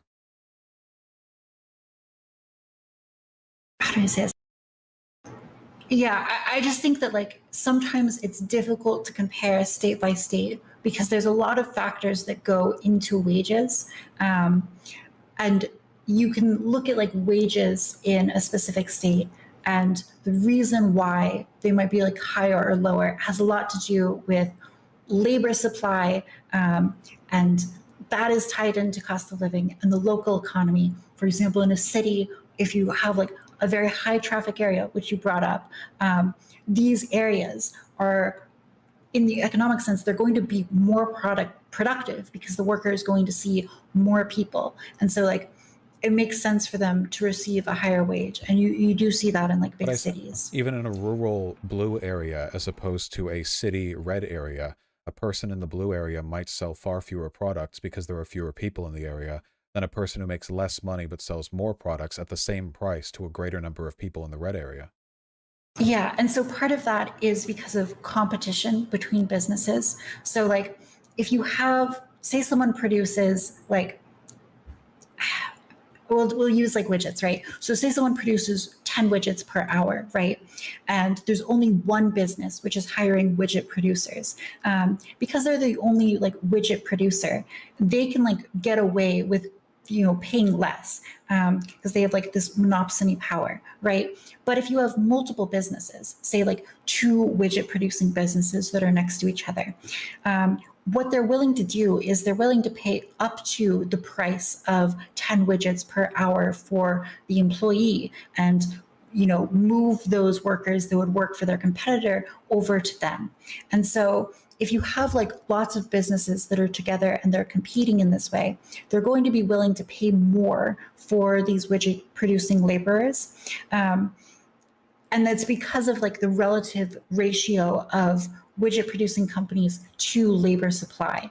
And so when you talk about like something like Starbucks, right, where like potentially there's a lot of labor supply, and you look at like an area where there are businesses which are hiring and they got to sort of compete for the same labor pool of people, they're going to be willing to potentially pay more up to the productivity level. But this doesn't happen. It does happen though. No, wait, people get paid minimum wage in big cities. I worked in LA. People get paid minimum wage in LA, even though there's an enormous like competition between all these businesses. It can happen sometimes, but like the issue is, my only argument here is that like on an individual level, productivity is not a great determiner for what a person is paid. But if your argument is that competition will drive potential like pay up, then why are rural, underserved franchises in blue states with a higher minimum wage paying people more than highly productive franchises in red states that have a lower minimum wage? The only point I'm making is that there are a ton of factors that contribute to what like pay workers get that have nothing to do with productivity at all. That it has to do with other factors like cost of living or like the law, like legally. Because I think all these businesses would be paying us like bottles full of piss if they could get away with it. If you get the minimum wage higher, then people will be paid higher amounts, even if there's no change to their productivity. And it's impossible to measure productivity anyway in any like cross-disciplinary respect. How do you measure the productivity of a barista, a service worker, next to an Amazon warehouse fulfillment employee? What percentage of the worth of every delivery could be attributed to the productivity of the worker who delivers it? Is it all of it? Because without them, it wouldn't have made it there. There would have been no point to the entire enterprise. It's not really, there's no way. It's just not, at the end of the day, like this is precisely the reason why the entirety of economics, the line between prescriptive and descriptive, I think, gets really, really, really muddied and really dumb. I just think we should fight for higher wages. We should fixate on that, because trying to work out like the precise mathematical equation to determine, why things are the way they are, it always feels very Econ 101, like if we, if every cow is a frictionless sphere, what are people's wages going to be? That kind of thing. What does that give us? Yeah. So, I mean, there may be like a point to this, like very abstract way of having the conversation. Because like, I haven't looked into like these studies between these companies, but you ask like, why are these blue state rural companies paying more than red state rural companies? And the point that I was trying to make earlier is because these workers have like a value of how much they're producing. And in low competition environments, so like a rural environment where there's not a lot of businesses, you can potentially get away with paying a lot lower for those wages. And so like the reason why you're able to, so the reason why you're able to like set minimum wages higher in like a blue state and have those apply like even to rural companies is because the workers are they are producing more productivity, and that isn't tracking on, because that isn't tracking to wages in the red states, because there isn't a lot of competition. And so the government is basically stepping in, and they're raising like the minimum wage, or they're raising like the wages of these workers closer to what their actual productivity is. That So Oh, sorry. I just want to say I half agree with you there. The yeah, minimum yeah, wages are set higher in states that have higher average wealth. But then we're taking a look at like states with millions of people in them, not individual analyses where the whole function breaks down.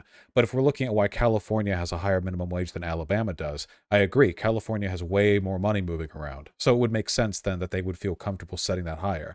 And that is due to the economic productivity of the state, but not of the individual workers within it, because that minimum wage hike will apply no matter how productive any worker who benefits from it is. yeah. Yeah, so I guess like the point that I'm trying to make is that you have environments, if there's like very low competition, for example, like monopsony power of, or like some degree of great like company power to negotiate wages, like, which you have in some rural areas, then yeah, I think that you'll especially expect wages to not track to productivity. And so the reason I think why that seemed like agreeable to you is because I'm like extending an olive branch of like explaining why this disconnect between wages and compensation might exist. No, yeah, well, I agree. I'm not. My only argument is that it doesn't work that well as a person-to-person determiner, and there are tons of other factors that go into it. Um, the problem with assigning it exclusively to productivity is that it doesn't leave us much room for prescriptive judgment afterwards. If it's like, well, these people, this area makes more because they do more, and this area makes less because they do less. Well, okay, fine, but how do we get at that? And I think there are a number of ways you can get at that with policy, with reinvestment and stuff, which target the problems a little bit more specifically. And of course, I also want to dispel any myth of meritocracy, which I don't believe exists in any meaningful function in this country. Um, so I think it's important to dispel of that. I think that should be like a consistent political goal to be pushed for. Why don't you think we have meritocracy? I think it's pretty apparent that when you look at people in power, let's say politics, for example, they're generally pretty mediocre people in the sense that they're morally and sometimes like intellectually kind of bankrupt. A lot of them just came from wealth, which gives them the ability to sort of form the connections and get the educational and business acumen necessary to like push their way into power. I feel the same way about a lot of people in power, just in general. Um, people who are good at sweeping the floors don't get promoted to manager. They get kept sweeping the floors because that's what they're good at. I don't think there's a very strong incentive to push the most competent people in society up to the top. The only time I feel like that was the case was back during the Revolutionary War. I think that warfare, violence, and revolution are effective mediums through which exceptional people can be found. I don't think it's a coincidence that the founding fathers were all big brain geniuses, at least relative to like the average like aristocrat of their day. Those were the people who distinguished themselves in very dire circumstances. You see this often in like revolutionary times during like the USSR or whatever. Whatever you may think of the positions or morals of many revolutionary leaders, they are nothing if not exceptional. But here in America today, most like leaders, both business and political, are bloviating dumbasses who are clearly like more concerned with personal accreditation, book deals, and fucking underage prostitutes than they are with like anything they're supposed to be elected to do.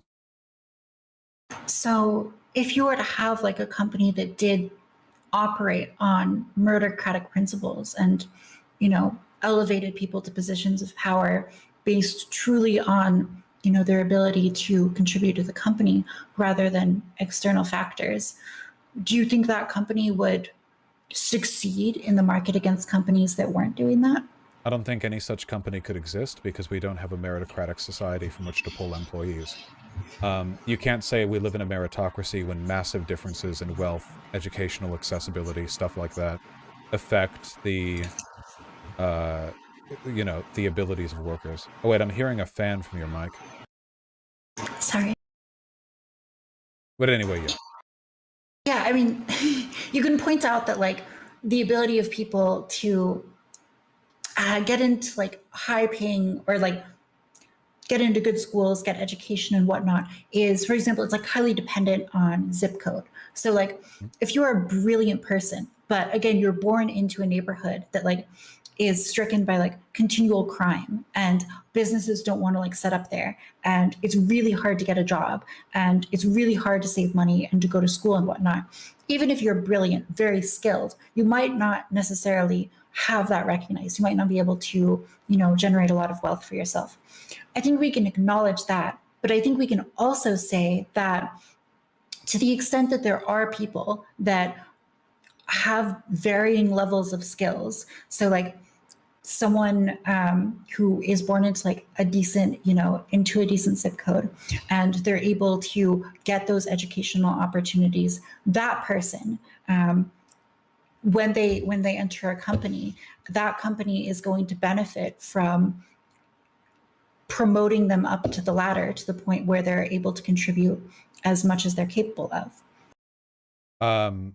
Possibly. Even if that was the case, that's not really a meritocracy because we're pre-selecting for people who have benefited from the dice roll of early life. But even under those circumstances, like I said, janitors who sweep the best aren't promoted to manager. If a person's really, really good at being a desk jockey, no matter how talented they might be at higher ups, it's not like corporations are known for taking bold risks and promoting managers from within. Like, that doesn't really happen that much.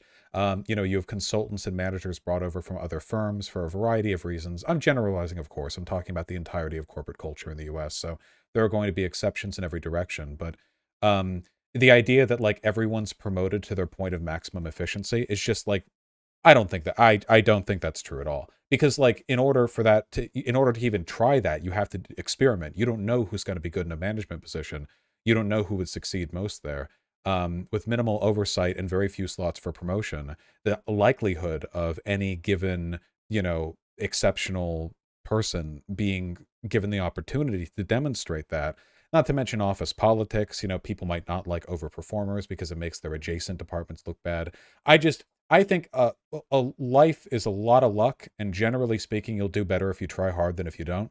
But a meritocracy, we are not. I think we're very, very far away from that. If a janitor is incredible at sweeping the floors, that doesn't necessarily mean they have like the merit to become a manager. So I think even in your example, like this person is very skilled at sweeping floors, but isn't promoted to managerial position. I don't think that's an argument against the existence of a meritocracy. If anything, it But how seems would you like know? the meritocracy is functioning in that case because you're not promoting someone who has not shown capability for managerial position. That right there is my point exactly. You can't know. You assume because the proletarian functions well at their current role that they must be designed for it. But you have no idea whether that work effort or drive they demonstrate for sweeping would be applicable in a higher field. And we can never know. As long as we live in a system like this, an autocratic economic system, there's absolutely no way to reasonably ensure that people's skills are best demonstrated in these firms. Yeah, so the way that you like end up doing these hirings is to look at their education attainment, their prior work history, and whatnot. And if someone has worked in a managerial role and can demonstrate success in that role, their ability to get hired in another managerial role, I think you would agree, is increased by that, right? Well, that's my point exactly. That's the snowball rolling down the hill. People get managerial positions because they've had managerial positions. This is why companies don't promote from within. They get somebody else who's worked as a manager in another department or sometimes from another company, or they hire a consultant. So this person who has like those proven managerial skills is getting Experience. hired, right? And obviously, like if they were the previous manager and they like tanked their position, right? They're less likely to get hired than if they did a really good job and could demonstrate that. Everyone's had incompetent managers. I think it's shockingly common to find firms being run by people who know less about the firm than the people who work for the person who runs the firm. I think that happens pretty often. We've all read Dilbert, haven't we? Um, the but yeah, like this is the thing. You can't know. The interesting thing is your logic right there is exactly the anti-meritocratic logic I'm pointing out. The criteria you're using to determine whether a person should be a manager is nothing more than if they've been one before and done a fine job, sure, but that's not a recognition of people's skills. That's just inertia. People who were managers can now be managers and continue to be managers. Meanwhile, are there more competent people in that department who could be promoted up? Well, who knows? They do good in their position, and they haven't shown the talents of a manager because they've never been given the chance to, so they'll never get to know. There's no way a system such as this can be considered meritocratic. It's once you have some luck, you keep getting luck unless you fuck something up. On average, of course, not for all people all the time. So maybe we're using meritocratic in different ways. When I say a system is meritocratic, what I mean is that like ability to demonstrate skills allows you to move up in positions. And so I would say like if you're able to demonstrate a managerial skill, that increases your chance of receiving a managerial position. And I would say that like demonstration of skill translating to promotion is an example of meritocracy. Where I'd agree with you is that like access to getting those skills in the first place is not equal across society. So I would say that like if you grow up again in a zip code that doesn't allow you to generate those skills in the first place, even if you would be a brilliant manager, there's just no way of people to know that, even perhaps for you to know that you'd be an incredible manager if you're never like getting the opportunity to do it. And so I think that we can like agree maybe on that, but then I would say that like once you have demonstrated skills, the ability to like demonstrate skills does translate to changes in position. There is definitely a correlation, but not a strong enough one for me to be, you know, you can alter the outcome of a game of pachinko depending on where you put the, you shunt the ball through, but I don't think it's any more than a luck game there. It's always important to try your best, of course, but, if you're a very hard worker at a given position, you may never be given the opportunity to demonstrate that you're managerial material. They're not overlapping skills necessarily. It can't really be found out. Then there's workplace discrimination, of course. People of color get passed up for promotion way more often than white people do. Men more so than women, cis people more than trans people, and tall people. Tall people more than short people. That's a big one, actually, for men on who gets put forward. So those are pretty statistically significant elements of discrimination, even when you level out like skill as a factor, position or experience or whatever. Yeah, it's just the world is a terribly unfair place. I'm reminded of a quote of a I don't know if it was a neuroscientist, but they said something in an interview, something along the lines of, people are always asking me, what do we know about the brain of Einstein? Because Einstein had just died, I think, and I say to them, somehow I am far less interested in the brain of the world's smartest man than I am in the knowledge that there is, without a doubt, a person equally intelligent who lived and died on a field somewhere in Sudan, or something like that.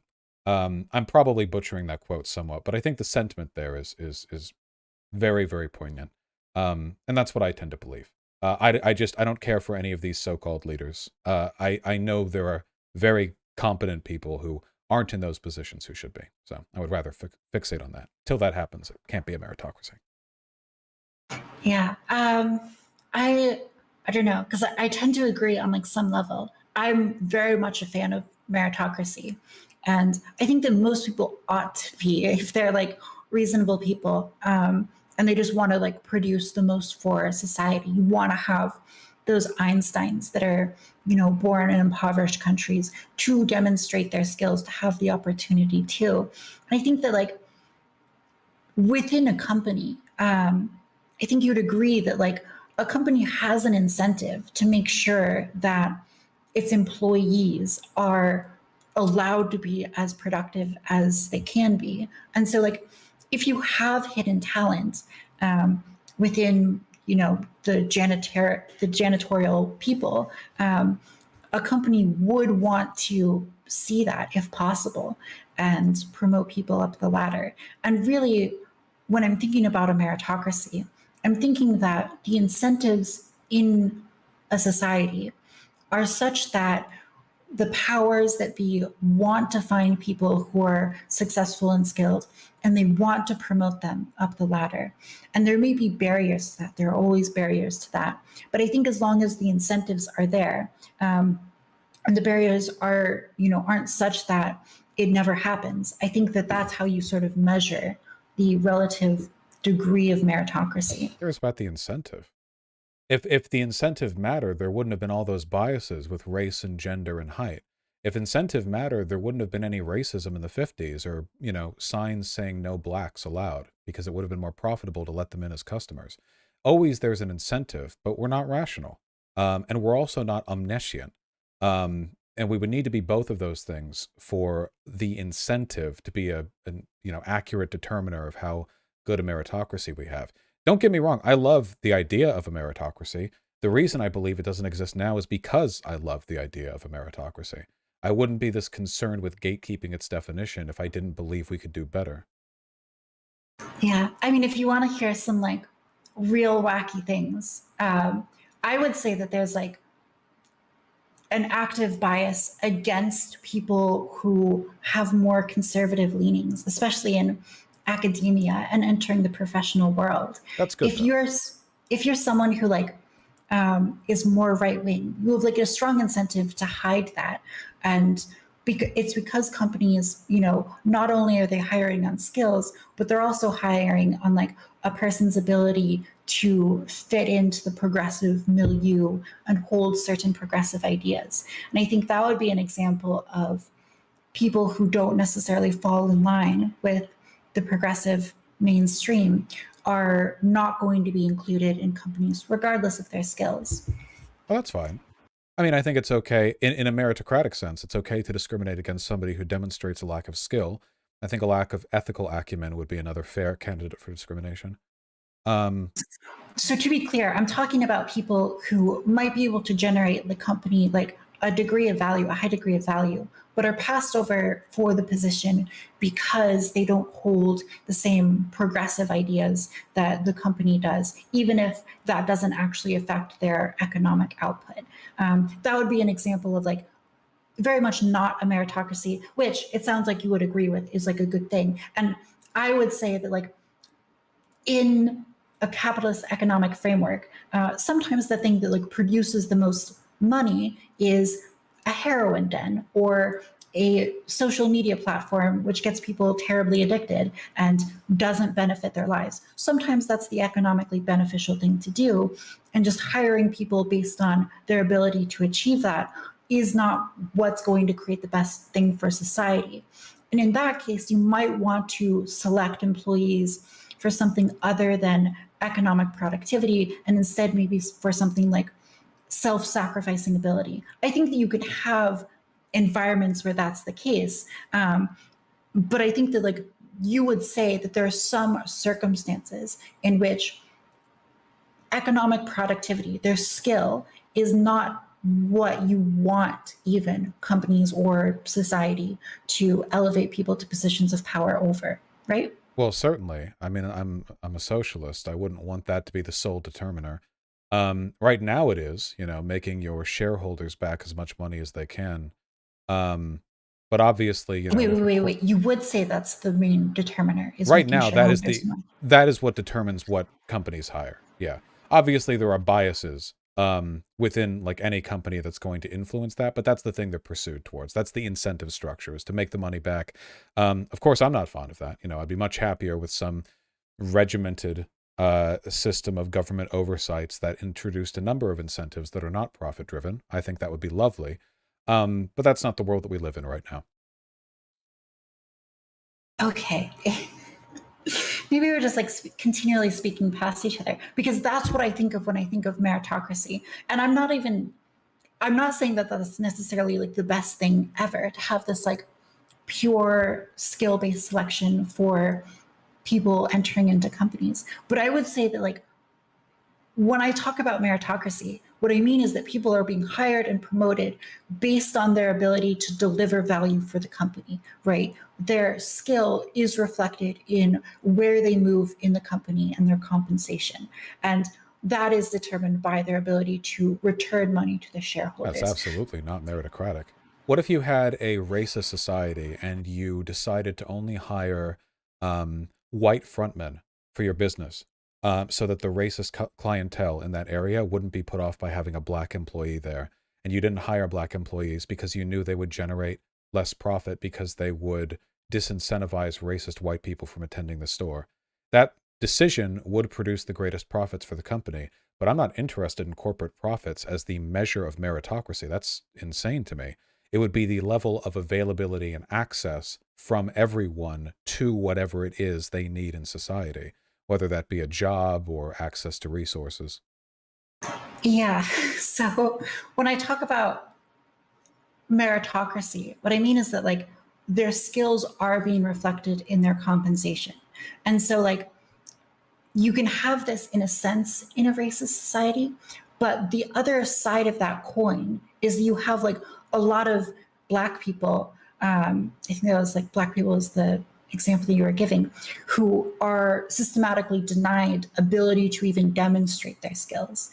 And so even if like racist clerks are generating profit for a specific store, you've got this section of society that is unable to generate, the value that they're actually capable of producing. And therefore you'd measure the society as like not meritocratic because these, a significant portion of the society isn't able to, do as much as they are capable of. Like the janitor. Yeah, and so I would say that like in our current society, if like a janitor is able to, have great managerial skill, companies have a lot of incentive to discover that and to promote that person up. How I don't would think they that know? happens. Yeah, I don't think that happens very often because companies have decided that like the chance of a janitor having significant managerial skill is low enough that they don't want to like actively seek that out. So they're waiting for the janitor to demonstrate that in some way, either by going and getting education or proving through some other means that they have that skill. So I think they're doing that calculus, but they are doing the calculus because ideally they do want to make as much money as possible. You place way too much stock in the effectiveness of these incentives. If these incentives were relevant, we wouldn't have massive biases in who receives how much pay or who gets to the top of any given field or industry. The people who make these hiring decisions are not brain geniuses. They're quaalude, choking, cocaine snorting pedophiles. They are not looking over the janitor and thinking, how can we psychiatrically analyze this person to make sure they have the managerial skills necessary? This just doesn't happen. People hire from outside the company, or they promote people they know the best, or people who will stir the boat the least. As far as I'm concerned, a meritocracy is when everyone is given the greatest possible ability to shine. And in a world where, if you take a look across California, you'll find millions and millions of people making the exact minimum wage and no more. My belief that every single one of them deserves that amount and none of them deserves something greater is just, it's unsustainable. I cannot believe such a thing. So yeah, if we want to improve our meritocracy, we have to acknowledge its faults on a systemic level, socially, making sure people have access to the resources they need in order to be able to, express themselves and actualize their abilities. And within any other institution, which is one of the reasons why I'm a favor of worker co-ops, because I think democracies are a relatively effective venue for allowing people to shine in that sense. Interesting. I think this conversation is very weird for me because I feel like we essentially agree on a lot of things, but are like using language in very different ways. Because like I also want people to be able to demonstrate, the value and capability that they have. I don't want, to lose Einsteins to bad economic conditions. But I would say like that is like a legitimate point where we can be like, the world could be better at finding and selecting people who are highly skilled and promoting them. And I would say that like the fact that companies are self-interested and they want to generate profit and their ability to generate profit allows them to push out other companies that have other goals. So if you have a company that is very moral, goals, those goals, whatever the ethics they may be, are going to get pushed out from the market by companies that don't have those goals. And if a company has like the goal of hiring people only who are 6 foot plus, they're going to have a hard time in whatever industry they are in compared to a company that doesn't necessarily have that. And so the degree to which you have like these biases. What if they just selectively promote tall people? Yeah, again, it's like if you are having a company that has this like goal that is external to profit, that is going to impede on the company's ability to compete with any company that doesn't have that external But those goal. companies are on the S&P 500. Those studies that I referred to about in-corporate bias weren't being done at like mom and pop shops. These are being done at the most powerful financial institutions on the planet. Not all of them, but a lot of them. Clearly these biases, you can go back to the 1950s when it was legal to not hire black people, or, like just say not to. Plenty of very powerful corporations just didn't. Clearly it didn't affect them that much. Clearly the more rational corporation didn't jump in and compete them out of business with their less discriminatory hiring practices. I disagree. Absolutely. I disagree so much. I mean, like if you look at like companies today, they tend to be very interested, especially big companies like the ones you're talking about, in reducing as much as possible this bias. Like they're very, if you get hired at one of these big companies, my girlfriend recently got hired at a company that's fairly big, and a lot of like the onboarding process is like specifically targeted to make sure that any biases are being corrected for, again, because like these companies are self-interested. You and keep speaking of incentive, but it's just irrelevant to me. Like businesses have been incentivized to make the most money for as long as they've existed. Kingdoms were incentivized to prolong the rule of their kings for as long as they could. Magnates, trade companies, all of these incentives. And yet what happens? War and death and plague and fire and discrimination. The idea that what incentive was there for the Holocaust? Less discrimination over time, because that I agree with, but we still have it, enough of it that I can't consider this a meritocracy. Okay. Yeah. Maybe like you don't draw like the meritocracy line now, but I think that like we have to like fundamentally agree that like there's a push towards working this bias out because the bias is inefficient. There is a push towards resolving some types of biases, like appearance biases, demographic biases in hiring in corporations.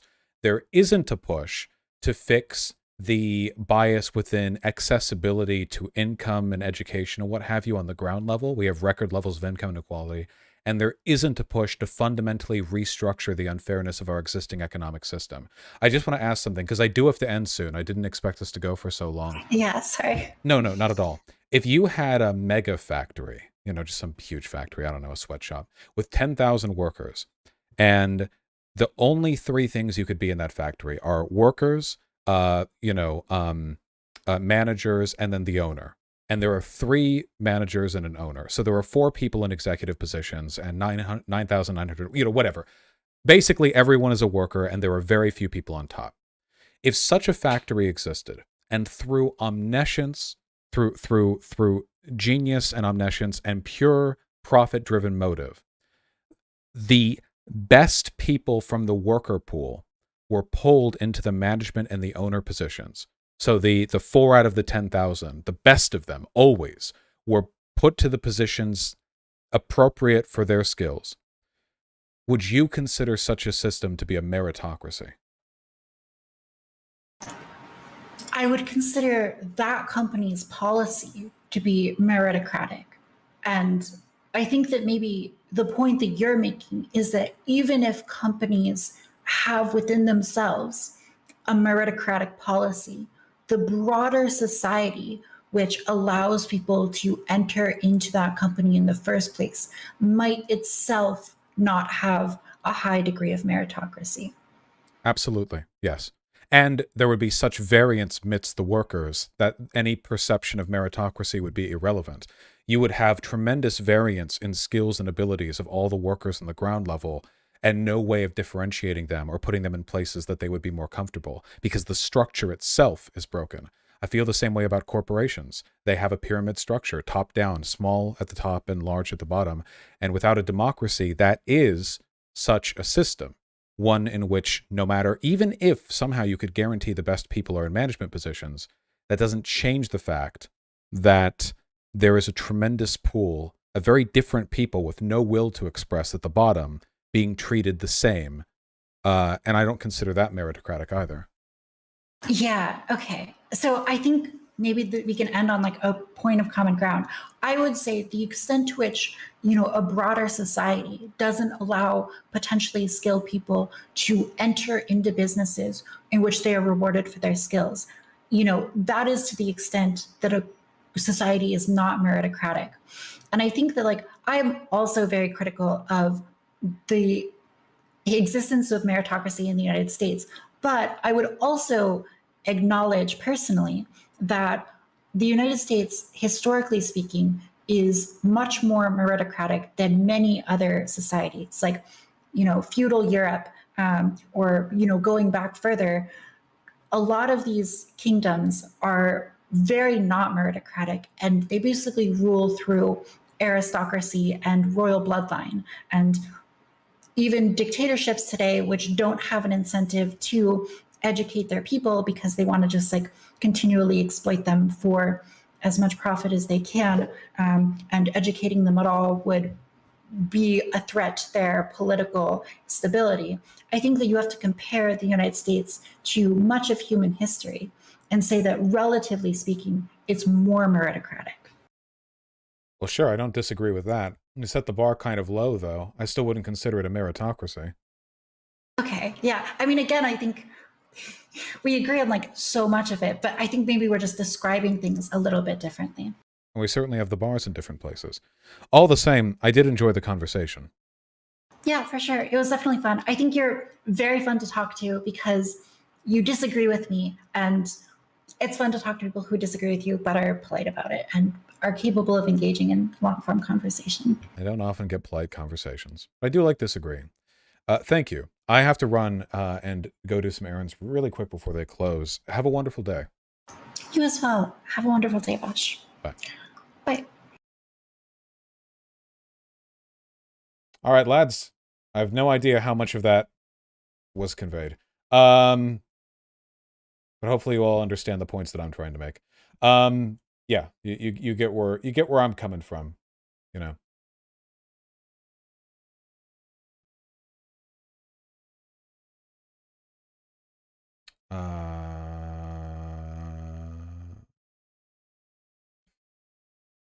Fuck.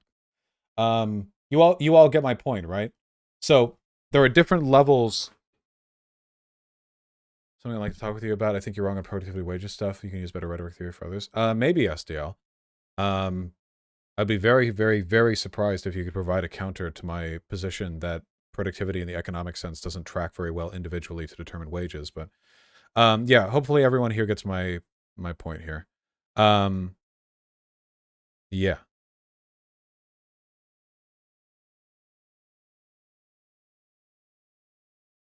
Okay. Okay. I want to read donos, but I'll have to next stream. I didn't expect that to go. I expected that to go for an hour, but I have to go. I actually really do have to go. So I'm going to send you over to none other than Merrick DeVille. Speaking of SDL, because they're married. I recently followed Merrick. I didn't realize I didn't follow Merrick on Twitch. I don't really put that much thought into like keeping up with my follows. I just see people and I'm like, oh, I didn't follow them. Wait, are they married now? Yes. But Merrick's been doing well, it seems. Or at least the viewer count on her streams has been pretty good. 50 to 100. Let's make that go up. All right. I'm sending you all off. I love you very, very much. You're beautiful, beautiful, beautiful people. I care about all of you. Ugh. Take care of yourselves. Stockpile ammunition. No, we don't have to make that the outro every time. Take care of yourselves. I'll see you tomorrow. Yeah. I'll see you soon. Be well.